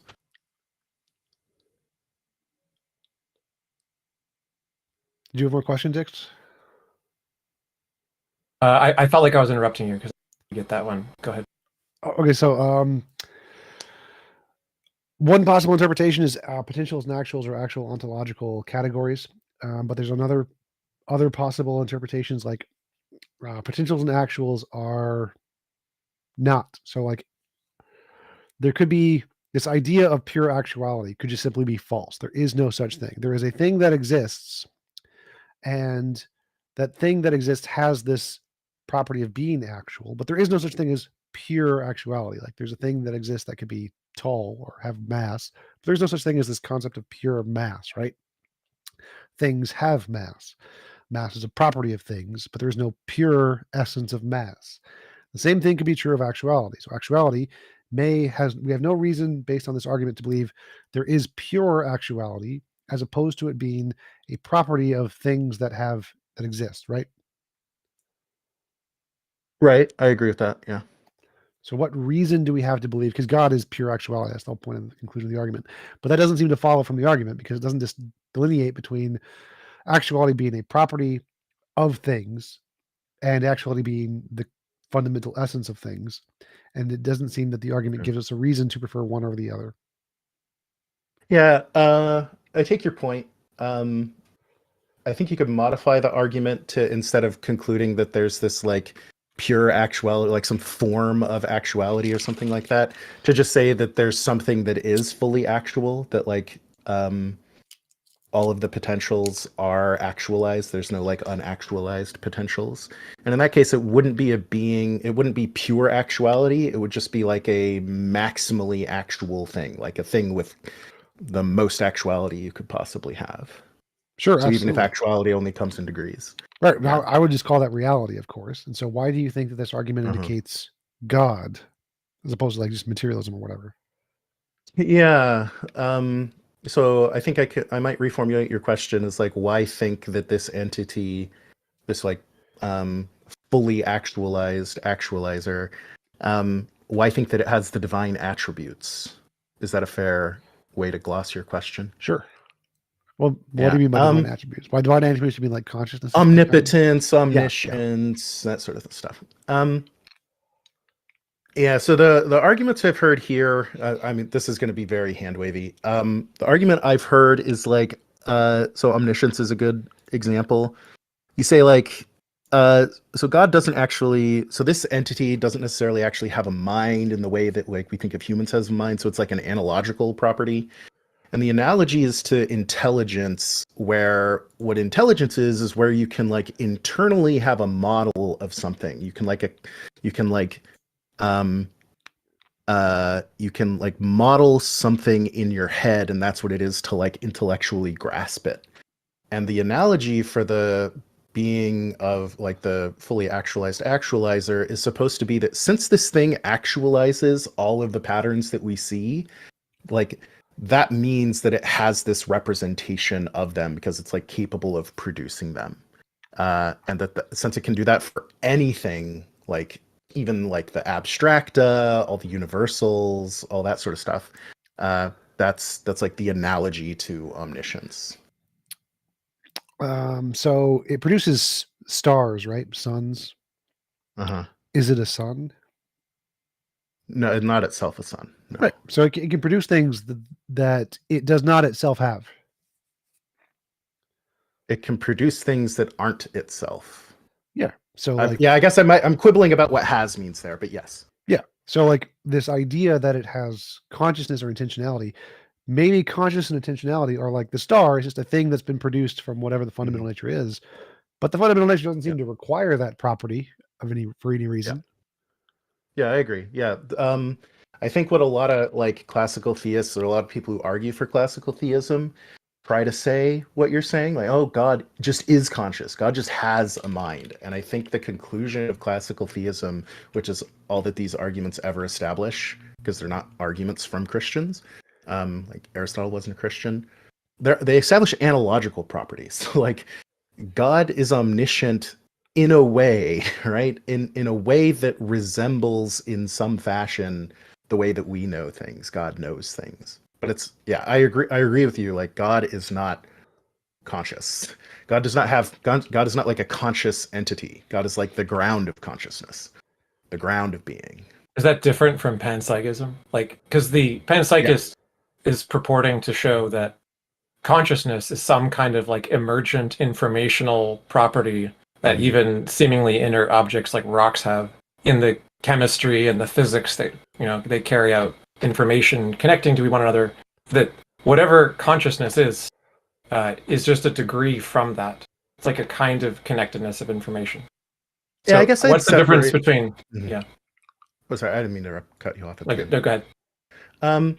Yeah, I guess I would distinguish. I'm going to make an analogy here, and you can tell me if it's fair or not. Panpsychism is to like consciousness as general relativity is to gravity, right? So like the panpsychist thinks like, oh, there's some property that you have, like sort of like mass, that like generates this distortion of space-time, or generates consciousness in that. So if you look at like, it's like a theory about what is the distribution of consciousness, right? So like, oh, here there's like a lot of consciousness, here there's not very much consciousness. And panpsychism is like, oh, this isn't zero anywhere, or there's places where it's not zero that are like counterintuitive. To me, that's like a physics question. That's like an empirical question. That could be different depending on whether the like psychophysical laws or like whatever the laws are that govern like how the distribution of consciousness works. So I don't think that has anything to do with God. That's just like part of the created orders. That's like asking like about gravity. So to me, that's just like one way that reality was provisioned, and it could have been different. So God is like the ground of God is the thing that makes it so that not only can there be such a thing as a distribution of consciousness, but God is also the thing that like maintains like God is keeping it real, so to speak. Like at every instant in time, God is like holding up the unit, like making it continue to be actual, because it's the ground of like, if you take the ground of being out, then you can't be. In the same way that like the analogy is like a singer singing a song. If the singer stops singing, the song doesn't like continue on. It doesn't have its own existential inertia. Okay. That's the idea. So maybe TJump has thoughts on this because he's dealt with this argument more, but it seems to me like the problem you have if you grant that God's so-called mind is just an analogy to our own minds. Like we don't actually know at all what is behind it other than the claim that there's a mechanism that grounds the other things, right? But the God as a mechanism is totally unacceptable to all the theologians that I know of. So the classical theist who's just very minimally arguing for just like God or whatever might be content with that, and say the rest is up for grabs. But that's some bedrock that they think is really important. But what is that? What you're doing? Are you a classical theist more than are you like a Christian or any kind of particular belief, or are you just classical theist, minimal ground of being kind of guy? I'll kind of answer those in reverse order. So I am a Christian, but I do think that in terms of like neutral like reason, like just philosophical reasoning, I think that really only gets you as far as classical theism. I think that's where like the arguments are the clearest and the strongest, and they're still not good. Like most philosophical arguments suck and aren't that persuasive unless you already agree with them. So I do think like, yeah, sort of like a pyramid, like classical theism, the best arguments. Above that, like Christianity and the incarnation, right? Like, okay, the arguments get like spookier. They're not as convincing. They're not as like provisioned by general reason. You need like experience, or like you have to agree with the way you experience the world. So those are like less convincing. And then on top of that, you maybe have like debates about biblical inerrancy and like how much should we trust the Bible, like doctrines of inspiration. And I think those are like you have like the least confidence in those. Okay. And do you take there to be a difference between your kind of classical theism and deism? Yes. Deism, well, it depends on the form of deism. So there could probably be people who call themselves deists who'd agree with everything I said and say, yeah, like the clockmaker, he still like supports the clock. Versions of deism that say, yeah, classical theism is true, but it doesn't have a mind, it doesn't have this analogical thing, or there is existential inertia, so God like turns on the lights, and then there's like God doesn't play any further role in like being a sustaining cause of the universe. Yeah, as a Christian, it sounds like you're committed to God being an intervener, but it could just be you're like a cultural Christian who thinks it's actually something like deism, but you like Christianity a lot. No, I hate cultural Christianity. I think that's really stupid. So to me, like Christianity is much more about existential stuff. How should you live your life? Like, what should like ignite your passion? What should your state of ultimate concern be centered around, right? Like what is like an adequate principle that you organize your life and your activities around? To me, that's like what Christianity takes you like classical theism doesn't tell you anything like that. Christianity tells you something. Do you think that the resurrection of Christ for the salvation, the intercessory salvation of our sins to take the place of Second Temple Judaism after the loss of the temple and everything, you think that is the most important theological thing for all beings to contemplate, and that the resurrection definitely happened? You defend historicity of the resurrection or some minimal fact thing? Like, where are you at? I mean, I believe that it happened. I don't know that like I mean, I like look at historians, right? If this is like a historical fact, consult the experts. Like the only ones who think it happened are the people who are religious. I don't know. Maybe there's some like reversal of causality. Like if you did Yeah, believe it, it would make you but that's religious. not their whole. They're not. Their argument is more than that, right? The argument is not just, well, we didn't believe, so we just don't accept that it happened. The Yeah. argument No, is, yeah, I don't like, think the there's good evidence is super historical weak. evidence The, for the it. evidence for fabrication is super strong. The amount of fabrication is what's debated, not whether some things were fabricated.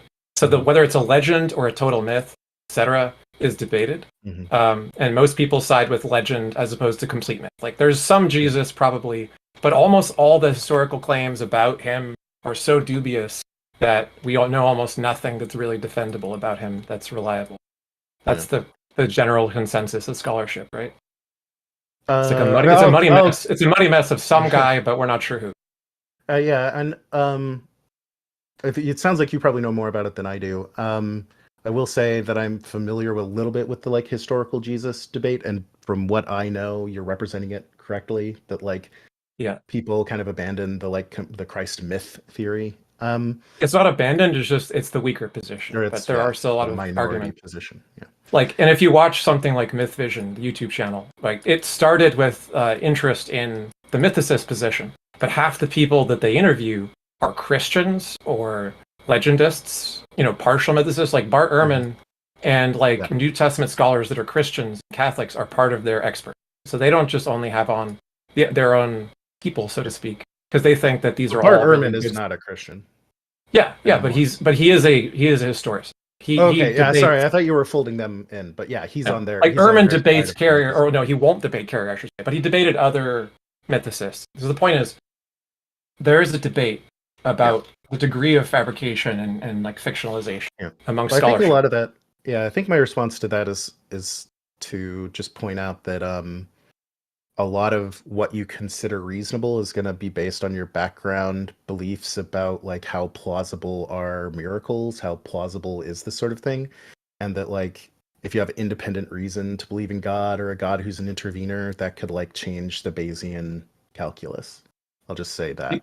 Okay, but do you think that you were acquainted with enough priors to have a good Bayesian calculus if you don't research the historicity No, part? I'm not like an expert in the field. No, I mean I have my belief, but it's not like a 95% like, oh, I'm William Lane Craig. I'm gonna give you a number that is like I put a number on. I think those arguments are like very dubious. Okay, so if you did more research and you came to the conclusion that the case for the historical Christ depicted in the Gospels being the actual story of whatever figure existed was weak, would you just lapse to being a classical theist at that point or something like that?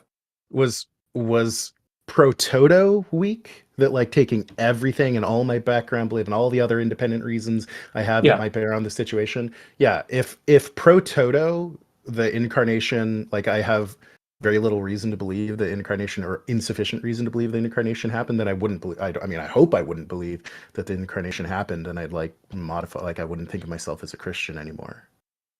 Interesting. Like if you want to discuss that any further, we could. I don't want to like force us down that track if that's not what you want to talk about. But I mean, I could give you. I did want to kind of go back to something you had said earlier, which was about classical theism and like whether this would kind of be scandalous to modern theologians, and it might be scandalous to some of them. Like I think Plantinga had a problem with like divine simplicity, but like analytical Thomists argue this way. Christian existentialists argue this way. Like famously, Paul Tillich gave like the ground of being, and he was accused by like all the fundamentalists of being an atheist or a pantheist or panentheist or whatever. So I think there are like prominent theologians who will say things that I have said. I think there's like orthodox going back in time. Like I think this is pretty similar to what Aquinas said, because he was a little bit of like an apophatic, like we don't know univocal truths about God. We only know negative truths or analogical ones. So I do think that I think if you ask like plucked a Christian off the street or a pastor off the street and told them what I'm saying, they'd be scandalized. But I don't think that like the considered theologians. It's probably not a majority. I don't know if it's a majority view anymore. But I think I've got like smart guys on my side. Yeah, I wasn't trying to say that no theologian believes in classical theism. I was trying to say that most theologians are arguing from a position of not just being a deist, because they're in the field because they're Christians, right? Yeah. That's all I was trying to say. Yeah, that's totally fair. Yeah. Yep. So like this is kind of like, maybe you picked this up in an earlier question if you were listening before, but I kind of like I would like to do a trade when a Christian brings to me an argument about the existence of God. I'd like to do a trade on like the historicity, which might seem like orthogonal, because like historicity should have nothing to do with whether the classical God exists or not in principle, right? But I'm interested in something that's one step closer to what I think is right for whoever I'm talking. So would you be interested in debating, like, or discussing, giving me an assigned reading, or all of us as a group, to have a future, because you seem really interesting to talk to and quite well read and stuff. Would you like to discuss like a theological argument for the existence of God, and also some historical point about the historicity of the Bible? Like a quid pro quo here. Yeah, like a tradesies. Yeah. I can do a tradesies. I'm like my area of specialty is definitely like mathematics and data science, and not so much philosophy. But so I don't know if I'll tell anyone here, or say anything that people here haven't heard before. But I'll say I'll get back to you on that in terms of providing you a reading. I have to like, I don't want to like waste people's times with things. So I think if I can find a good selection, I'll definitely get to you. But if you have a recommendation for me, I'd be glad to hear it. Awesome. I'd love to chat about that. Yeah. Does anybody else want to go back to the original argument you're making about actualizing existence, actualization stuff? So, yeah. Well, that sounds like a plan going forward to have another conversation on these topics.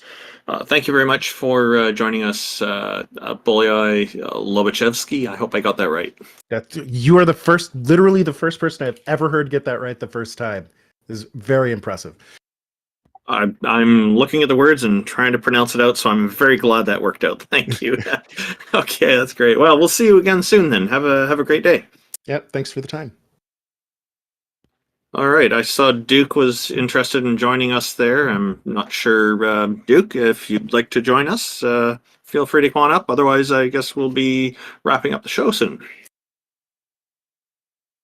Hello, Duke. Welcome. Thank you for joining us. How are you today? Oh, not too bad. My question's for TJump. It's about his religion. I think you mean his church. Yeah, it doesn't have to be technically a religion in a sense of the word. Sure, it's a religion. I'm fine with that. Go ahead. Okay, go ahead. So there's a lot of sexual abuse allegations in other religions. How would your religion confront that? Pedo priests are bad. They've committed crimes and they should go to jail. So I think what Duke's getting at is possibly policy and stuff like that. And I can tell you, like with Canadian atheists, people have asked this kind of question to us as well. Very few people have asked, but of course, if somebody in our organization was caught doing that, they'd be out of the organization. If it was an investigation, they would be kind of like it would be like a desk job kind of thing. They wouldn't be involved, but they'd be on kind of hold until the investigation came out. Definitely full cooperation with law enforcement is the way to go, and I suspect TJump would probably be quite along these lines as well. Full participation with law enforcement to make sure the correct thing happens and justice is served. None of this kind of hiding people from the jurisdictional reach of the law and stuff like the Catholic Church is unfortunately known for. What Randolph said. Yeah, makes sense. So just full transparency in their own hands, just like tackling the issue head on. Yeah. If somebody commits a crime, they go to prison. Right. Yeah. Well, but, firstly, if the courts find them guilty, yes. Yeah, it's just one of the biggest things I see that religion gets wrong, that it gets a bad rap on, is how it deals with those situations. Yeah, and to be fair, I'm sure there are many small religious institutions out there that aren't doing what the Catholic Church did with such bad handling of this situation.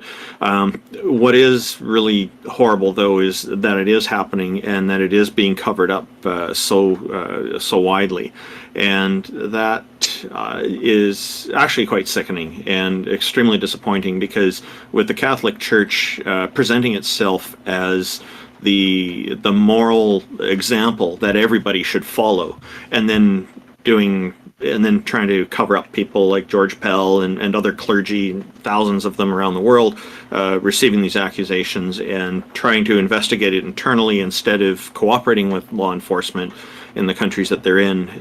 That to me is a very bad sign. It shows hypocrisy at the very least.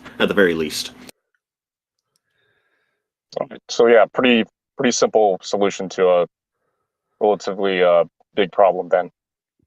Well, yeah, it is a straightforward solution, I would say, because law enforcement has the tools to investigate these things, and there are legal processes in countries like the USA and Canada and other countries that are civilized and modern as well, that have really generally quite good legal systems that are aimed around not trying to make life worse for victims.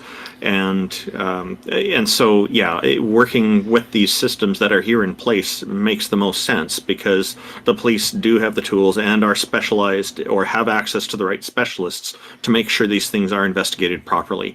Whereas the church, it's obviously not their specialization to check on this. The Catholic Church, for example, like a lot of Christian and Islamic attitudes in particular, are very much about punishment and not believing. For example, if we look at Islam, there's a systemic problem where women are worth half as much as a man, and when it comes to testimony in their legal systems, the women are at a huge disadvantage. It's a very strong bias against them, and so that is recipe for more of these kinds of problems in the future, I'm afraid. Yeah, that makes sense and pretty much answers my question. I have just one more question, before and that you is ask, so I wanted to mention a few other things. One is we're going to use security cameras as much as possible where any adults and children are, so that we can have any recordings on any premises related to the church where children are, to protect them. So we're going to have security footage as much as possible in all spaces to make sure that they're treated properly. Secondly, we have it written into the bylaws that child abuse is immoral and you shouldn't do it. So it's literally in the morality that this is bad, don't do it.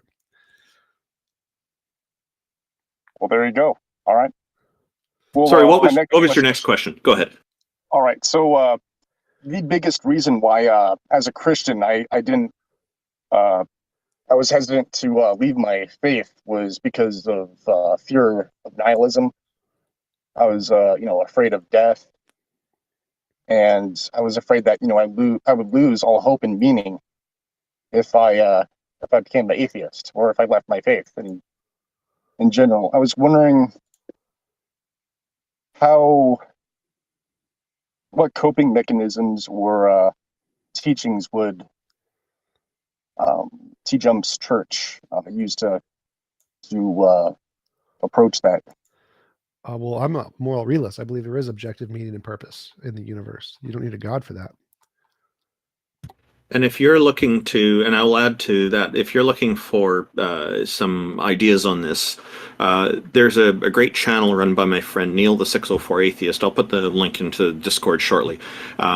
He runs deconversion stories, and he's been interviewing people about how and why they've left their religions, and everybody seems to have a very different story. He has over 300 videos of these interviews now, and he's what I've gathered from that, because I've never been religious myself, is something I didn't know but learned from watching it, is that each person, when they leave a religion, it's not necessarily an all or nothing proposition. For many people, they will, for example, stop believing in their God, but they will still fear hell for another couple of years or however long it takes. And all these different factors, that's just two. All these different factors for a lot of people can take different amounts of time to resolve and get past.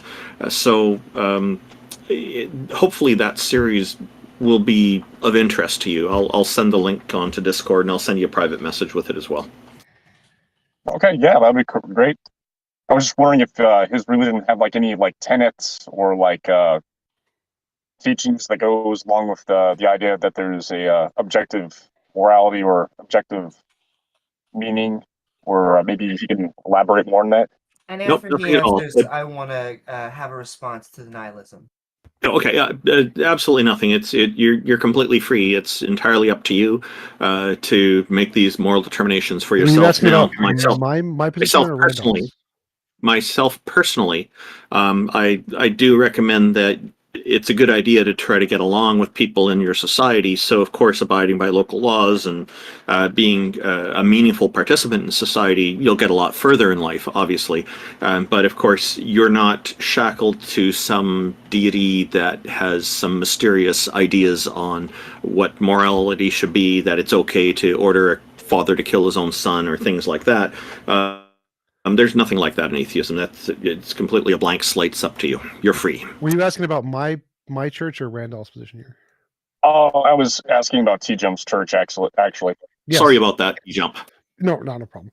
We have objective morality. There is absolutely an objective, correct moral system. It's the one I have on my YouTube channel. There's a whole bunch of videos on it. What was your question specifically?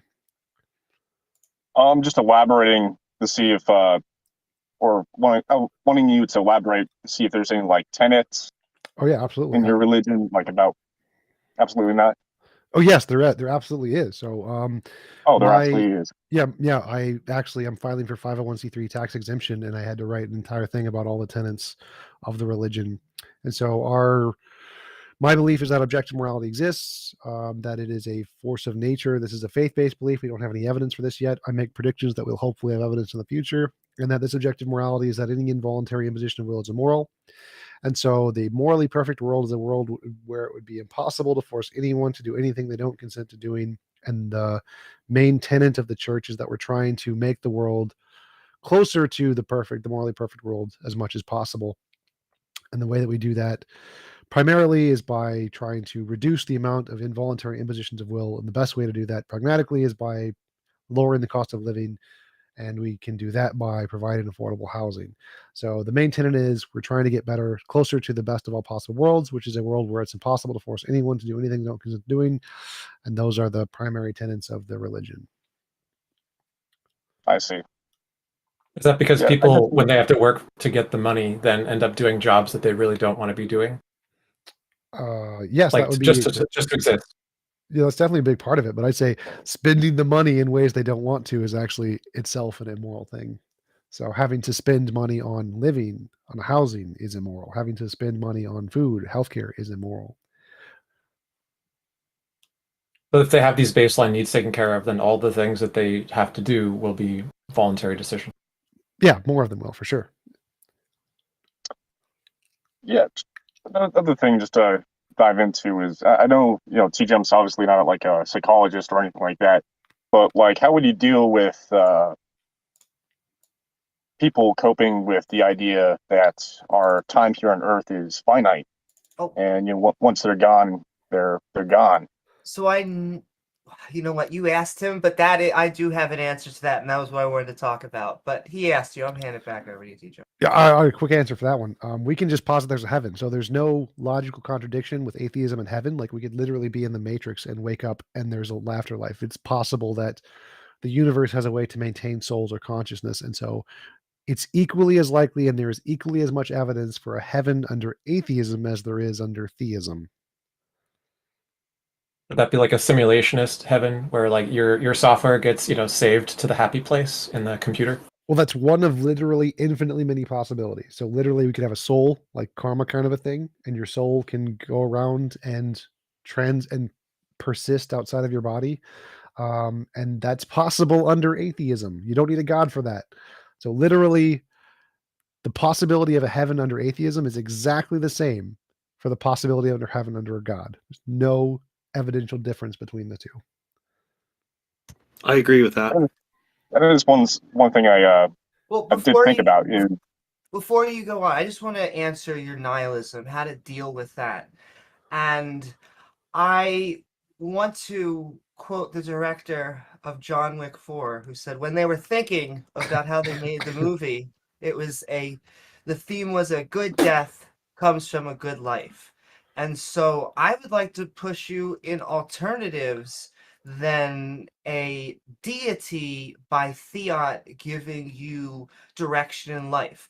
And I would say look towards things like your family, books, charity. Three things, they could be any three things, but these become kind of what is important to you in life, and you find your meaning. And as I was saying to, I think, the person earlier with depression, not just going from a kitten, but just say to your family. I know many people who say they live for their family. It's why they wake up every day, and they couldn't think of wanting anything else to live for, though we all have our hobbies, we all have our story. And so my answer to you, to the nihilistic question, but on all of the Googleplex of years and the heat death of the universe and all of that stuff, we have our lives. We are people with friends, family, and our community, and there's a lot to live for. Right. Yeah, that's a definitely good way of seeing it. One thing my friend and I were talking about is that there's this false dichotomy of where you either believe in, the Christian God or some sort of God, or it's just complete nihilism and philosophical naturalism. Like those are the only two possibilities, but obviously there's a lot more nuance. Oh yeah, like There's even also even under naturalism, you can still have an afterlife. Like your consciousness, whatever the process of your brain is that produces that, can still be maintained in multiple different ways through quantum mechanics. That it's possible. We don't have any evidence to believe it, but it's just as possible as God creating a heaven. So I think the thing that gives me the most comfort is to know that as a Christian, I believed in a heaven. And the evidence for that heaven is exactly the same for the evidence for just any of the other heavens you could make up under naturalism. And so there's no more reason or justification to believe in a heaven under Christianity as there is under naturalism. And so you have equally as much justification to believe in heaven as a naturalist as you do as a theist. Interesting. There's also like even theist positions or pseudo-theist positions, like Stoicism has a kind of a vague like pantheist version of God or something. But the Stoicist position on meaning of life doesn't depend on God telling you what it is. That's not their conception, even though they have a concept of God in the origins of Stoicism. So just because you even believe in a God does not mean that the belief in that God guarantees that you should be satisfied by the so-called God-given meaning of life. And I mean, a lot of people who are atheists and have organized philosophies, like many sort of neo-Stoics who aren't theistic, Buddhists of many kinds, take a lot of things to be very meaningful which I think and have profound observations to support why they think those are things are meaningful. And many people find those sources of meaning to be more satisfactory than the claim that meaning is just a thing that God has the power to assert. Right. Much like it's the same. Like you could be a theist who believes in the Bible, but not be a divine command theory meta-ethicist. You could think that goodness is not just whatever God says, because there's some silly implications of that lead to absurdums, right? You could be a theist and still think good has to mean something other than just whatever God says it is. Yeah, it makes sense. Kind of goes into the, what is it called? Euthyphro dilemma. I don't know if I'm pronouncing that right. Yeah. And the question I think one ought to ask about a question like how do I make my life meaningful, figure out what's meaningful to me, is if you're going to conduct that search, are you going to do it experimentally, which is to say to try things out? Or are you just going to expect to be able to like a priori, like just look at things and identify from some principles what the meaning is? And I don't think people historically have actually succeeded with that. Maybe a few people have, but the actual meaningful things that people say are meaningful to them when they're surveyed on this kind of stuff are things that they've tried doing. So you have to be an experimentalist about life, I think, to discover what is the most meaning creating and impactful to you. Thank you, Duke. Whether that makes be sense. physical exercise or Instagram model. I hope I hope we've answered your questions. You have. Thank you. It was great talking with you. Feel free to join us again. We have one more guest here coming up. Hung Like Tic Tac. Welcome, Hung Like Tic Tacs. That's an interesting name. Thank you for joining us. How are you today? Doing well. I guess I think I requested to speak a while ago. We were kind of on this topic of omniscience, and basically I pasted one of my questions in the chat that was kind of aimed towards the theist. But in brief, it's this idea of like omniscience cannot coexist with omnipotence, since if a god knows what will happen tomorrow, said god will be unable to change it without invalidating its knowledge. If this god retains the power to change what will happen tomorrow, then it cannot know with exact certainty what will happen tomorrow. My point being is that, omniscience and omnipotence cannot coexist. They're contradictory. Yeah, that is a paradox, and I've given an example for this to help people with it, but from the other end, the resulting end. So what I'll usually explain is that if this omniscient God knows that tomorrow there's going to be sunny weather in my neighborhood and at my home, and then tomorrow rolls along and they use their omnipotence to change the weather to snow and rain all day, then they have invalidated their omniscience from the day before. So I agree with you.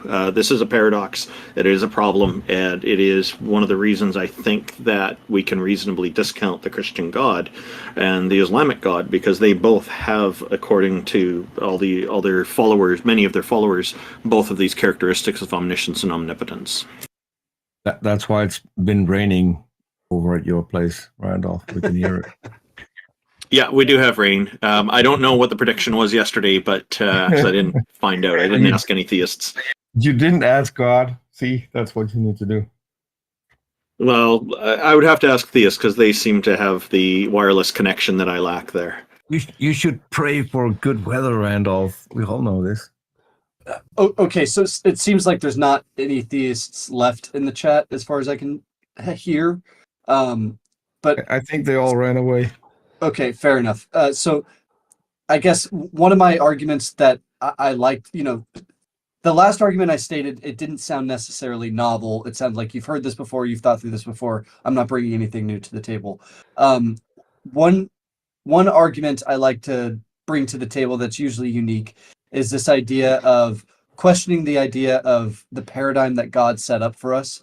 So in essence, I'd ask, do you believe in free will? Does God allow for free will? And there's a version of this called open theism, which is a minority position amongst some theologians, which says that because of God wanting us to have free will and freedom, he allows us to thwart him and to summarize it, the omnipotent, he chose to invite us to freely collaborate with him in governing and developing creation, allowing us the freedom to thwart his hopes for us. God desires that we freely enter a loving personal relationship with him, and is therefore left it open for us to choose. So it's like saying that, maybe God doesn't even know the future because he chooses not to, because he has no intention of intervening. So it's pointless for him to contemplate something that he's not going to change because of his choice to let us do whatever we want in a way that he's choosing not to have any foreknowledge that would cause him to interact or change it about, basically. Can I say one more thing about the previous topic, the paradox topic? Yep. It's not a novel topic, but in my experience, it is really hard to get theists to grasp this particular topic because they haven't thought about it at all. Well, the usual response from theists is to place God outside of time, but it's pure nonsense. When an entity is proven to be self-contradictory, creating a realm wherein self-contradictions are valid doesn't solve the problem. If you tell me a square circle cannot exist, and then I create an imaginary realm where square circles can exist, we're not at an impasse. I agree. You just abandoned a reality, rationality, in my sanity most of the time. Yeah, and I just said that because you said it's not a novel topic. I think it's a topic that we should bring up a little bit more in order to make people think about their position. is one of the tools that will actually do that. I said that in the context of reading the room. You basically affirmed what I said, restated it in a different, better way, and so I realized I wasn't bringing something novel to the table here. So I wanted That's to kind okay. of switch gears.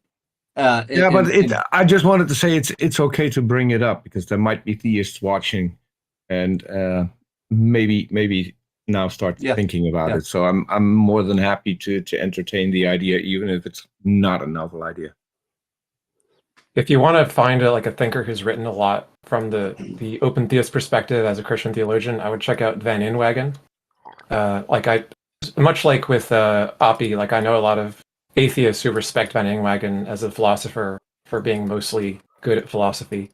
But I think it's telling that the best, or some of the best philosopher, theologian Christians feel compelled to accept open theism, even though it contradicts, according to other Christians, most theological doctrines, and throws into disarray their status. They're basically heretics amongst Orthodox Christians who don't accept open theism.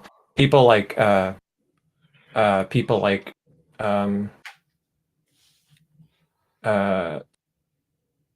I can't remember the names of the people who've argued with him. But there's been other Christian, almost all apologists disagree with Van Inwagen and theists about this. It's a huge scandal to admit that this has any validity or could be called Christian at all, and so on. I would look into open theism. Unlike Tic Tacs, I'm curious. Are you a theist or not? I'm an atheist. Okay, yeah, that's I was starting to suspect that from the beginning. So, thank you very much for joining us. Did you have anything else you wanted to cover before we close down the show? Okay, one last thing. So, sure. Jumping off this idea of free will, most theists will, at least, I was raised Christian. Most of the Christians that I've surrounded myself with that have argue for this idea that God lets you have free will. But they also recognize the idea of an unforgivable sin. So it's not like you have free will, totality, but God's still holding you to a standard, and one of those standards might be this idea of the unforgivable sin, which, as I understand it, is like blasphemy and worshiping another god before the real God, blah blah blah. I try to argue from a totally different perspective, which is, even if God were real, which I'm an atheist, I don't think that he is. I'm not agnostic at all. Even if God were to exist, it's not a God I would want to worship.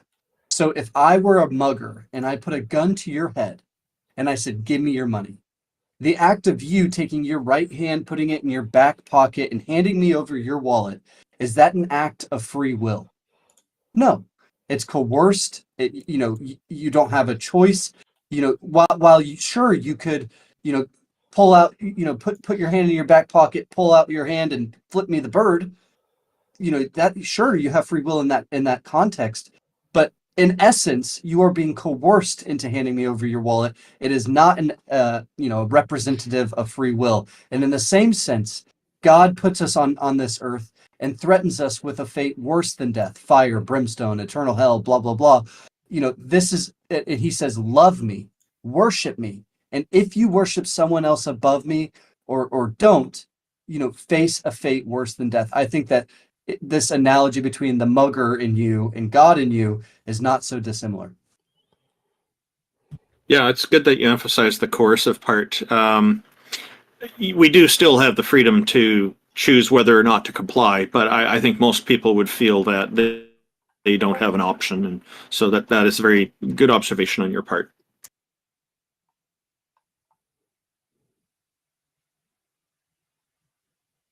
I sent you some links to SEP and IEP and others on open theism, so you can kind of understand what the Christian attempt to respond to this line of argument is. Cool, I see him.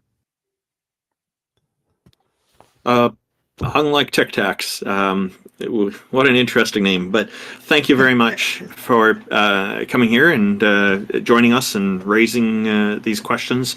They are questions that do come up a fair bit in the conversations. Even Christopher Hitchens had some stuff to say about free will, and he pointed out one of the ridiculous aspects of it, where people are claiming that free will was given to us, and he sees that as a contradiction. And I kind of agree with him on that, because it sounds like there's some limiter behind it that's mysterious with all this stuff, and that just doesn't work for me. I favor the idea of free will. I don't want to turn down determinism, because I think there's a lot of validity in that as well. I just can't rule out free will, and that's where I'm at. So I would say I'm biased toward there being free will.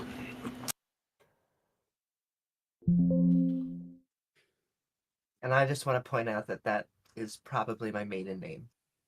Lovely to see another. Well, Hung Like Tic Tacs, thank you for joining us. Thank you.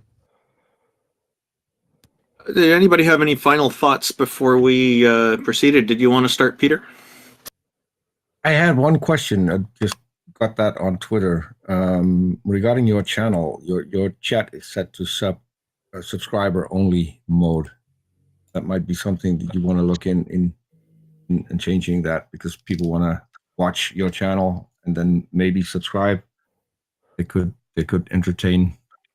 Okay. All of us I'll in chat. look at maybe this kind of stuff you could mention after the show, because what are your thoughts about today's show?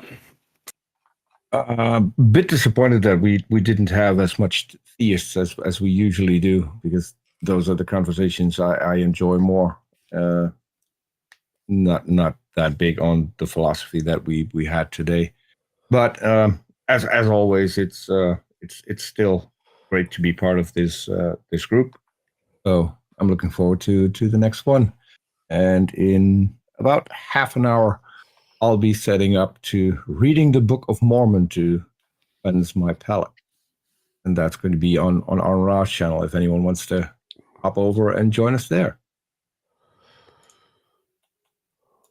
Fantastic. TJump, what are your thoughts about today's show? I agree with Peter.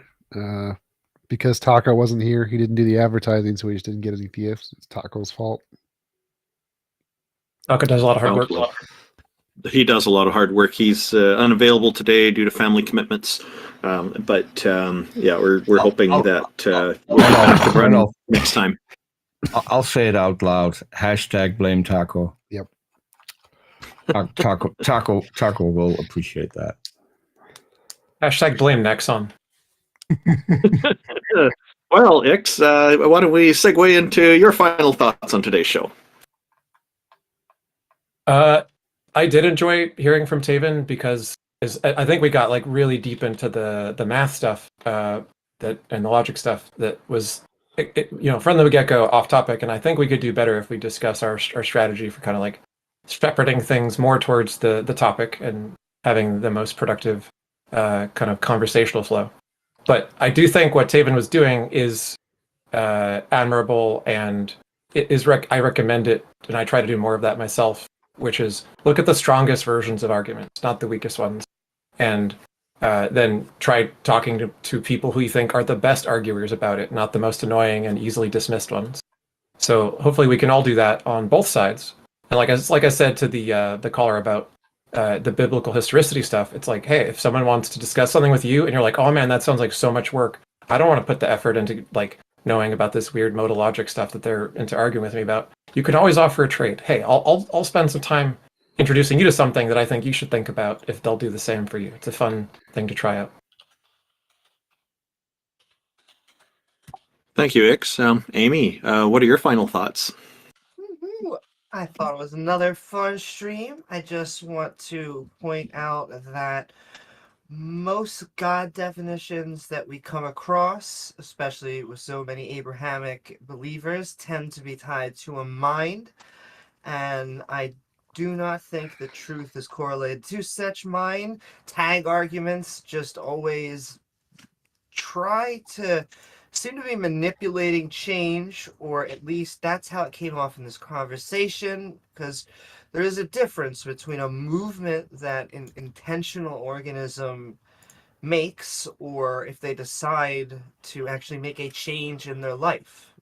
Both things taking spatial time, and then just laws, the laws of physics, where we have things like gravity, and where an actual explanation like quantum fluctuations would fit into that later category. I guess I'll just end my subjects on that. We don't need to go into a nihilistic thought set. There were some people that said they were going through personal stuff as well.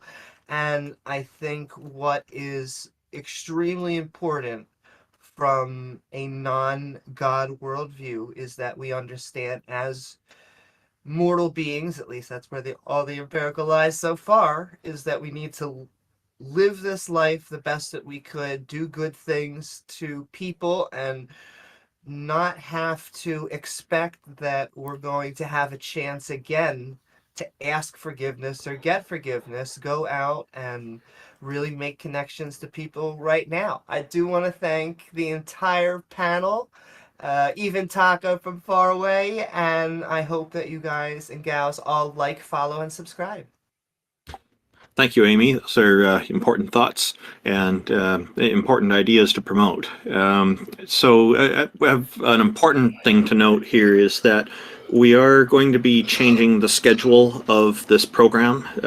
Taco and I were discussing it because both of us have a lot of family commitments, and it has been quite a lot of work for everybody because it does take quite a lot of time.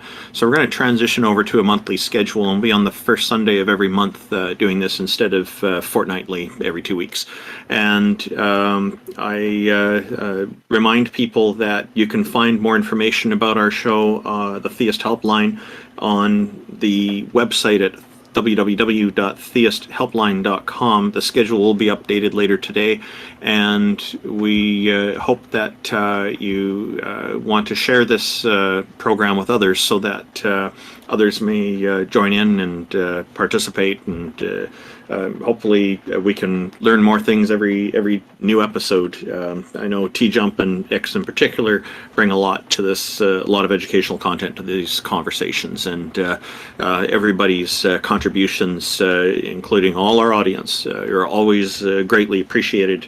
Unfortunately, again, Taco couldn't be here today due to family commitments, but he will be in for the next one, is what's expected.